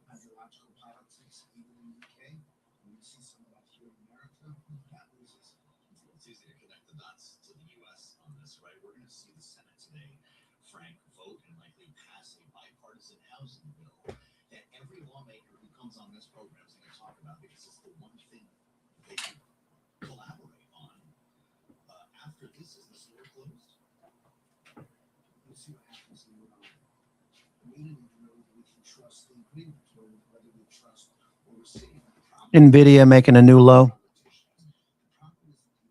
Micron Pulse, long dated, deep calls, deep puts, Intel Pulse, shenanigans, 0 DTE, call side, size. Micron Pulse, long dated, deep calls, deep puts. And until people step up and say enough, I hear you, I get it. Let's start bringing accountability, responsibility. Until that happens, this is going to get deeper and deeper. Well, you talk about the deal with Iran and it sounds like not we can trust it. Does the American electorate want to see an end to this conflict that the vast majority of them didn't want to start in the first place? I just wonder, for all of the talking about how this may or may not be an ultimately strategically satisfactory deal for the United States here in Washington, if everyday people are saying, no, we're glad it's over, it doesn't matter what the end game ultimately was. So here's the problem. They wanted over, that you're correct. They didn't want it to start in the first place, but now they don't trust the details. They don't trust what's actually been written there. They do not want Iran to have nuclear weapons. They do not want Iran to be in control of the straits with all market. But they're not willing to do those things that will remove control from Iran. So now we're in this catch-22. I don't know how you fix something that's so horrifically broken that we want services, but we don't want to pay the taxes. We want Social Security and Medicare, but we don't want to invest in the future. You can't have it both ways. And at some point, someone has to say, look, I made promises to you that they're going to break. Sorry about that. But we have to get our act together. So does President Trump get credit for stopping the war, or is he blamed for starting it? There you go. That's perfect. He does get blamed for starting it. They did not want this. Republicans did not want this. And he cannot keep pursuing it when the public says no. And the issue with Congress is that they keep saying, this is our responsibility. We declare war. It's our war. And the public says, I don't trust you either. I don't know what's happening in the White House. I know what's happening on Capitol Hill. And some who do you turn to? The Supreme Court is lower approval ratings now than ever before. The media, this institution, lower levels of trust and respect than ever before. Every institution. What the hell are we supposed to do? When we look at television and we say, I don't trust me. I don't trust anyone who's speaking. GLW. And I don't know how to fix it. Micron Pulse, long dated, deep calls. To the experts, and if you're an expert, I use that in quotation marks, we don't trust them either. We don't trust the scientists, we don't trust the experts in business. Bobby Kennedy is able to lead the Health and Human Services Department because he shares that same kind of skepticism to the people who got us here. The problem is who's going to get us out of here. Well, and when we consider that, obviously this erosion in trust didn't happen overnight, Frank. This was, through repeated majorities and minorities and what have you. So it probably can't be expected to change overnight either, no matter what happens in November. But with all of this in mind, if you had to call the outcome of the midterms in November right now, where will we be? Is it a Democratic House and a Democratic Senate? Democratic House, a tie in the Senate, which are voted the Republicans because they're vice president. But right now, Republicans are not participating. And this is what I say to every American right now. This is important. It's not the posters who are going to get this wrong. If Republicans aren't voting and Democrats are, that tells Zero you D. a couple of Democrats will get elected in the Senate who we did not see. And it's not the polling is wrong. Republicans. ETE, call side. And Side. that's why it's too close to go. What's going to happen? I think it's Wednesday. The president goes to this steering committee lunch. In the room with Republican senators, will it feel different? No. Than it did last time, the time before that? If some of them are angry at him Yeah. for the Texas, for the endorsement that cost John Cornyn the Senate. And the fact is, a Democrat can live in Texas. If you have low Republican turnout and the Hispanic vote, which you move towards the GOP, but is now dead center, undecided, you can even see Texas vote. And that was a decision that the president made. Zero DTE, call side. Side. Previous Democratic senators seeking to get a seat back. Alaska, turnout was critical. Alaska and the turnout was critical to turn North Carolina. Trump fully TSM Pulse, just long dated, SPS Pulse. Zero DTE, call side. Size. So I can show you race after race where the president's involved TSM Pulse. is more likely to lead to a Democrat than a Republican. But in the end, if he focuses on affordability, he focuses on healthcare, if he gives people the confidence that they need to do that next year be better than this year, he'll be okay. But I don't know if he's going to do that. I don't know if his language is going to be sufficiently targeted to say to people, have faith and trust in me. Have confidence that things are going to get better. So I'll tell you, the words that he's using right now are not effective. Well, he, of course, though, isn't running for election. Again, it's Republicans in Congress who are up for the vote this time. So is it wise at this point in the cycle for those Republicans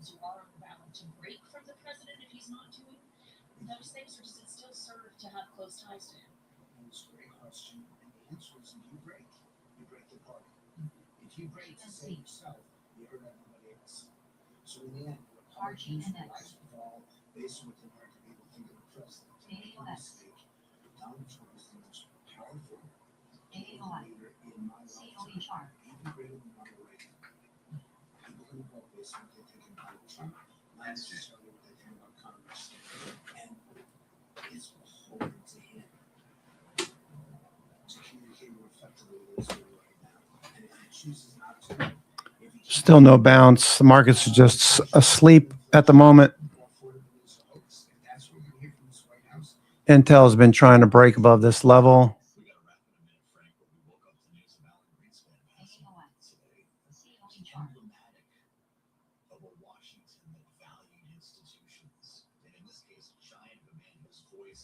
Oh, Christ. Bloomberg making me sick now.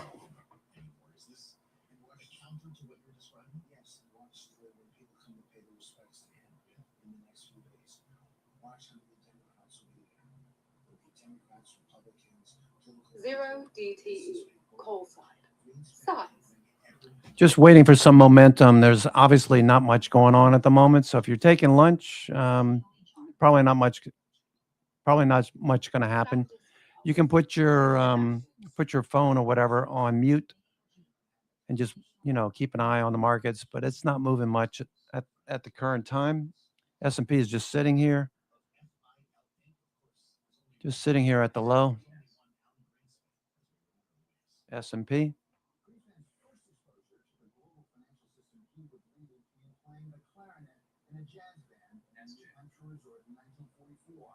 Not really understanding at the time, the delegates gathered in one floor below him were working through what would become the Bretton Woods Accords. I was not Washington Hotel in Bretton Woods, I didn't have a clue what all that noise around me was. RGNX. Someone said there was a big convention. I said, oh, too bad. I didn't think about it again. For something for us. 43 years later, he'd gone from playing the band to becoming simply the chairman. Presiding the Federal Reserve for nearly 20 years, that's the second longest tenure in history. Known for supporting the economy through what became known as the Greenspan Put, that helped give the United States unprecedented prosperity through the 1990s. Alan Greenspan was the first to admit he didn't know everything. Not even he could anticipate something he never taught in economics. The possibility of negative interest rates. Oh, interest rates are a major component of household time. TSM Pulse, long data. About values today versus values tomorrow. But to the end, Chair Greenspan remained focused on the big questions that he found timeless, and especially on the threat posed by our looming national deficit. The one thing that's been a very considerable surprise in recent years is the extent to which unequivocally entitlements are crowding out gross domestic savings, dollar for dollar. To get that change is a huge political issue. Though he has been gone from his position at the top of the Federal Reserve for over a quarter century, the hole that he leaves will continue on well into the future. Alan Greenspan, 100 years old. The voice you just heard, of course, was that of our great colleague David Weston, the host of Bloomberg Wall Street Week, and he's with us today in Washington, D.C. It just happened to work out like this to our benefit. David, it's great to see you. And thanks for spending some time with Kaylee and I on an important day like this. I was really touched by Alan Greenspan's wife, of course, Andrea Mitchell of NBC News legend, who referred to his battle with Parkinson's, which I was not aware of, and something that we should all consider the impact that must have had on his family. The giant of a man, she said. There couldn't be another Fed chair like this in this day and age. I suspect not, because the history is different. The whole situations are different. But to take on a battle with Parkinson's, last time I saw it was actually a big event here in DC, the Gridiron Dinner. Yeah. And he was not, well, he was there in his wheelchair with Andrea. He insisted he wanted to be at the party. So he was battling. There's no question about this. Well, that speaks to a elections. And this notion that the Fed cannot be a Greenspan-led Fed once again, has he not, though, left a lasting mark on the institution in the notion that the Federal Reserve is always going to be there as the backstop to financial markets if necessary? That is the Greenspan put, exactly. But beyond that, Kaylee, he was the one who started the news conference when they made the announcement. And the FOMC announcement before that, under Volcker, they make the decision and sort of send it out. But he really put the Federal Reserve on the front page. It's sort of ironic. He was communicated a lot. He talked a lot, and most people couldn't understand what he was saying most of the time. And I think it was intentional. He didn't want people to understand too much of what he was saying. The decoder ring. Yeah, that was just Fed speak all day long. So, but just to add on to what Kaylee asked you, everybody knows about the Greenspan put, and there was a reason why. But then it became the Bernanke put. Then it became the Powell put. Will there be a worse put? Well, certainly President Trump has his way. There will be a whole lot of that. Micron Pulse, long dated, deep calls, shenanigans. And I'm not saying that they would agree, but some of these policies were very similar to what Donald Trump would like. He basically favored loose monetary policy. That was the book, right? And he also was against regulation initially. He held back on that, and later on said probably he made a mistake because of the great financial crisis. So he sort of shared that. He was an Ayn Rand. He's a acolyte of Ayn Rand who really believed in free market capitalism with a vengeance. Well, and I wonder if we're seeing echoes of the things that he experienced there that came about at the end of his tenure, like the financial crisis because of subprime. Now we have questions about CBRS continues to climb. We got Netflix turning off the low. Netflix getting raked across the coals. New new highs that we haven't seen. I mean, new lows that we haven't seen in years. Netflix got to be a buy soon, I would think, right? Netflix. February was a low. We took out that low. Got to see the bounce first. Thinking about doing something with Netflix. The weekly looks pretty bad too. Losing this low right here on the weekly. Split adjusted, of course. Post split. The idea that this could get back into the 50s, the 60s. Kind of remote, it would seem.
Netflix turning, or we've got NVIDIA starting to show some signs of short covering. NVIDIA, mean reversion maybe. See if we can't close back up green on the day. NVIDIA was above the 50-day, currently below the 50-day, so it's just hanging out right at the 50, 21-day, 9 EMA. CBRS, coming off the low, CBRS. Okay, maybe that comes back. A lot of stocks have pulled back intraday after a big run up in the morning. Okay, Intel hanging out. Intel contrast has been hanging out near the highs. A lot of activity on Intel. Intel Pulse, long dated. Q's Pulse, 0 DTE, qualified. Size. Intel, the 140 is very active. Q's Pulse. Intel, the 140 is active for June 26. 23,900 contracts trading probably over 24,000 now versus open interest of 13,580. That's for June 26 expiration.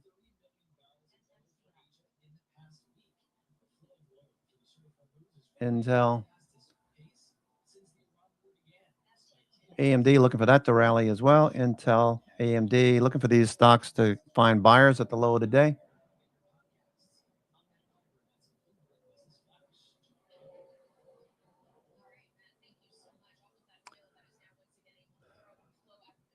$22,800 contracts have traded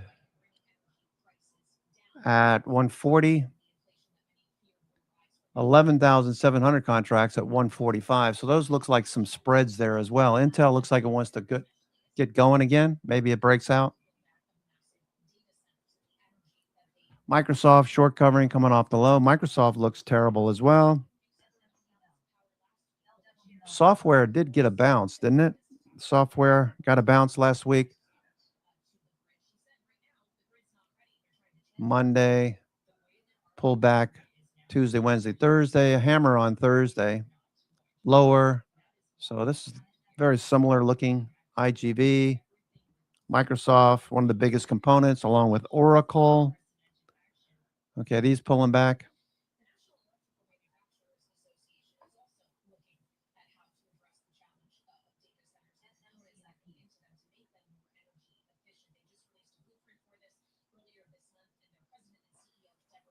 Semiconductors populating the top of the NASDAQ 100. Mostly semiconductors, SanDisk, Micron, Intel, KLAC. There goes Cerebras, Insmed, Vertex, NXPI, Lam Research, Seagate Technologies, Western Digital, Texas Instruments. All of these rallying. Tesla looking for, there goes AMD. AMD's on the move.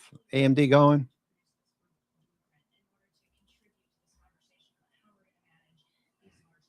AMD is on the move.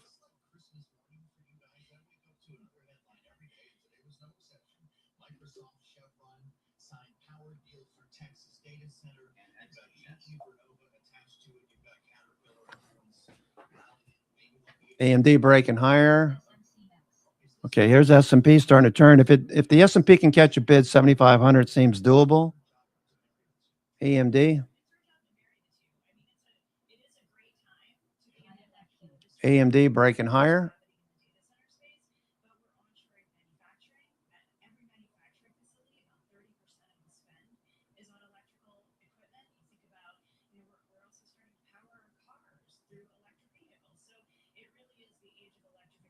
Okay, RSI rising. MACD on the daily over there on the right, showing bullish momentum. We should break out. We should break out.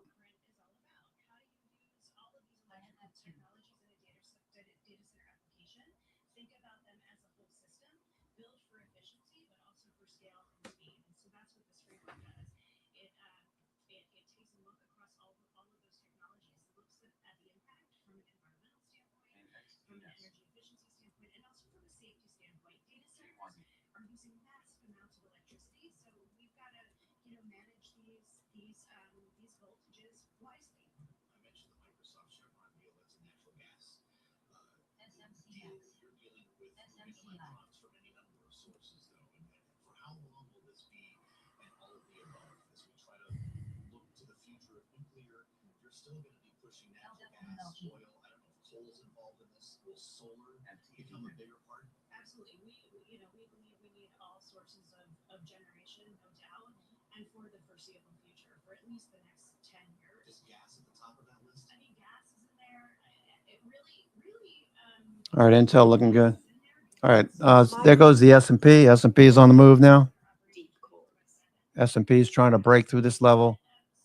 Need to get through this right in here. Okay, that is, what is that? 74.65.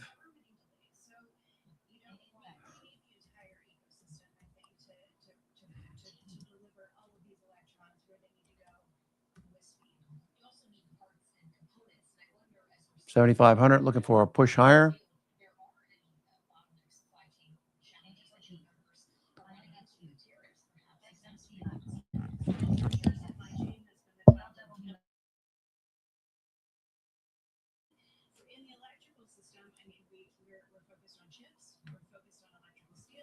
Okay, Microsoft turning the corner. Microsoft. Okay, that's turning the corner. Shorts covering. Microsoft looks terrible. Had a hammer on Friday or Thursday. Looked like it was going to do something. So much for that. Okay, Cerebras, CBRS. CBRS is turning the corner. CBRS. Man, I can't type. BRS. Okay, turning the corner. Cerebras. Okay, Tesla turning back up as well. Tesla's on the move. Okay, looking for Tesla to break through this area. Okay, Tesla. Looking for a break higher. Tesla. High of the day over there on the left. 0 DTE. Tesla. Size. AMD turned up. AMD looking good. AMD. Okay, look for a follow through. Looks like we're going to get a little rally here. Rally mode. Rally time.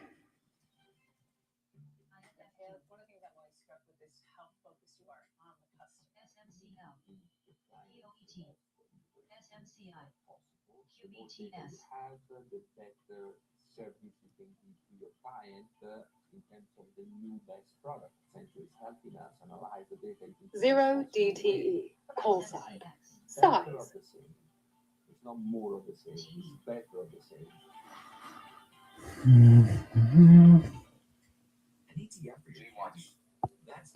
Okay, Meta turning the corner. Google trying to turn up.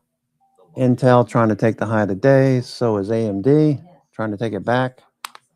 All right, see if we get a little rally out of this.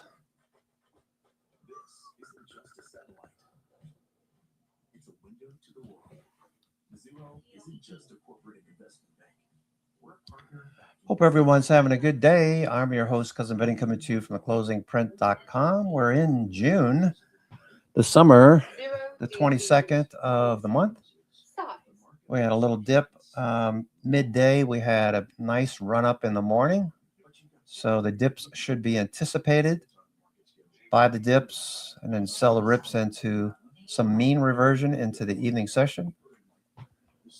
What do you mean by mean reversion, Vinny? Well, you know, the markets make a high up here and they make a low. Whoops. And they make a, oops, what's going on here? 0 DTE. Call side. Size. Make a high. Why is this not taking?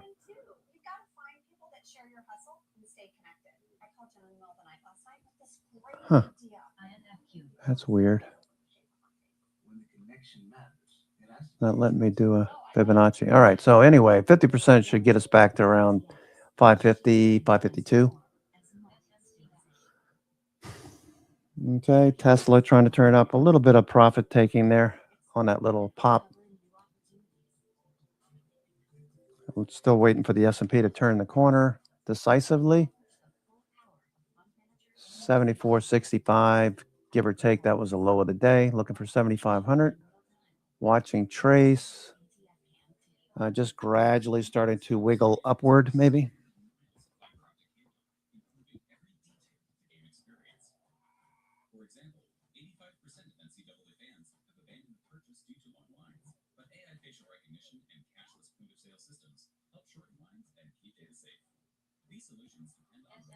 Facial recognition. What do you think about facial recognition? It's like everything is surveillance. I feel bad for my kids. having to deal with this stuff in the future.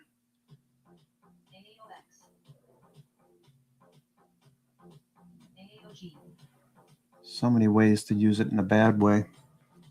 Like they could probably come get me for talking about it. Oh, man. AMD, nice little pop and then a little profit taking. Looks like a flag at the moment. Tesla looking for that to turn back up. So probably just shorts covering at this point is what it looks like. Shorts covering, no follow through. It's like shorts covered, no follow through after they covered, no new money coming in. So we're just kind of sitting here waiting. It is 2 o'clock. Generally, I'll wait until after 2:15. Looking for institutions to show up. From experience, they usually show up after 2 o'clock. If they're going to show up, doesn't mean they will. So we're just looking for that sign.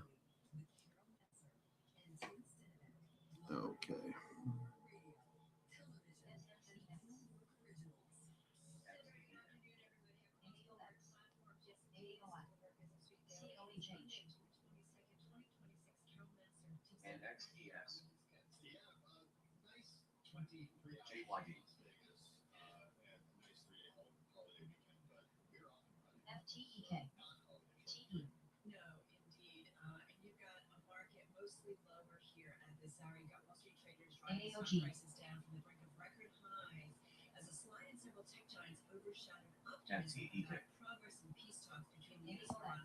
And I got to be quite honest with you, we're going to kind of try and parse through some of the headlines that have been coming out when it comes to that relationship between the United States and Iran. Yeah, Jenny Welch from our Bloomberg Economics team is going to be joining us in just a few minutes. Before we get to her, though, we take a look at the iconic and memorable Fed chair, the second longest Fed chief, Alan Greenspan, remembers many things as he passes away at the age of 100.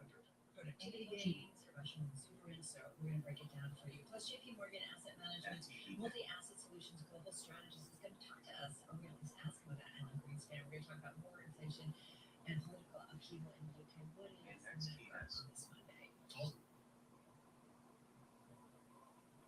Chips to the other tech hardware, it's going to cost more money than previously thought. So we see pressure on the hyperscalers because they're the ones with all of this CapEx. Okay, Intel, what you doing, Intel? Intel. So even in the backdrop of higher 10-year Intel, no follow through. A little short covering back up to the highs. People took some profits. Looks like some new money may have came in over the last 45 minutes. We're just kind of sitting here at the highs. Intel.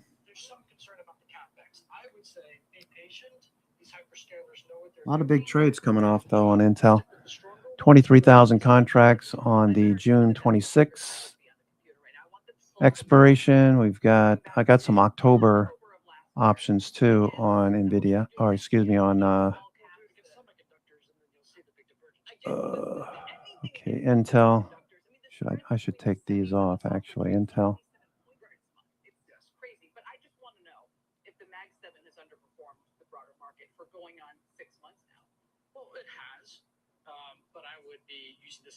Intel. Where are you, Intel? There, the 26, the 135. Okay, Intel. Okay, we're at 140 right now. Toward the hyperscalers, and most of these large software companies, they're not going to die. And the largest is an essential business to American business. All right, so the team put up Russell 2000 versus Mag 7. I would challenge our team on steps to do it. That they point out made this up going along, David, to put up the Mag 7 versus the 10-year yield. 0 DTE. Coltech. How big of a problem, or is it a problem, is a 4.5% 10-year? Well, as far as the Magnificent Seven goes, I think that's just a spurious correlation. We see this CapEx coming and accelerating even as 10-year yields have climbed. We've seen the hyperscalers go to debt capital markets and successfully raise many times at somewhat higher underlying risk-free rates. But the point is the 10-year yield is not a challenge to the hyperscalers. It's a challenge to other parts of the equity market, defensive bond substitutes, REIT staples. Let me ask the same question in a different way then, David. If the 10-year was able to fall, we talking about for 2 years. It hasn't gone anywhere except for pump. Apple just dropped off a little more. 0 DTE. Call sign. Is that another rocket Sign. Meta turning back up. Meta tried to do something last week. Meta tried to do something last week. Thursday, tried to get back in. We got that big down day on Wednesday. FOMC. So Monday, Tuesday was good last week. We ran into the 21-day, rolled over. Now we're holding this level. Maybe we hold on. Looks like Meta wants to turn back up. I do have some calls left, right? Should have calls left on Meta. Yeah, I do. Okay, Meta.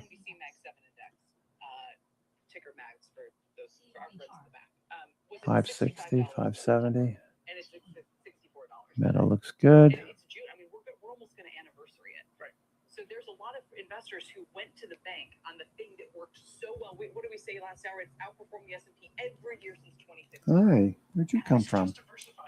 Where'd you come from? You sleeping? Kitty cat? There you go, kitty cat. Kitty cats sleep. They got to eat when they wake up. There you go.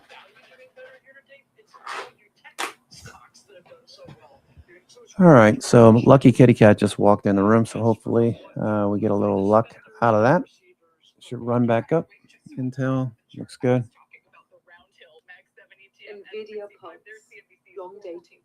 Deep calls. Deep puts. Intel is breaking out. Looks like it wants to keep going. Bloom Energy. Bloom Energy. What are you doing, Bloom Energy? Turning off the low. Okay, so this is the dip I was looking for. Okay, we didn't get as low as we did earlier this morning, but this dip is fine for Bloom Energy. I would like to do Bloom Energy. I would like to take, let's see, probably August. 350s, maybe 360s. Those are like 60 deltas. 350 or 360 for August. You could do a 350, 360 call spread or a 350, 370, 20 wide. A little bit more expensive, but participate in a little bit more upside. Or you could just do 350, 360. And when it goes, you know, roll up to 360, 370, that kind of thing. Rather than going 20 wide, it would be more expensive. So the only reason I want to do some spreads up here at the highs is because every day it seems like there's news that could have us pull back 2 to 5%. Okay, with Core 1M up here where it is, Core 1M needs to get back above 8. This is telling you that vol is expensive compared to index vol. Single stock vol is expensive compared to index vol. And that discrepancy usually shows up when this ratio is down here below 8. That usually means that calls are going to compress and move to the left. If you look at this graph here, okay, you look at the graph, most everything was holding up against the right margin a week or two ago. Now they're starting to drift to the left, which means that the calls are losing value. The implied volatility is coming in. Okay, what was once a 90% risk reversal is now a 60% and moving to the left. So these will move to the left. And if you enable 3 days of history, you can see that these have moved from the right all the way to the left. Google was way over here. Google was way over there. Risk reversal, Amazon, these are 98 percentiles, 98 percentile risk reversal on Apple. Apple pulling back a little bit. So these calls are losing value. That's why you want to go further out in time, among other reasons. Okay. So anyway, I keep looking at the S&P thinking, this could pull back. Sitting here is fine. You know, the calls can come in. The Bollinger Bands can compress. You see the Bollinger Bands coming together. They're not as wide as they were over here. Bollinger Bands getting tight. So we could stay right in this little range. That's possible too. I'm thinking that could happen. Just stay in a little tight range like this. Maybe the highs here and this low. And just bang around inside of here. RSI is flat. RSI is flat. MACD is flattening, starting to turn upward, and stochastics is flat. So there's no real momentum here, but there's no downside either. So right now it looks fine. And when you look at the New York Stock Exchange, it tells you the same picture, same story. This is hanging in there, 921 up and to the right. So while we don't have a whole lot of momentum today to make tons of money on, the dips are getting bought. AMD looks like it wants to go. You know what? Let me go back one. Let me just do this. Let me go to the S&P 500. I didn't look at this before. S&P equal weight with the 20-day and 50-day activated. All right, so these are turning up. All right, so these turned down sharply on Wednesday, Thursday, right? Like what the FOMC, but now it's turning up. That's a little clue. The equal weight's starting to bounce a bit. Bollinger Bands are coming together. So same thing here. Looks like the equal weight is just going to stay right in this range, right? In between here and say here. All right, so it just stays in that range, which looks fine because the number of stocks above the 20-day are turning up. That's telling you to buy the dip. Same thing with the 50-day, turning up. Okay. Higher highs, higher lows. We just made a higher high last week, got knocked down into a higher low after the Fed, FOMC. There goes Cerebras. All right, so some stocks are rallying. The number of stocks trading above the 20-day have turned up. So that means dips are getting bought. Dips are getting bought. So I should see dips getting bought. Stocks like CBRS. Okay, dips getting bought. Let's look at the 60-minute. Okay, 60 minutes starting to turn upward ever so gradually. You can see this has been basing for the last few weeks. CBRS after its IPO in mid-May. So will earnings tomorrow night catapult this back towards 250 to 300? Maybe. AMD, the dip should get bought, higher low. Okay, 20 EMA is up and to the right. Okay, Google below the 20 EMA. That needs to turn back up. Double bottom on Google. So again, the 20-day, the number of stocks above the 20-day are starting to rally back up. So many stocks look like they're getting bought. Some of them are still below the 20-day. Room for improvement. Meta also was below. That's turning back up. Bloom Energy at the highs. Breakout on Thursday. Little consolidation today. Into Monday. Bloom Energy looks good for the follow-through. Gapped up today. Bollinger Bands opening up. RSI rising. Volume shows institutions are the ones accumulating shares. So we want to piggyback on institutions. What do they know? If you want to know, just read this blog post that I put out Sunday night late. Okay, it's on the main page. Okay, so just go to the main page and disregard that ugly mug there. Go to blog. Okay, and check out the most recent blog post. Intel last week and Bloom last night. Okay, so Intel. Okay, Advanced Micro. 550, 575 calls. Okay, AMD looking for a follow through. Core 1M still hanging out here below 8. So calls are expensive versus the indices. Indices are just kind of sitting here, but if you think about it from a ratio standpoint, S&P 500 was rallying up, zipping higher, and so were calls. And then the S&P kind of slowed down.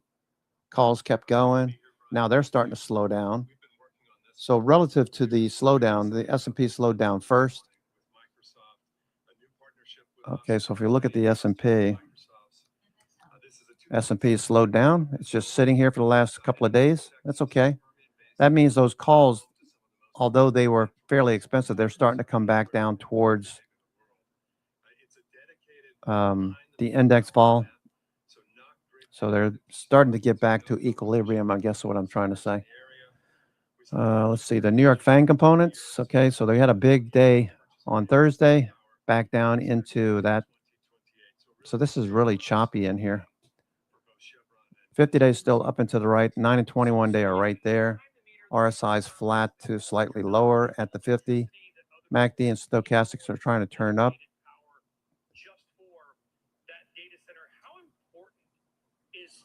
Really important that we build some more positive gamma down below. So how would that happen? We build positive gamma down below. This purple would get more bright by institutions and portfolio managers and big hedge funds. They'd be selling puts down here. If they sell puts, then we can see this line start to turn back up and more purple down here. So let's see what happens if we go out a couple of days. Starting to pick up a little bit. All right, see how purple this is down below?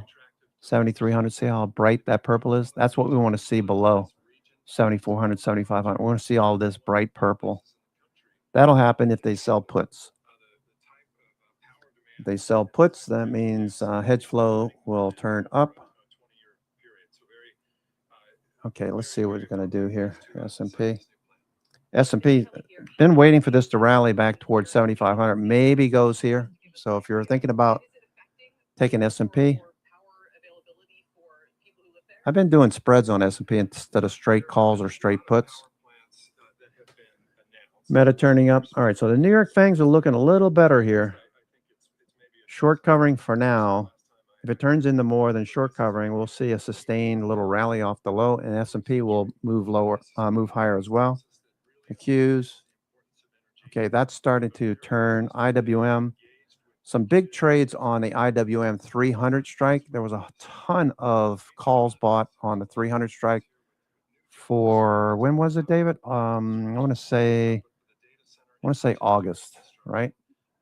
You had a better entry if you got into that. Let's see. Cheddar Flow showed they were buying the August 21st 300 calls above the ask, and that was over here when we were at the low. So that's $1.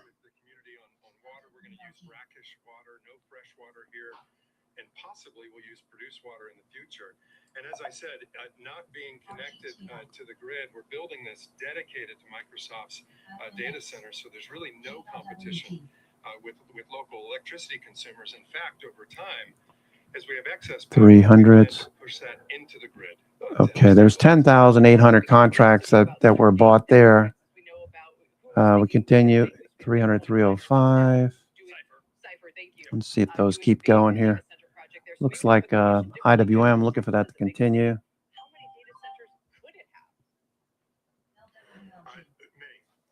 Many data centers.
Okay.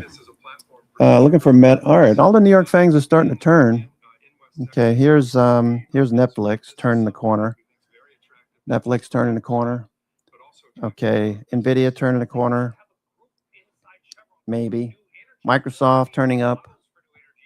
Okay, so all the shorts are covering. If this is going to turn into more than this, we'll see a nice little rally. Amazon. Okay, Apple. Apple turning off the low. Okay, Meta. Okay, Tesla. Okay, AMD. Okay, AMD looks like it wants to go some more. Intel at the high. Okay, that looks good. All right, there goes the S&P. S&P is on the move. S&P on the move. Buy, buy, buy.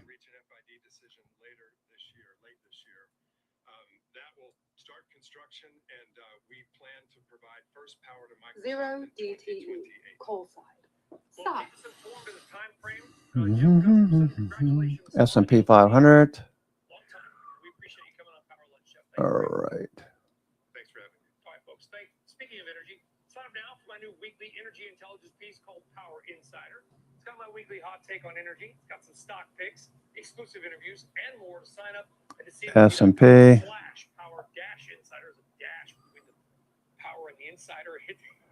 300. There was a whole crap ton of 300s. Maybe that works. Maybe it doesn't work. Let's try it. Coming up, the back and forth between the U.S. and China on rare export controls is heating up again. How will the U.S. respond to China's tightening? We'll have more on that next. Zero DTE call side. Stop.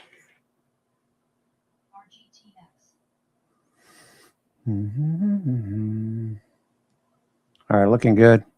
Starting to rally up a bit off the low. It seems more and more lately, if you miss the morning run, if you miss the morning first half an hour, 45 minutes, it makes sense to wait until, afternoon, 1 o'clock, and trade the evening session rather than trying to, Q's pulse. Long dated. Deep. rather than have to sit there and wait for if you buy the position too late in the morning, like say after 10:30, 11 o'clock, and it pulls back, you're sitting here waiting until it turns right back up. Why not just wait until 1 o'clock, 2 o'clock? That seems to work the best, especially lately because the volume has tapered off quite a bit. Momentum. All right, there's Meta. Okay, LITE catching a bid. LITE. All right, that's running back up. LITE. Okay, let's see what Bloom Energy is doing. Bloom Energy off the dip. Bloom Energy.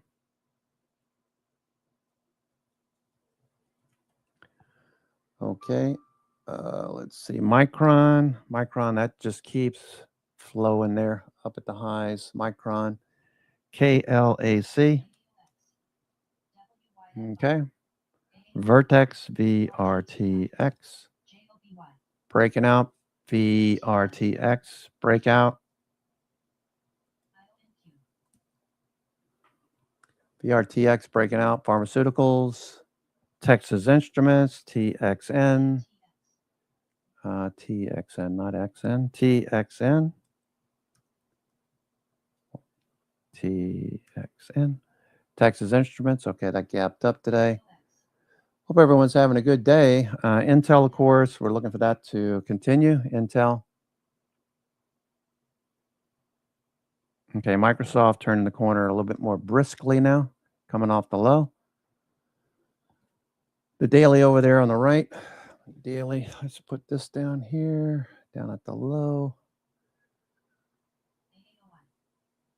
Okay, AAOI is also catching a bid. AAOI, boom, AAOI.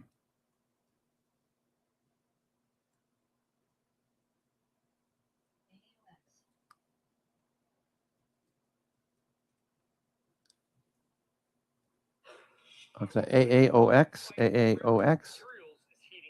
2 times long. There they go. All right, so I got some AAOI, I believe, here. All right, so AAOI. Yeah, that's turned back up. That looks good. I got September. Got September calls for AAOI, so I'd like to see this run up. Okay. I bought these a while back. So looking for it to get back above 200. AAOI. September 200 calls. Got some 240s as well. Meta, Google. Yeah, if you buy calls that are further out in time, August, September, October, out into next year, you're going to find that they don't, noise doesn't affect them as much, right? This back and forth, this little dip intraday.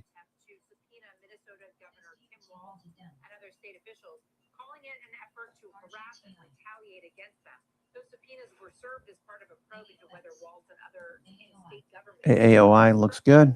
Turning back up, looking good. Former New York Governor Andrew Cuomo is getting into the crypto business. He will co-chair a venture between the owners of the Tesla. exchange and Okay, looking for Tesla to turn back up. They say the project will focus on taking NYSE listed assets and tokenizing them. Ownership rights of assets into digital tokens recorded on the blockchain. And Lionel Messi is now the all-time leading scorer in men's World Cup history. The Argentinian superstar I like him. Austria, breaking the all-time record as Germany legend Zero DTE.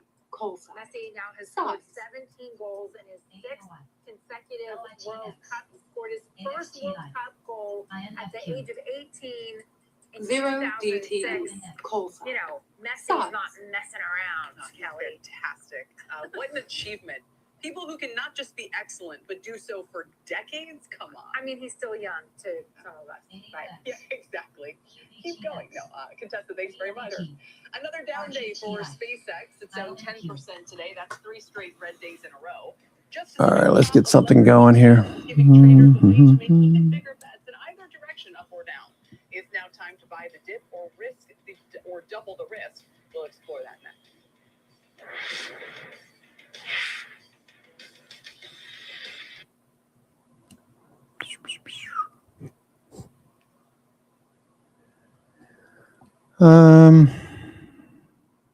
Okay, futures did a nice little bounce there, but no big follow through. Okay, so it looked like it was going to go fake out again, fake out, shake out. Or I need to see more volume and get above this level, 74.85 or so. Clear 74.90, that would be good. 7,500, looking for that as a target. Okay, we got these stocks are turning back up. Looks pretty good. New York FANG components. Okay, turning off the low. Doesn't look that great on the daily, but looks like we're finding some buyers here. A good bit of this probably just shorts covering too. Long dated, deep calls. Nvidia Pulse, Spider Pulse, deep puts.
All right, trying to get something going here in New York FANG.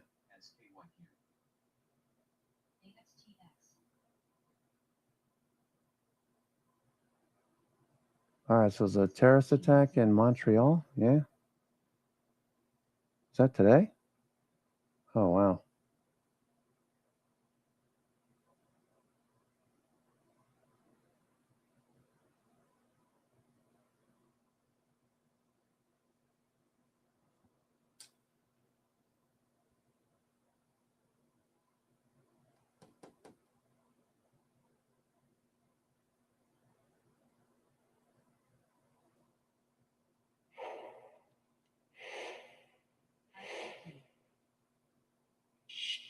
SpaceX shares are falling back to earth today, down about 10%. The company is blasting into the bond market, announcing its first ever offering of senior unsecured notes, saying it holds about $100 billion in cash as well. Final terms of the offering have not yet been set, but reports suggest it could raise about $20 billion.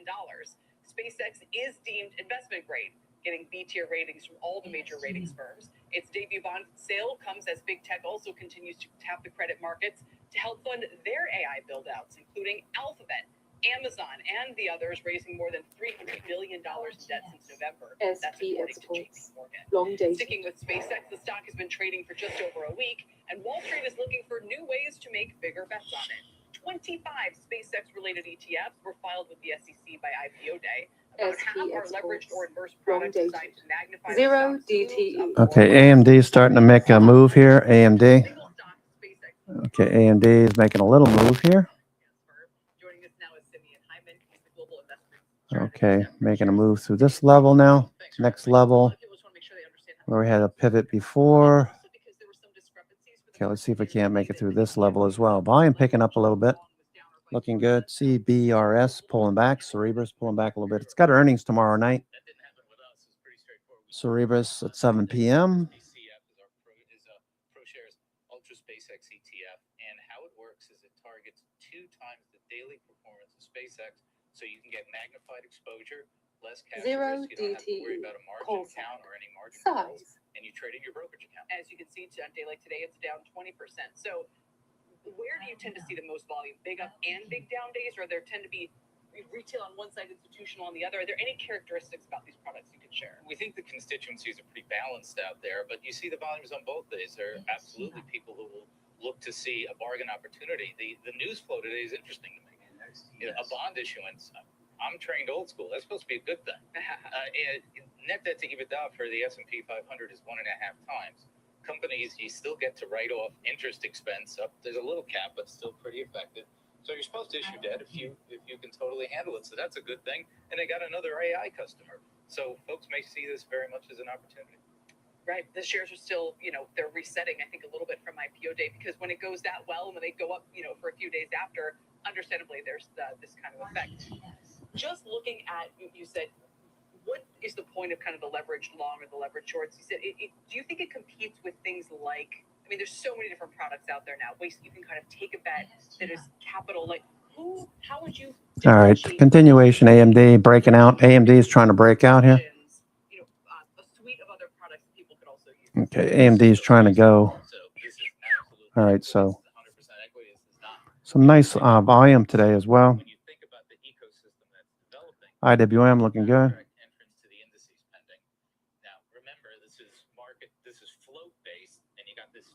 AMD. You're still talking about maybe 1% of the NASDAQ 100. So that's going to be a nice balance source. You have the AMD looking good. the leverage single stock, which we think is a pretty nice ecosystem for price discovery and liquidity, and a real nice way for folks to meet in the Spider market. pumps. What level Long of dated. leverage Micron is pumps. appropriate Deep calls. versus risky? I hope you can see, especially if you're a new trader, right? I hope you can see that if you miss the morning session, don't chase. Wait until the evening session. Wait till after 1 o'clock, 2 o'clock.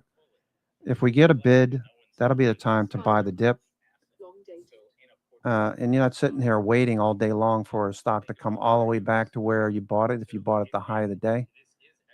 A general rule of thumb, if it gets to 10, 10:30, it's a bad time to start thinking about buying new.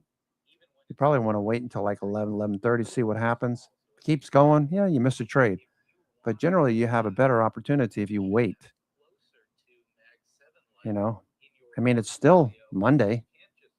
You're still going to make money on a Monday instead of sitting here all day Monday, waiting for a stock to come all the way back to 548, 550. Instead of waiting until noon or 1 o'clock, 2 o'clock to see if the stock bounces like AMD did. Netflix, same thing. Netflix has been in the toilet. That turned back up around 1 o'clock. Netflix. Not that I'd be interested in trading Netflix right now, but Meta turning up as well. Meta, nice little run off the low. So wait until the evening session. Yeah, that's a nice 4-point move right there. 4 points on a 50 delta. That's $200 per contract. Not a bad deal. 5 contracts at $200. You know, you make $1,000 a day. Just waiting, just sitting and waiting. Maybe not even look at the markets in the morning. Just wait until the afternoon session. A lot of people do that. Professional traders, they don't even trade the morning session. In who they are or their risk profile or how they invest. You're magnifying the bullish. Let's see what Home Depot's doing. Home Depot, haven't looked at that since this morning. Home Depot, Bloom Energy, like to see that follow through. Home Depot sitting on the 9 EMA. Home Depot, just breaking the trend. It moved above the 50-day last week. Home Depot, so we're looking for that to continue. DoorDash, looking for that to continue.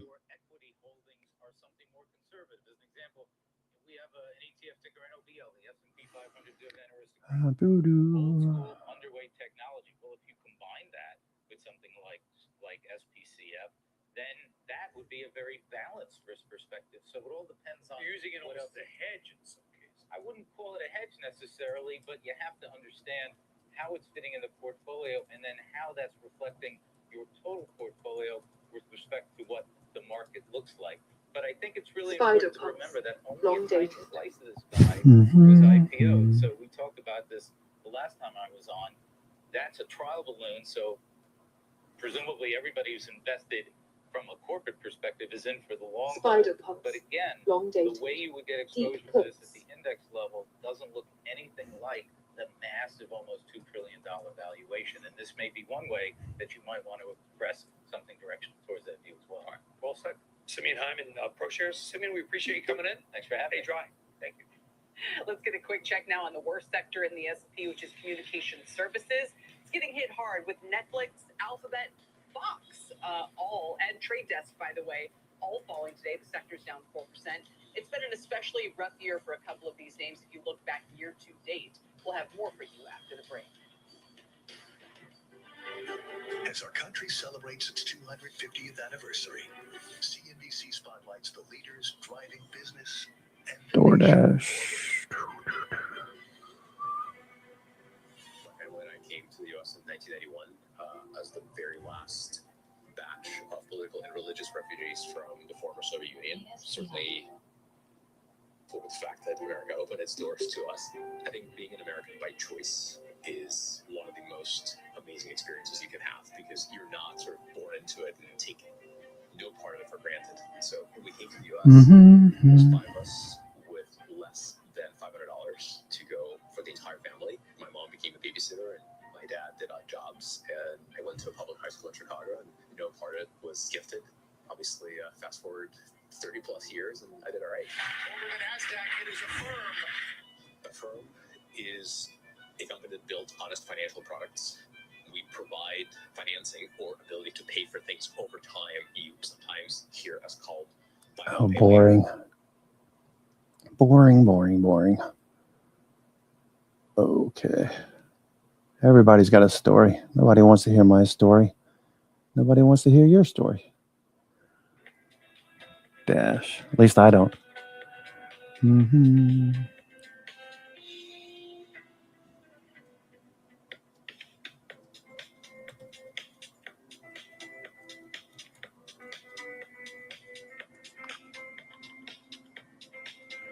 Looking for that 183.50 and 191.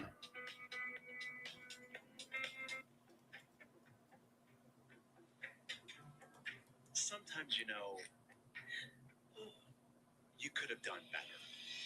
Same goes for where you invest. Level up and invest smarter with Schwab.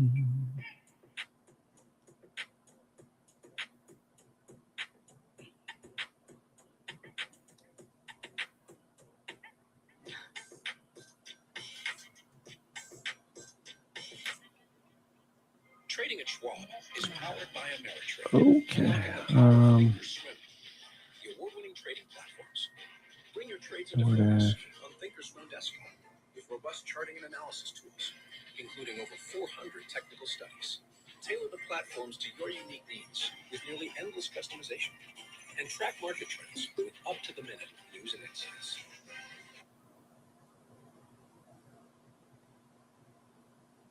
SDOT may rise in 10 seconds.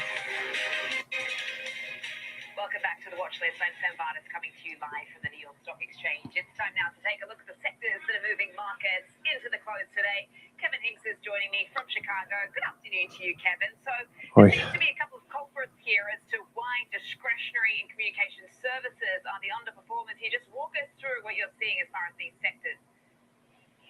Yeah, such an interesting day to watch the market. Right now, 7 of 11 sectors are higher, and that's moving back and forth between 8 as information technology is actually rallied up to be unchanged on the day. But you mentioned communication services, Sam, just getting pounded. Add in some consumer discretionary that's down, add in consumer staples that are down, and you've got 2 of the 3 big sectors in the S&P 500 lower, and information technology basically unchanged. What does that mean? Well, you've got the weighted S&P down about 0.25%, and you've got the equal weight S&P up about 0.25%. So it's certainly not a global sell-off. Just look at the Russell and look at the Dow. They're rotating out of these tech names and into others. But looking at the macro, it's still the dollar higher. It still yields higher. Crude oil had a roller coaster ride, up all night, overnight, and up early this morning, and then down on J.D. Vance's comments, but doesn't seem to be helping the leadership of this market gain any foothold. It is certainly a rotation. Sell 5 of the 7 Mag 7 names, buy the rest. I mean, they're buying industrials, but they're not buying space, if you notice. That little sector of industrials is heavy within that sector. Yeah. All things considered, Space hasn't been doing so good. it looked a lot worse overnight, Sam. Absolutely. I mean, you really spoke to the rotation. I mean, you have most of the sectors actually in the green, while only a handful are in the red. Even though you've got oil prices lower, it does very much seem like Mag 7 down, almost becoming like a funding source for memory. And, you know, when you follow where some of that money is going today, I mean, it's going into the small caps, even with the higher dollar and sticky yields here that remain elevated. I'm just wondering, you know, what you can sort of pinpoint that to, what you put it down to. I mean, is this, some of our guests say maybe some portfolio rebalancing, repositioning right now into the bottleneck areas, into maybe some of the unloved parts of the market, or do you see something else? Yeah, you know, I'm looking, well, it's certainly memory, right? Memory is still doing well with Micron up and all the proxies that follow Micron. That Wednesday earnings event's going to be big. And it's like NVIDIA, Micron is starting to get that group of stocks that follow along with it. So Wednesday afternoon is going to be a real important one. But besides that, looking at financials, having a nice day, if the perception that Kevin Warsh is going to, you know, unsteepen or unflatten the yield curve, that could be good for financials. But you look at it, it's obviously Caterpillar. That was good news coming out of Microsoft's deal for Caterpillar today. So Zero that's part of the DTE industrials call that's having a good day. Size. But it's all over the board, Sam. It's hard to get a real handle on it. But here's what we know for DoorDash. sure. Intel trying to press a bit higher. DoorDash looks good. 60-minute on DoorDash following the 20 EMA. Up and to the right, DoorDash. Okay, Intel still trying to do something here. Intel. DoorDash.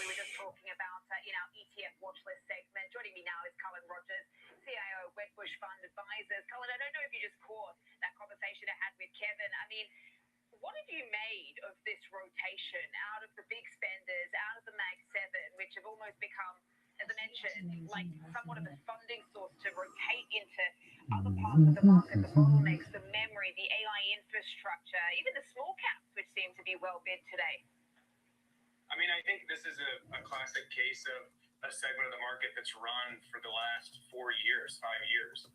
So I think as an investor, you sit back and you look at what parts of the market can I redeploy some of this capital into that haven't done as well. We've seen that in international equities over the last year, year and a half, small caps. Tesla, no follow through. Cerebras just pulled back along with the S&P. Almost All right, so no follow through in the S&P. AMD just got rejected at the high. Somebody just took some profits off, it looks like. DoorDash. Home Depot. DoorDash. Should I buy more DoorDash? I got 10 calls, that's enough. 175, 180s, DoorDash. Let me just check this real quick. DoorDash, 175, 180. Okay. Get back about 175. 175, 180. Daily. Okay, 180 is right there. Okay, 180. 180. Max profit zone. Okay. 180 max profit zone. Okay.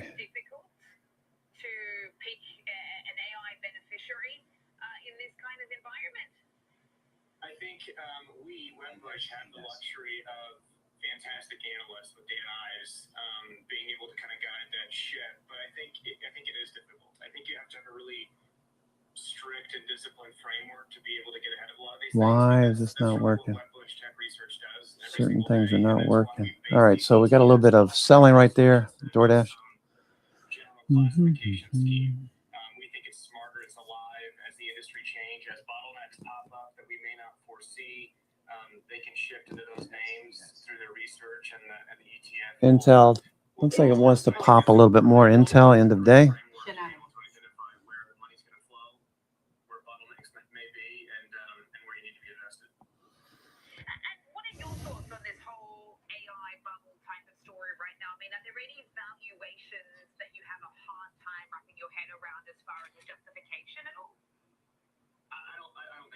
I think people are constantly underestimating where this will go. I mean, you look at NVIDIA 5-6 years ago, and everyone was shouting crazy valuation, and now it's trading at relatively cheap levels. So I think if this plays out like we think it will. Okay, Apple's starting to turn. So Apple looks like shorts are covering now. So again, the evening session, generally once you see this start to turn, RSI is oversold. Once you see that start to turn, you got a highly probable trade. It's not a guarantee, but highly probable that it bounces, especially when you've got stochastics rising. Okay, it's flattening out a little bit, but it is rising. So oversold conditions, Apple, this is probably going to work pretty well. Apple, once it gets above that red line, look for it to follow through. Apple.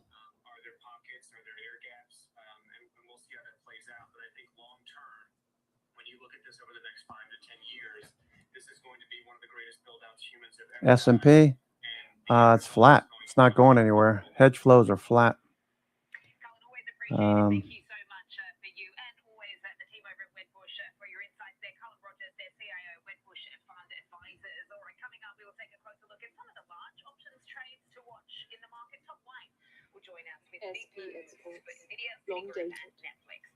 Yeah. Hedge flows are flat, Mondo. Not going anywhere. I mean, we can get a doji every once in a while. We don't have to go up there every single day. Looks like Apple might want to go here. Watch Apple. Okay. Yeah, S&P 500. We just got a spinning top. We're not going anywhere today. So actually a bearish engulfing candle. We're engulfing Thursday's price action. Thursday was inside of Wednesday's price action, thanks to the Fed and Warsh. Okay. IWM. Let's see what IWM looks like here. Hero. IWM Hero. There's IWM. Okay, so puts are pretty, they're doing okay.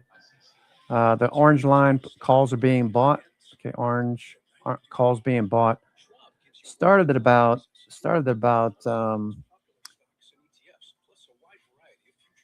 what is this? What is this? Why this doesn't look right? Why this is showing Thursday? That's weird. See that? Thursday.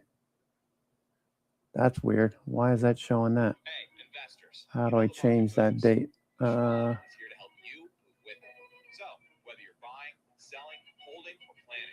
Today's date. That makes a lot more sense.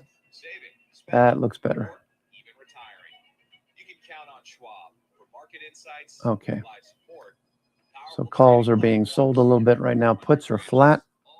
They were selling puts earlier. Calls since about 2:20. They've been taking profits.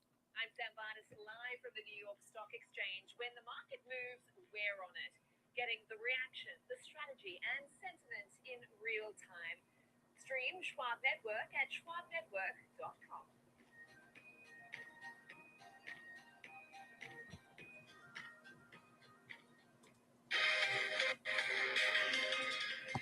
Welcome back to the watch list. It's time now for Big Moves, where we highlight outsized options trades taking place in this market. Joining us now is Tom. All right, the S&P pulling back again. Okay, Apple looked like it was going to turn, but now it looks like it's faltering. IWM still got, they're still taking profits in the calls there, Mondo. Puts being sold, but not trending. We want to see this trending like it was earlier, right in here, right around 130 or so. This started to climb. Both the calls and the puts. And right now, they're just kind of taking profits.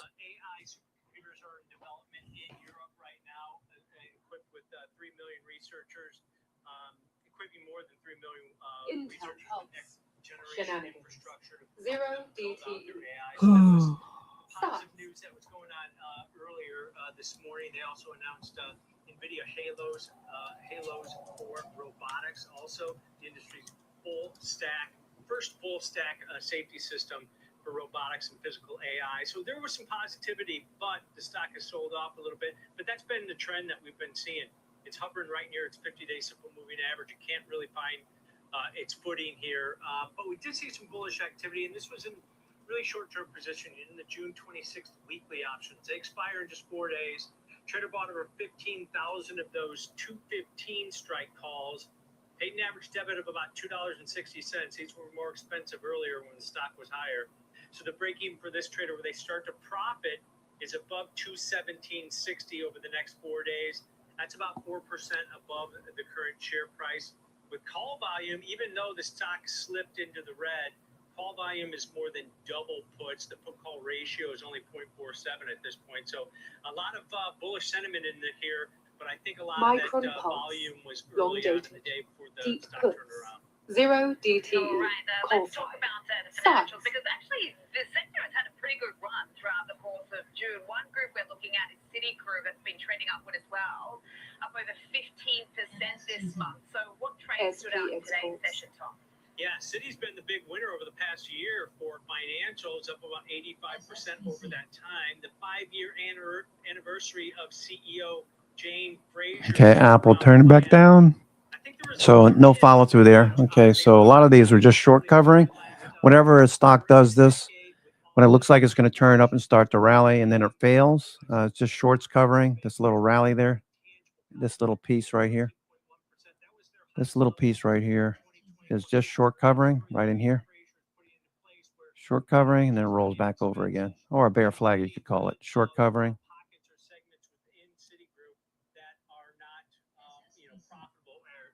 Okay, so we're looking for it to move higher. Not happening yet. S&P turning back down as well. Zero DTE. Stock.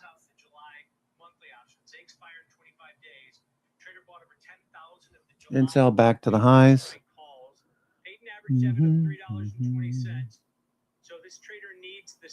DoorDash. Okay. Looking for that to follow through at some point. DoorDash. That may be a catalyst to the upside. This trader may be setting up for some more good news for Citigroup on their earnings call. Okay, and as I mentioned, the financials have been doing a lot better. A lot of selling right there. DoorDash. Let's switch gears to one that is falling under pressure today. I was looking at this. What is Zscaler doing? I haven't looked at that in a while. Zscaler.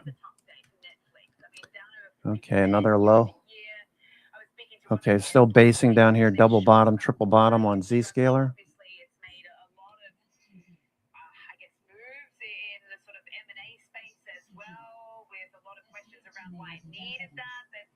Supermicro was up quite a bit today, above the 200-day, sliced right through the 50-day. Are shorts going to jump back into this, push it back down? Hard to say, but looking for that momentum to carry forward at least a couple of days. Supermicro, MACD stochastics turning up. Don't have the best luck with Supermicro. I've had maybe a couple of good trades and a couple of bad trades. Net, not really much in the way of a gain if I had to put those trades together. It's like 2 or 3 of them were good. 2 or 3 were bad. Some of the bad ones were worse.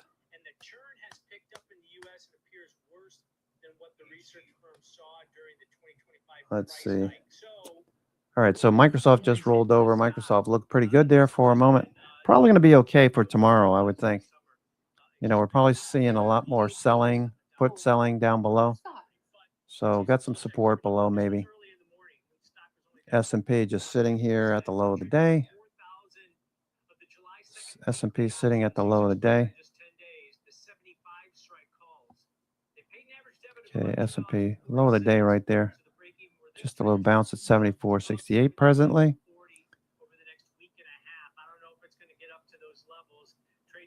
Okay, so it looks like a little consolidation, right? Consolidation, lower highs, higher lows. Which way we're going to go? RSI is making lower lows, lower highs. So my guess is right now it's probably going to see a little bit lower. MACD is still drifting lower. Stochastics turning down. So S&P right now, starting out the week, unless something happens. Last week we had FOMC, we had the Iran deal.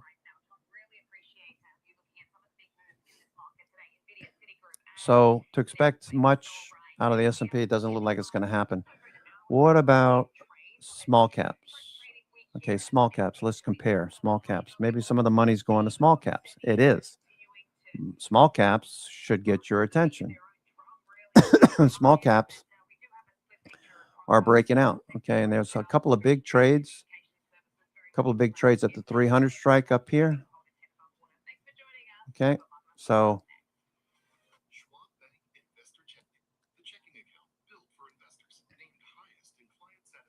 looking for this to break to the upside. RSI suggests it will.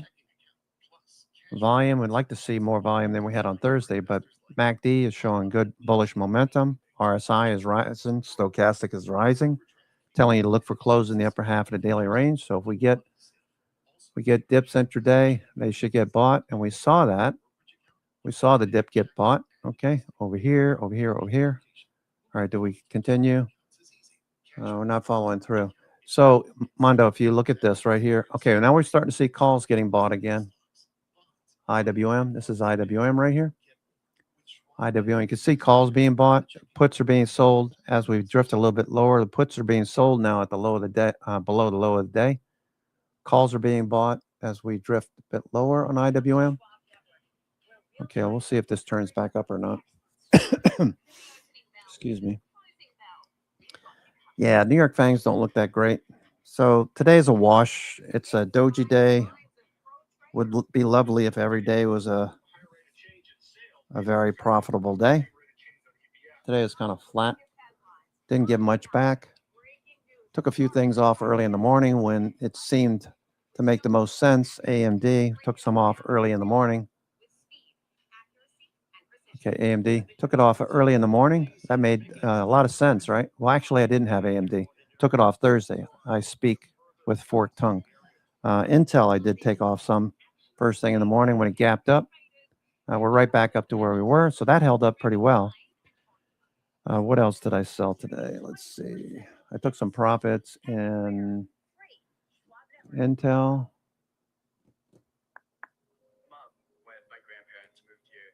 And some Tesla.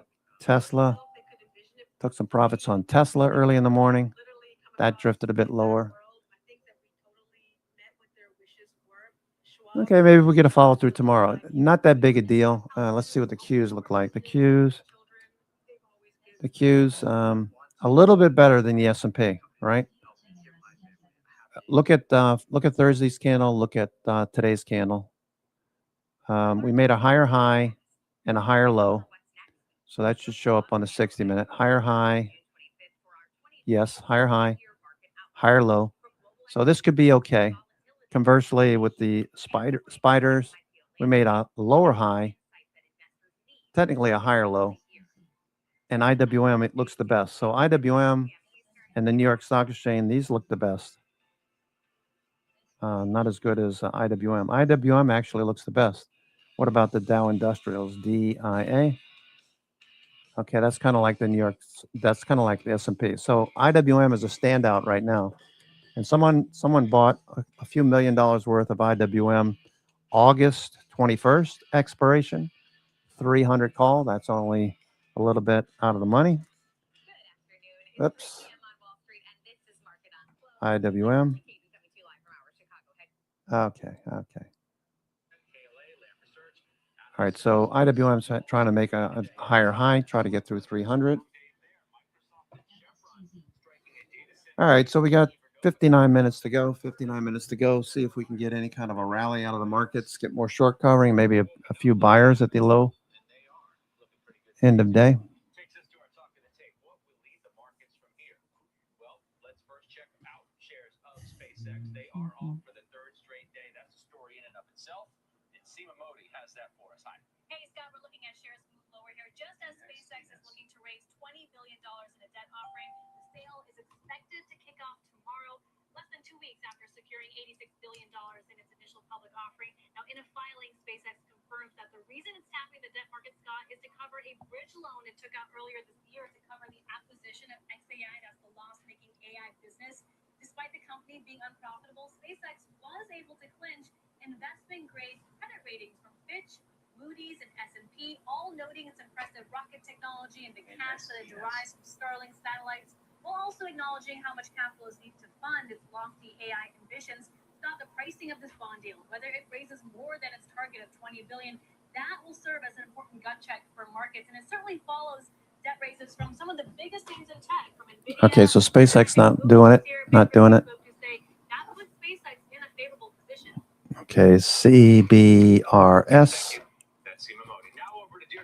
All right, that's turning the corner. We got earnings tomorrow on CBRS. Be aware of it. If you got a profit, if you bought the absolute low and you got a profit, maybe you reduce your exposure, or maybe not. Maybe CBRS blows it out tomorrow and we're back to, 280, 290 would be nice. S&P starting to bounce, a little short covering. AMD starting to bounce as well. Okay, I'm your host, Cousin Vinny, coming to you from theclosingprint.com. It's Monday, June 22nd, 3:03 p.m. I'm going to take a couple-minute break, and I'll be right back.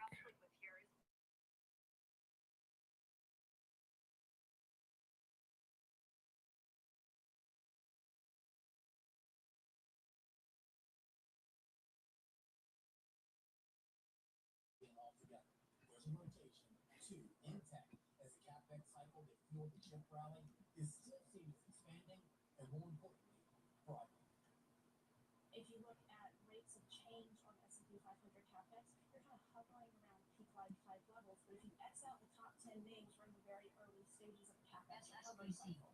So can you elongate the cycle as you get more companies participating in the CapEx boom? I believe it if Corey Calici says it to me. We will get some more micro earnings when it comes on Wednesday. Let's talk about the macro a little bit more here, because I have two very interesting lines on this chart behind me. And then the DOT massive surprises.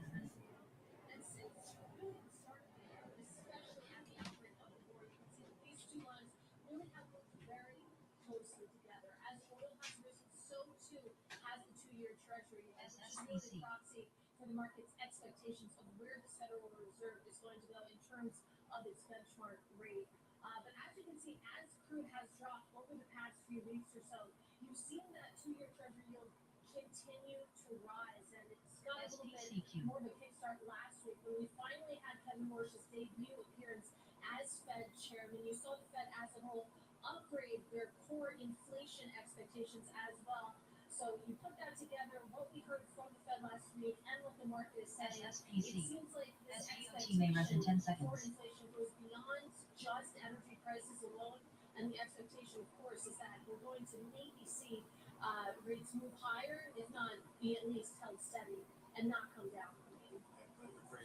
Question here about positioning in the equity market as we kick you off to the close here on this Monday afternoon with Veronica Willis, global investment strategist at Willis Fargo Investment Institute.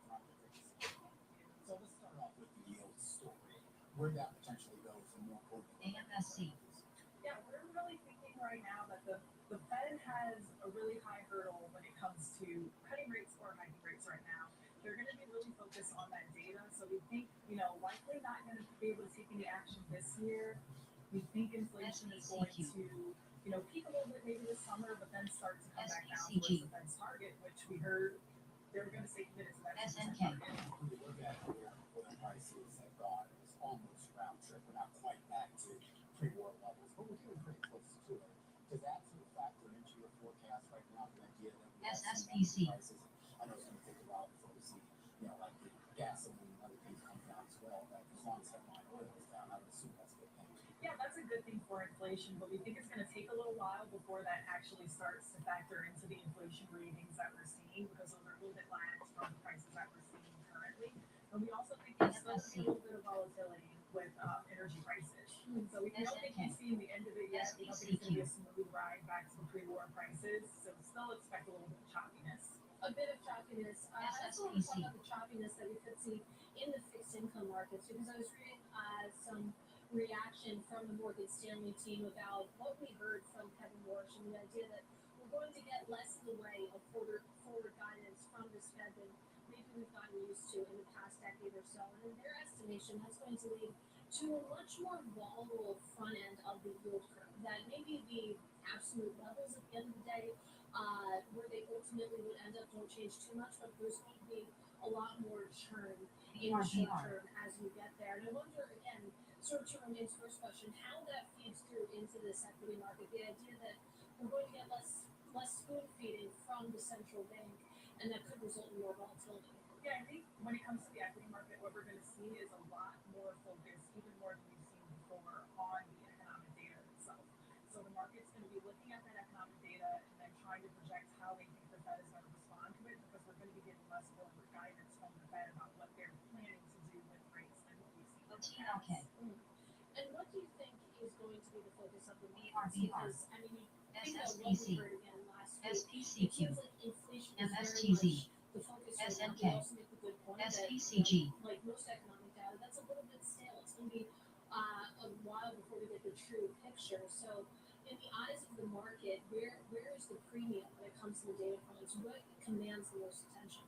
I think inflation is still going to be that primary data point, but I think we need to also kind of look at the labor market. And we get, updated labor market data a lot faster in real time than what we get from inflation. And so we can't forget the Fed's other mandate. So we're going to be looking very closely at all of that labor market data that comes out.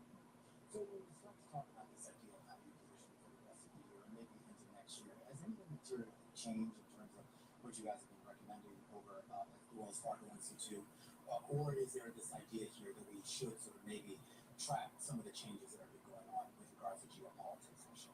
Yeah, we haven't made any major changes, and it's still the same story to not be too reactive to what we're seeing globally. And because we're expecting a lot of volatility, to focus a little bit more on where we're seeing quality, where we're expecting to see resilience through volatility. So we like large caps and mid caps over small caps. Use those days like today when there's a little bit of pullback in the large cap market to add exposure there and not focus too much on where we might see some of those power rallies, and just really focus it. There's going to be a lot of volatility, and things like small caps are going to be more exposed to that volatility. That large cap, all that kind of stay on it. Yes, absolutely. Still positive on the AI trade. We like tech now, so use a day like today as a buying opportunity to get that. Intel looks like it wants to keep going.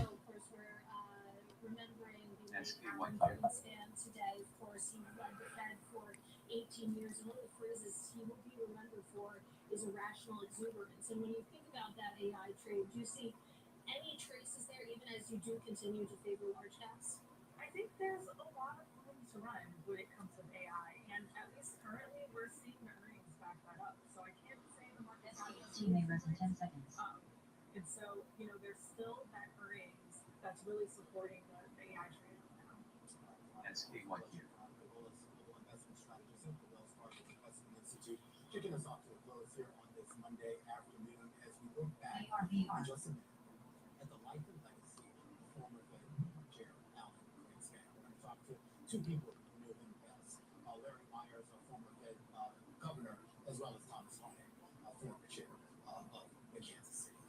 And on the central bank moves to corporate moves, we'll discuss the booming M&A cycle happening in the media sector this year with Tom Arra, who is partner at law firm Weil, Gotshal & Manges, and head of the firm's entertainment, sports, and media practice. And first on luggage.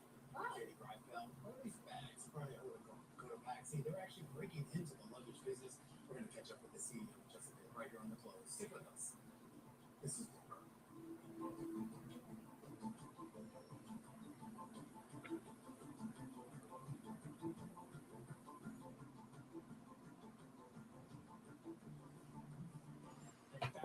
MSTZ. My notes, man, I wouldn't want to be you. Who are you? I'm you. Future you. The one who uses Honor, the AI meeting agent that live transcribes meetings and creates automated summaries. Watch this. STCG. STCQ. Launch based on Intel looking good. There it is. I feel so chill. That is the feeling of winning. Oh, also, I put too much ice in it. An ETF for your cash. That's genius. EHG. ProShares Genius Money Market ETF, IQMM. The largest money market ETF in the world. Learn more at ProShares.com/IQMM.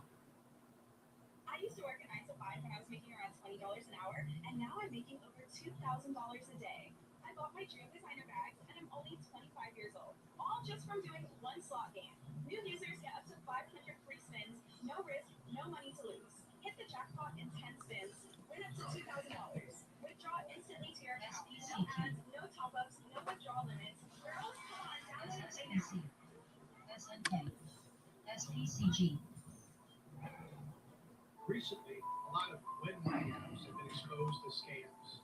No withdrawals, fake rewards, and constant deposits. That's why we're inviting someone who actually makes money playing this game. Listen up, friends. If you really want to make a killing, just like I did, give this slot game a try. You can start with free spins, and winning is fast. I'm talking real payouts, not numbers on the screen. This is the only game I'd recommend.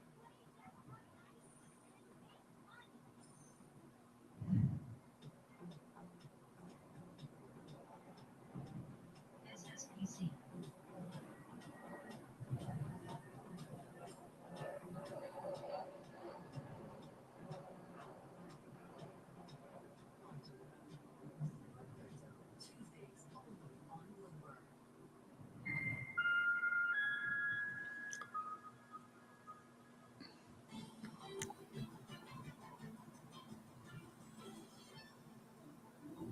US Bank out with its 2026 Small Business Perspective Survey. Over 90% of respondents say they plan to take steps to help grow their business over the next year. Gen Z Intel SSPC. still hanging out at the highs. Intel. Since 2024 last month. Let's unpack some of the data with Shruti Patel. She is Chief Product Officer for Business Banking at US Bank. Joining us on the set. It's great to see you, Shruti. Thank you for having me. It's great to be here. So let's dig into some of these numbers because for small business owners, there are a lot of stressors right now. And one stat in particular that stands out to me in this report is that 68% of small business owners say that their business actually has gained in the past year, which is down from 88% just a year ago. That's right. It was actually one of the large differences we saw in this year's survey, both in terms of the number of small business owners who reported growth year over year is down 20 points. We actually saw another 10 points in just optimism being really soft year over year. Having said that, even though both growth is flat or businesses are not reporting success as well as optimism being soft, we had almost 4 The survey respondents tell us that they plan to actually grow their business this year. They're investing, they are taking very measured approaches to capital allocation and trying to bring about operational efficiencies by leveraging technology. May rise in 10 seconds. And you surveyed over 1,000 business owners for this survey, so pretty good sample size there. So when it comes to taking steps to grow one's business, that over 90% figure, how does that compare to years past? Because I mean, taking a look at this. All right, just watching the S&P sitting here. Intel at the high of the day.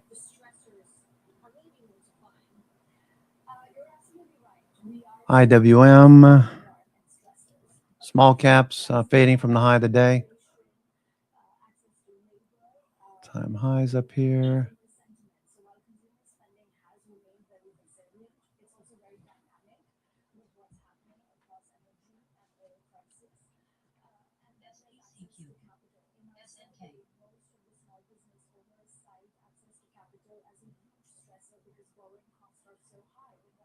S&P trying to bounce. IWM off the highs. S&P near the lows again. Spiders. The Qs near the lows as well. The Dow Industrials. New lows.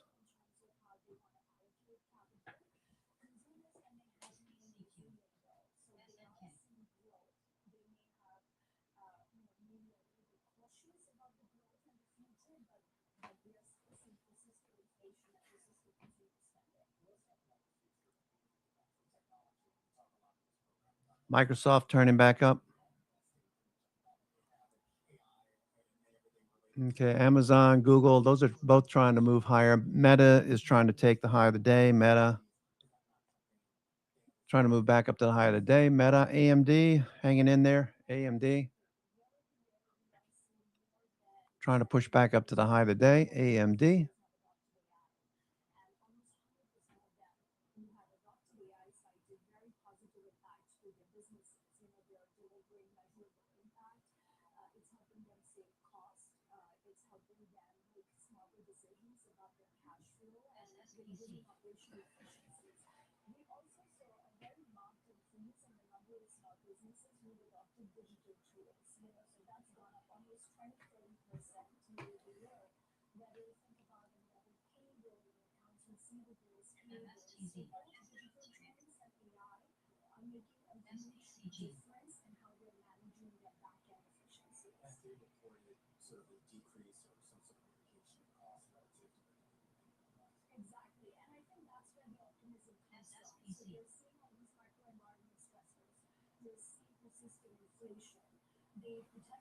Okay, AMD is trying to climb here. AMD trying to get back to the high of the day. AMD looks pretty strong. So does Intel, Micron.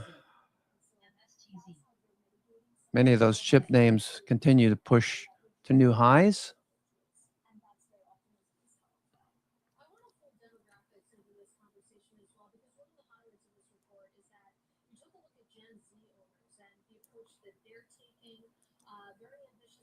To growth and sort of reshaping how they're building their businesses. Talk to us what you're seeing when it comes to the Gen Z small business owner versus a millennial or Gen X.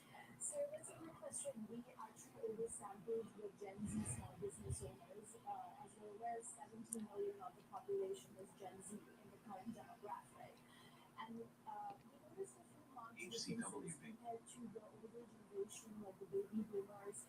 We see Gen Z business owners taking very bold, calculated risks. They are more focused on accelerating the growth and performance. Implied volatility for both calls and puts. Intel, triple digit.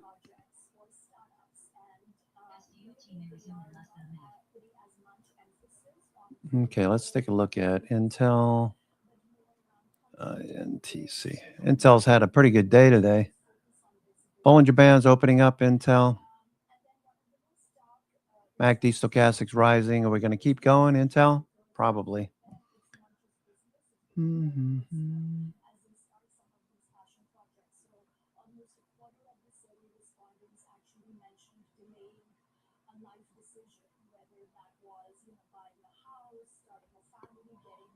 because they are so focused on making sure that this business is taken off. Great stuff. Great to have you here, Shruti Patel.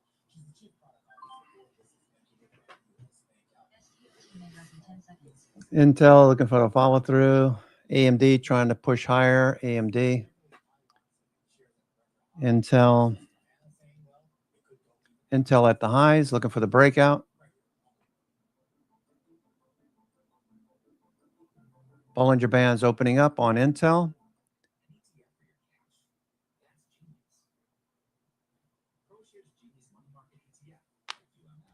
Okay, Microsoft turning up, trying to move back up to the highs of the evening session. Microsoft with 40 minutes left to go. I'm your host, Cousin Vinny, coming to you from theclosingprint.com. 40 minutes to go. It's 3:21 p.m. on the East Coast, Monday, June 22nd. Just watching if there's any kind of follow through end of day.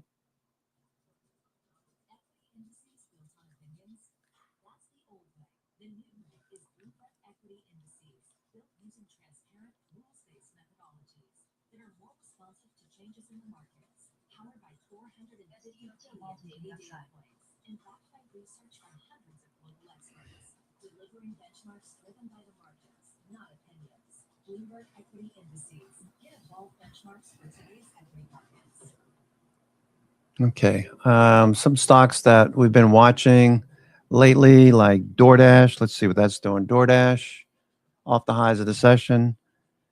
Home Depot.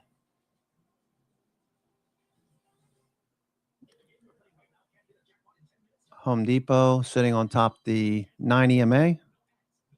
DoorDash. Nice follow through on DoorDash. Just drop back off. DoorDash.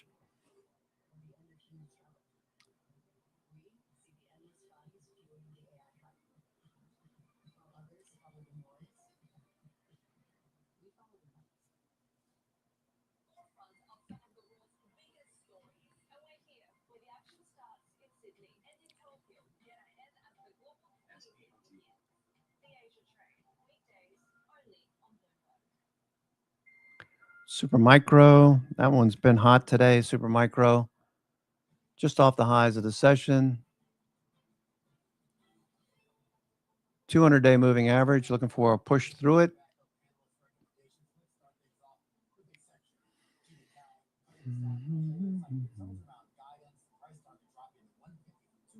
All right, Bloom Energy, looking for that to follow through. Bloom Energy. Bollinger Bands opening up. Taiwan Semiconductor had a big day on Thursday.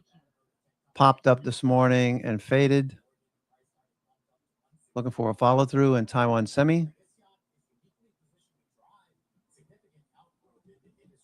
KLAC, that's been active, along with LRCX, Lam Research. All these chip stocks been doing well. Texas Instruments, Micron, they're all doing well. Tomorrow we got Cerebras with earnings tomorrow. I'm looking for that to be above 250 soon. Okay, S&P 500.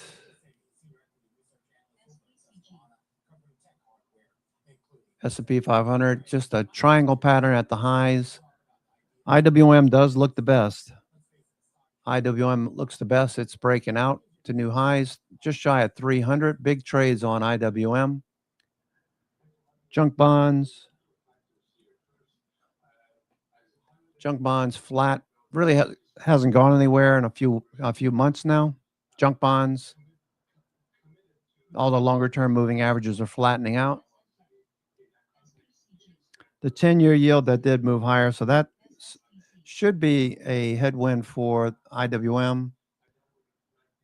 IWM moving higher nonetheless. All right, NVIDIA making new lows here. NVIDIA.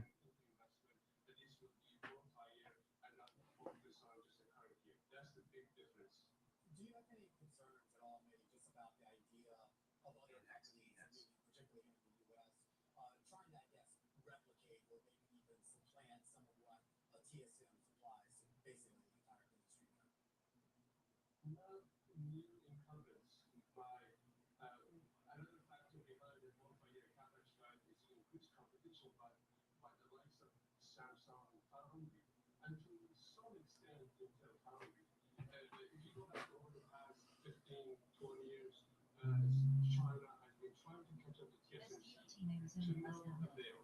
They have not succeeded, especially over the past 10 years. They increased restrictions. Intel breaking out Bollinger Bands. RSI rising, volume looking good. MACD stochastics rising as well. Bullish look to it. Intel end of day. Little jiggy, little profit taking there. Trying to get through 141.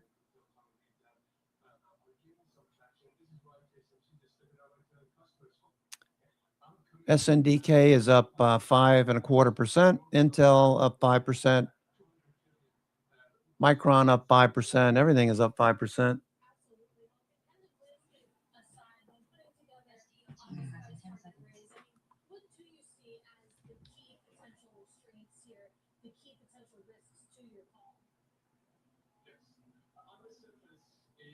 It has been in China as a big dominant risk factor, which I've always disagreed.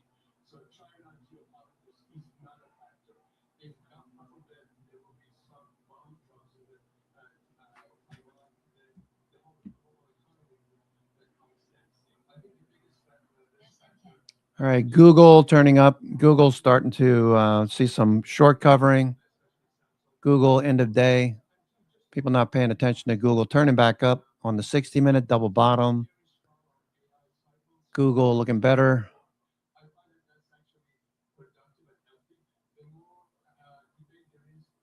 Google's been off for a few days.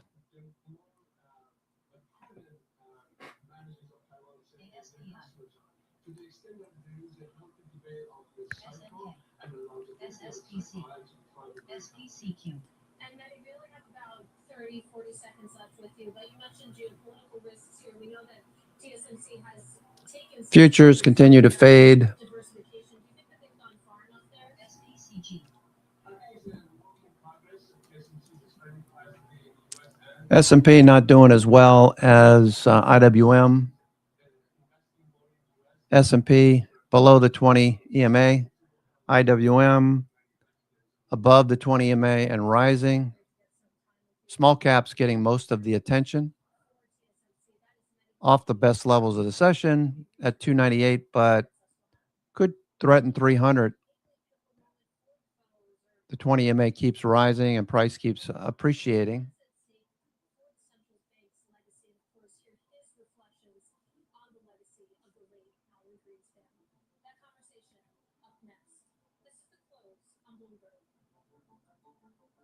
Okay, what's Robinhood doing? Robinhood, we were looking for that to follow through as well. Robinhood back to the 20 EMA. Faded all day today. Robinhood.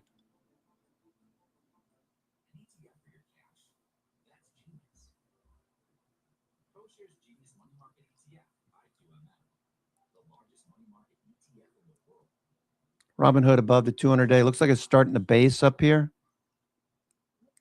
Starting to create a base up above the 200-day. Robinhood, you got the 5 EMA crossing up through the 200-day. 9 EMA will probably cross over by Friday. 21-day, 50-day, all turning up. So Robinhood looks good on the weekly time frame. 50% retracement to bring you back to about 120, 125. Could see that in the next couple of months, if not sooner.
You may rest in 10 seconds.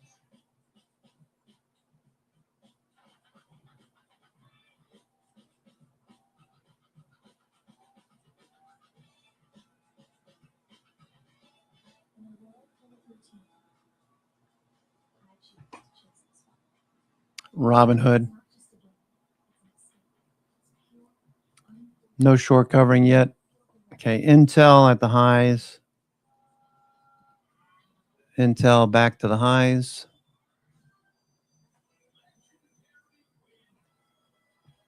Selling premium wouldn't be a bad idea. Either the 130, say you're selling the 130 for Friday, 130, 125 put spread.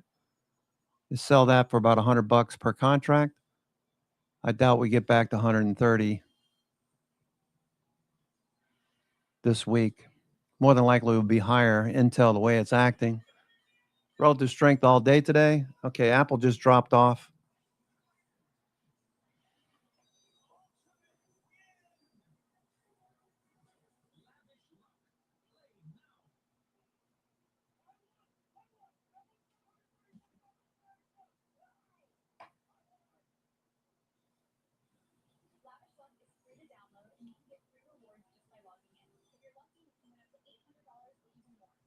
Okay, Google continues to show some strength, as does Intel.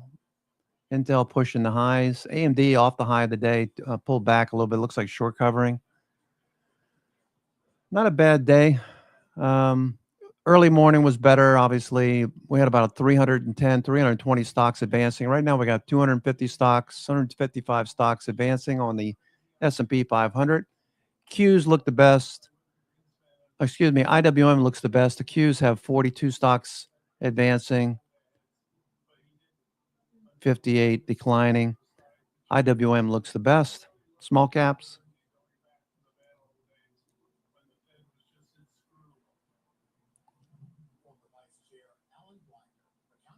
Up down volume is 1-to-1 on the SPY, 1-to-1 down on the SPY, 1-to-1 up on the NASDAQ composite, 1-to-1 down on the NYSE. NYSE looks okay. It's not giving us a signal that the markets are about to drop, even though Core 1M is down below 8. Okay. Core 1M is back above 827. 1-to-1 up down volume on the IWM, 1-to-1 up volume, 5-to-1 on the Dow, 2-to-1 down on the NASDAQ. So NASDAQ and the S&P down volume leading. Just a doji day spinning top, it looks like. So we'll see how it turns out for tomorrow. Another consolidation day. You can see Bollinger Bands are fairly tight. We'll get shorts covering on the futures. Futures are starting to climb. Futures are starting to climb in the day. Shorts covering.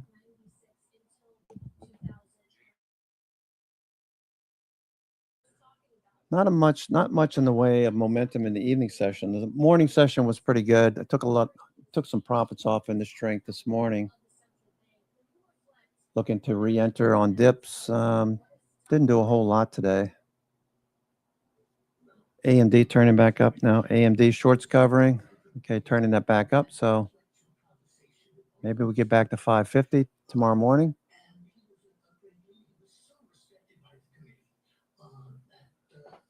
Apple, the 300 strike call is the call wall to Apple 300. Okay, so we're not able to stay there. A little bit of selling right there, end of day, looking for a bounce. Intel looking good.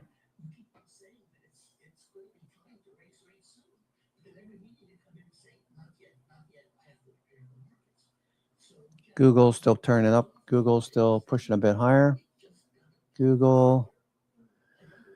All right, let's look at the S&P 500. S&P 500.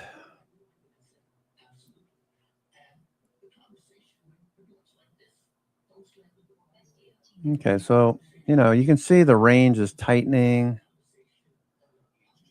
This is the S&P 500. You got lower highs. You got higher lows. Technically, this is a lower high there. Okay, so price action staying inside this area for the most part. 7,500 was resistance today. We're a little bit above that. 7,500, 7,400's down here. RSI is below 50. All right, so we could see another day like today, pop in the morning. If we pop in the morning, it'd be an opportunity to reduce some of your exposure if you took anything on the dips. If you took any dip buys today, like with AMD or Intel, they did dip early. AMD. Maybe take some profits here if you got profits right now. AMD. Intel. Okay. The dips got bought early. Okay. We did sell some Intel early in the morning, looking to get back in. That's back to the highs. Okay. The chips look good. Chips look the best. IWM doing pretty well. IWM.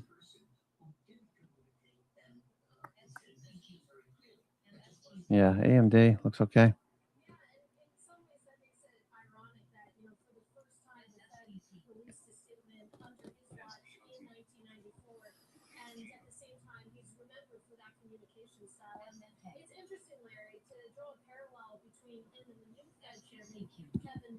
All right, so NVIDIA just made new lows there. NVIDIA in the evening session, NVIDIA.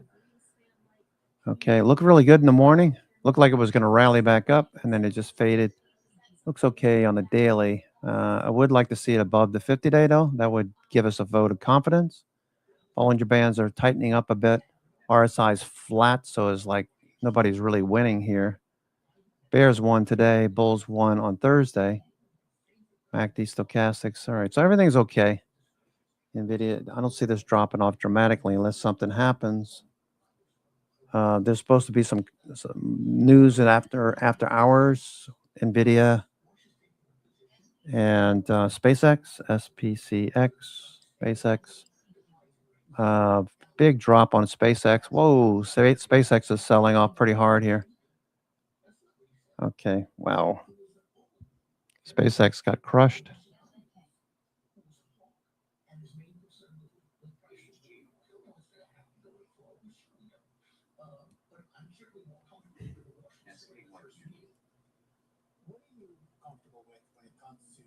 Potential political pressure coming from the White House. And I know Greenspan had a relationship with Reagan. It seemed like the Clinton administration took a little bit more of a back seat trying to exert pressure. Wow, that was a pretty big drop there on SpaceX. Has a different view as to how his opinion should be fielded within the walls of that building. Yes, he calls it opinion, etc. So that's what we can think about the president has news about the Fed and monetary policy. Perhaps nothing more said. But the Fed has been under tremendous Apple pulling back. I think Powell has done a good job of basically targeting and doing what he thought was right and having the support of the committee all the way. All those calls that they've been selling. All those calls they've been selling for a very high premium. The dealers, call sellers, doing well.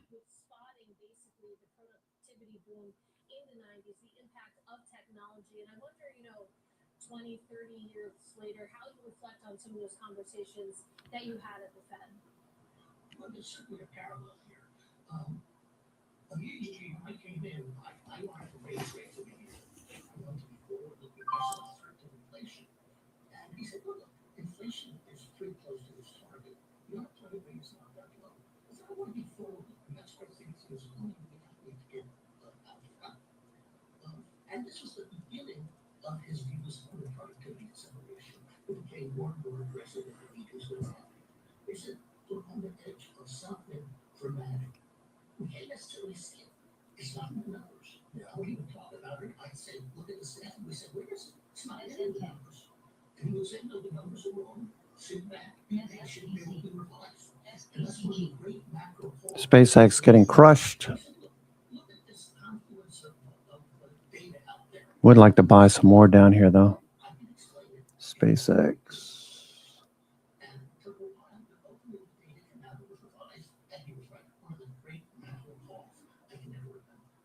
Wait until tomorrow. SpaceX will wait until tomorrow.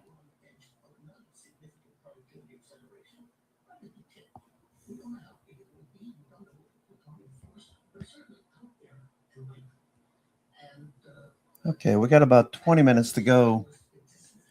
19 minutes to go. 19 minutes to go.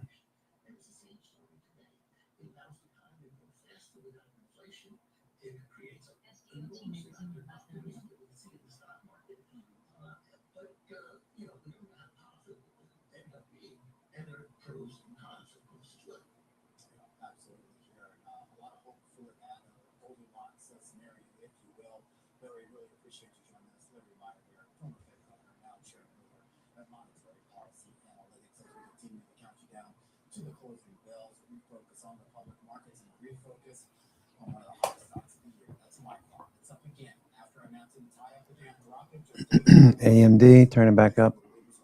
Intel trying to break out. Intel.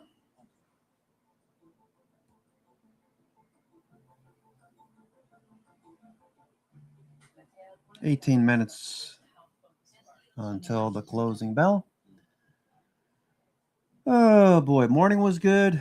Midday, kind of a drag, just moving sideways for the most part. Yeah, most stocks. And then a rally or nothing. SpaceX continues to move lower. S&P, not much of a follow through. Just continues to move lower at this point. So taking out some stops, or are we going to move lower? Okay.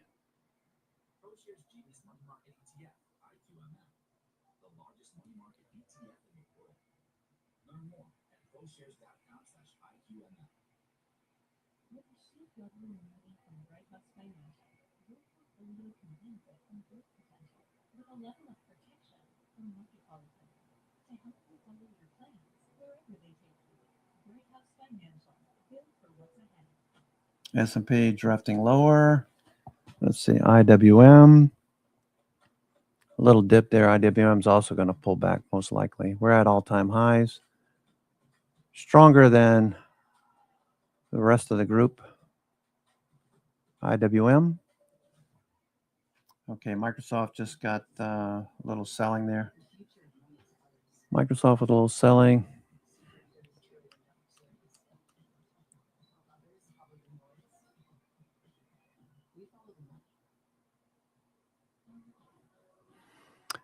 All right, so end of day. Let's just see what's going on in the day. All right, so biotechs did fare the best. Biotechs, real estate, energy, healthcare, transports, semiconductors, utilities. Most everything was up starting the week. Tech is flat. XLK is flat. Financials, IBB turning higher for the week. Breaking higher. IBB and XBI. Okay, those are breaking out. Bloom Energy. Keep looking at Bloom. Okay, Bloom will be higher tomorrow. Bloom.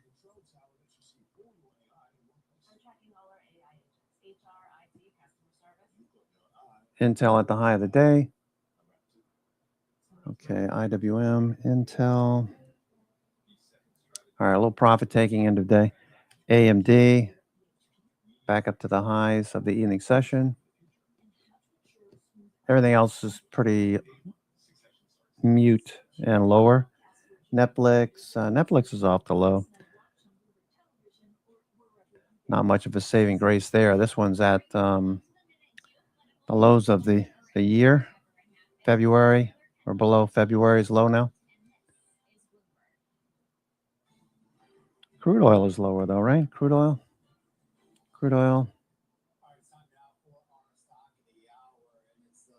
That bounced. 15 minutes to go. 15 minutes.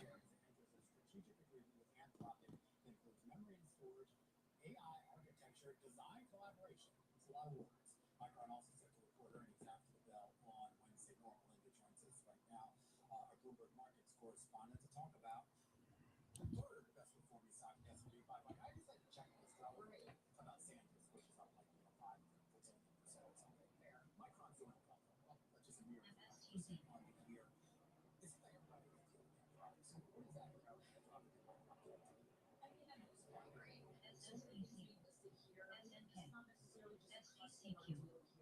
Micron off the highs of the day. Doji. How long is this going to keep going? Micron with the earnings Wednesday PM. Okay, Micron. We've got CBRS earnings tomorrow night, supposedly.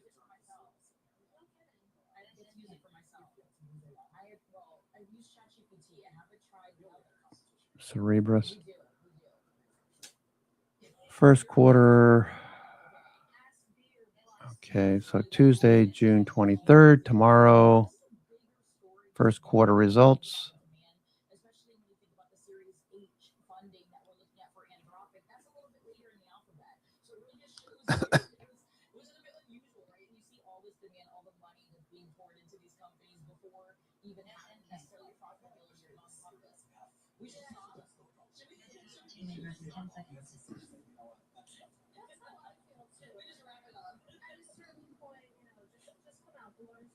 When it comes to this specific partnership between Micron and Anthropic, who is this a bigger deal for? Well, I would say it's really a big deal for Micron. I mean, if you think about Cerebras. All right, we got 13 minutes to go. 13 minutes.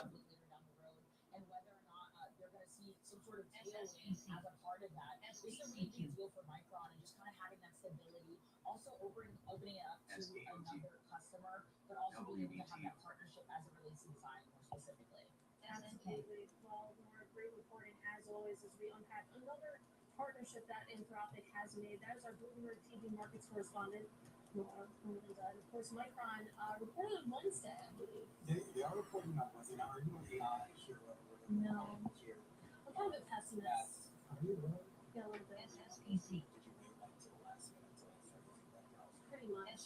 Yeah. It took me forever. Cerebras turning back up. SPCQ. Intel still trying to do something. The gap up again tomorrow.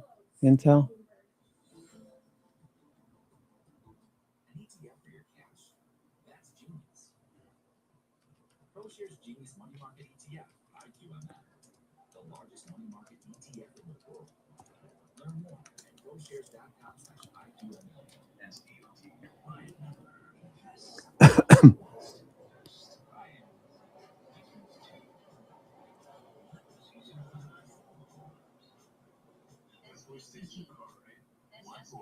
Talk about easier investing. A fad to some, the future of money to others. We see crypto as $1 trillion. SECQ. While others follow the noise, we follow the money. All right, so Intel, the 145 and 150 call strikes. There have been some large blocks executed midday as sweeps and blocks near the asking price, signaling aggressive institutional money flow, betting that the stock will push past today's technical resistance ceiling. That's the 145 and 150 call strikes on Intel. You can see how it's holding up at the highs of the day pretty nicely. This is it. The trade that was hazy. This is what it's all for.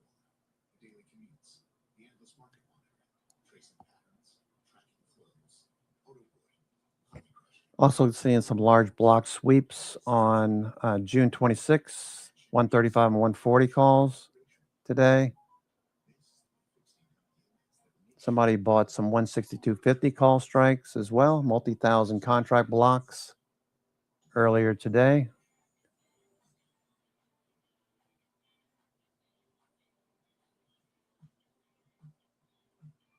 Okay, S&P is starting to come off the low with 10 minutes to go. A little short covering, most likely just short covering S&P. Coming off the low now.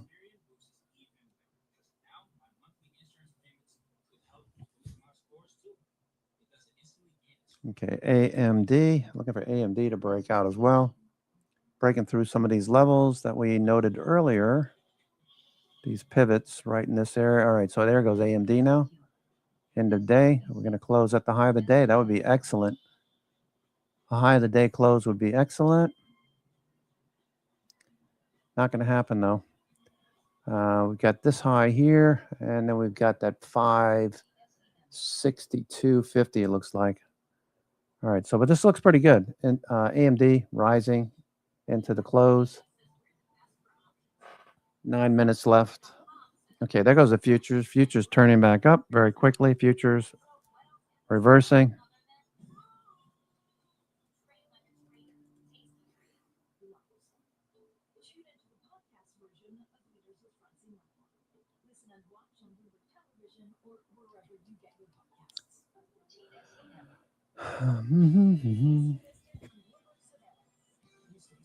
AMD popping here.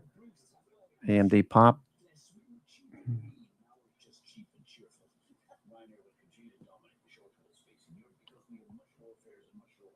There goes AMD. Meta's doing it too. Intel's trying to go. There goes Intel. Intel high of the day.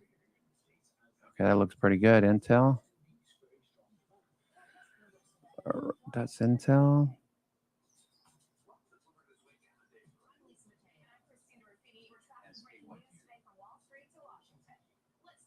Bloomberg this weekend, bringing a little Bloomberg into your weekend routine. Watch, listen, stream. Bringing you the latest geopolitical news whenever and wherever it happens. I'm David Burrows. This is Monday Uni Lydia. Okay, what's IWM going to do? IWM, when they come for you, bad boys. All right, so IWM, looking for that to get back up and pass through 300. There's some traders out and buying the August calls, 300 calls, multi-million-dollar trades in IWM, outperforming the other indices for the record. IWM doing the best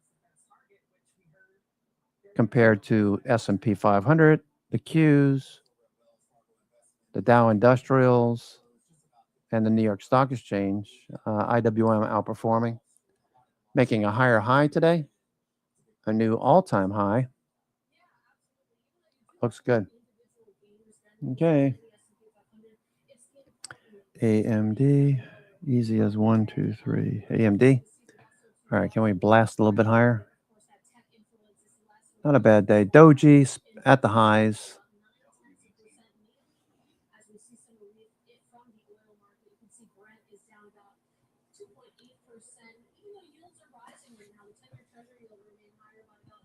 Got 6 minutes, 30 seconds to go.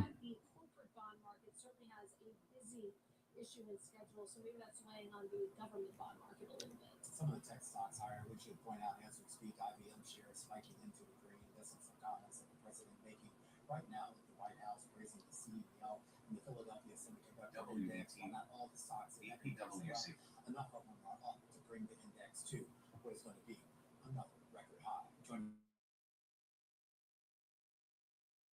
Capital Partners.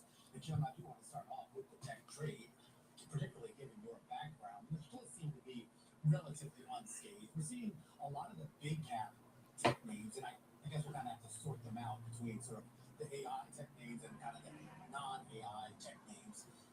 We look at Microsoft. All right, AMD, let's get a giddy up. In the red on the day, but we continue to see chip stocks rally. We were just talking about Micron a few minutes ago, also had a record high.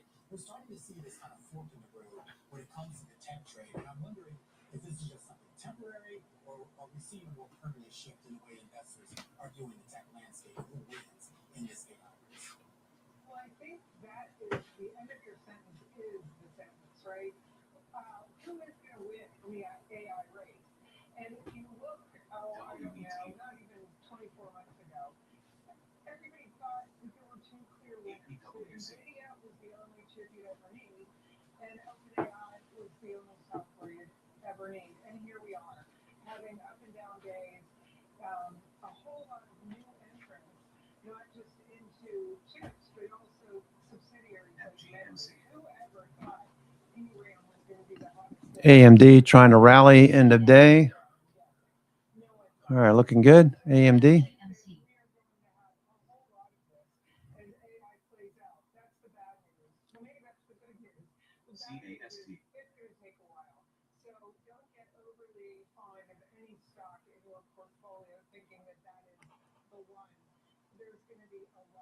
The one.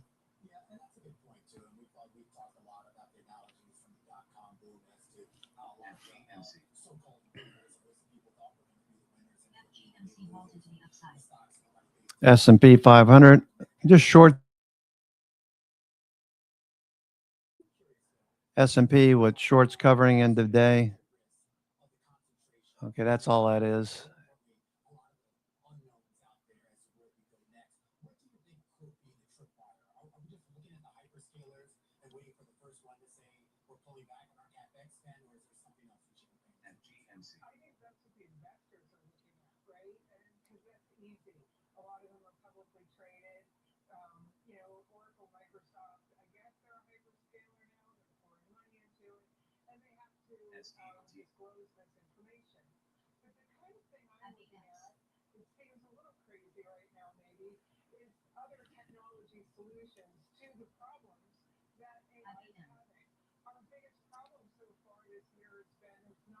Meta, a little profit taking end of day. Meta.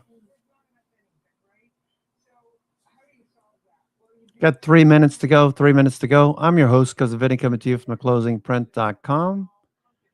Monday, June 22nd.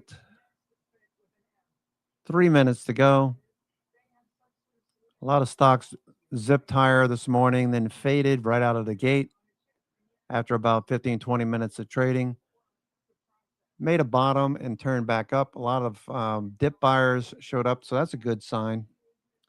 AMD, Intel staying at the high of the day. Qualcomm with an investor day on Thursday. Qualcomm.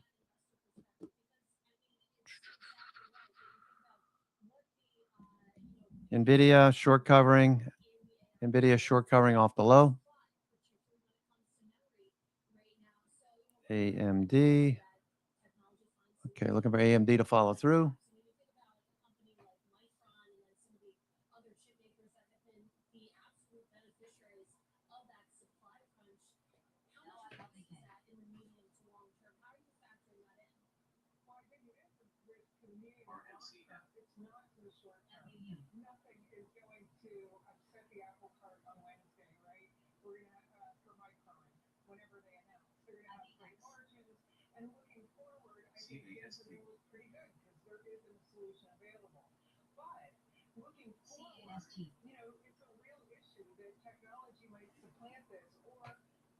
One minute, 30 seconds to go. 1 minute, 30.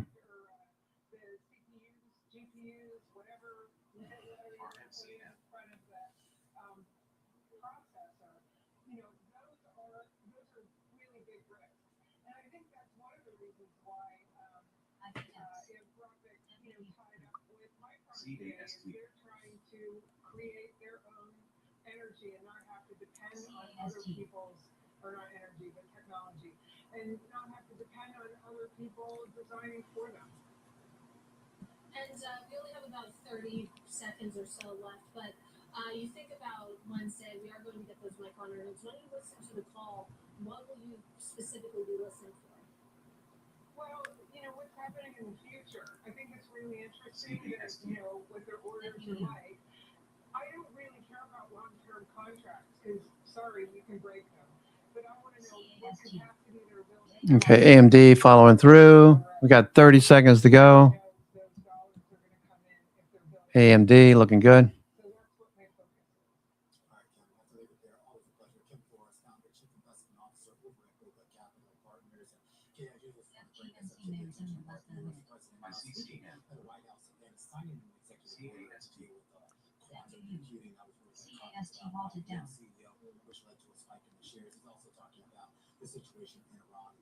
Okay, that's the closing bell coming in. All right, folks, I got a hard stop. I'm your host, Cuzzavitti, coming to you from theclosingprint.com. A little lackluster evening session here, June 22nd, Monday, 4 p.m. straight up, the closing bell. Hope everyone has a great evening. I got to run. We'll see you in the morning. Have a good one. Take care. Be safe. Ciao.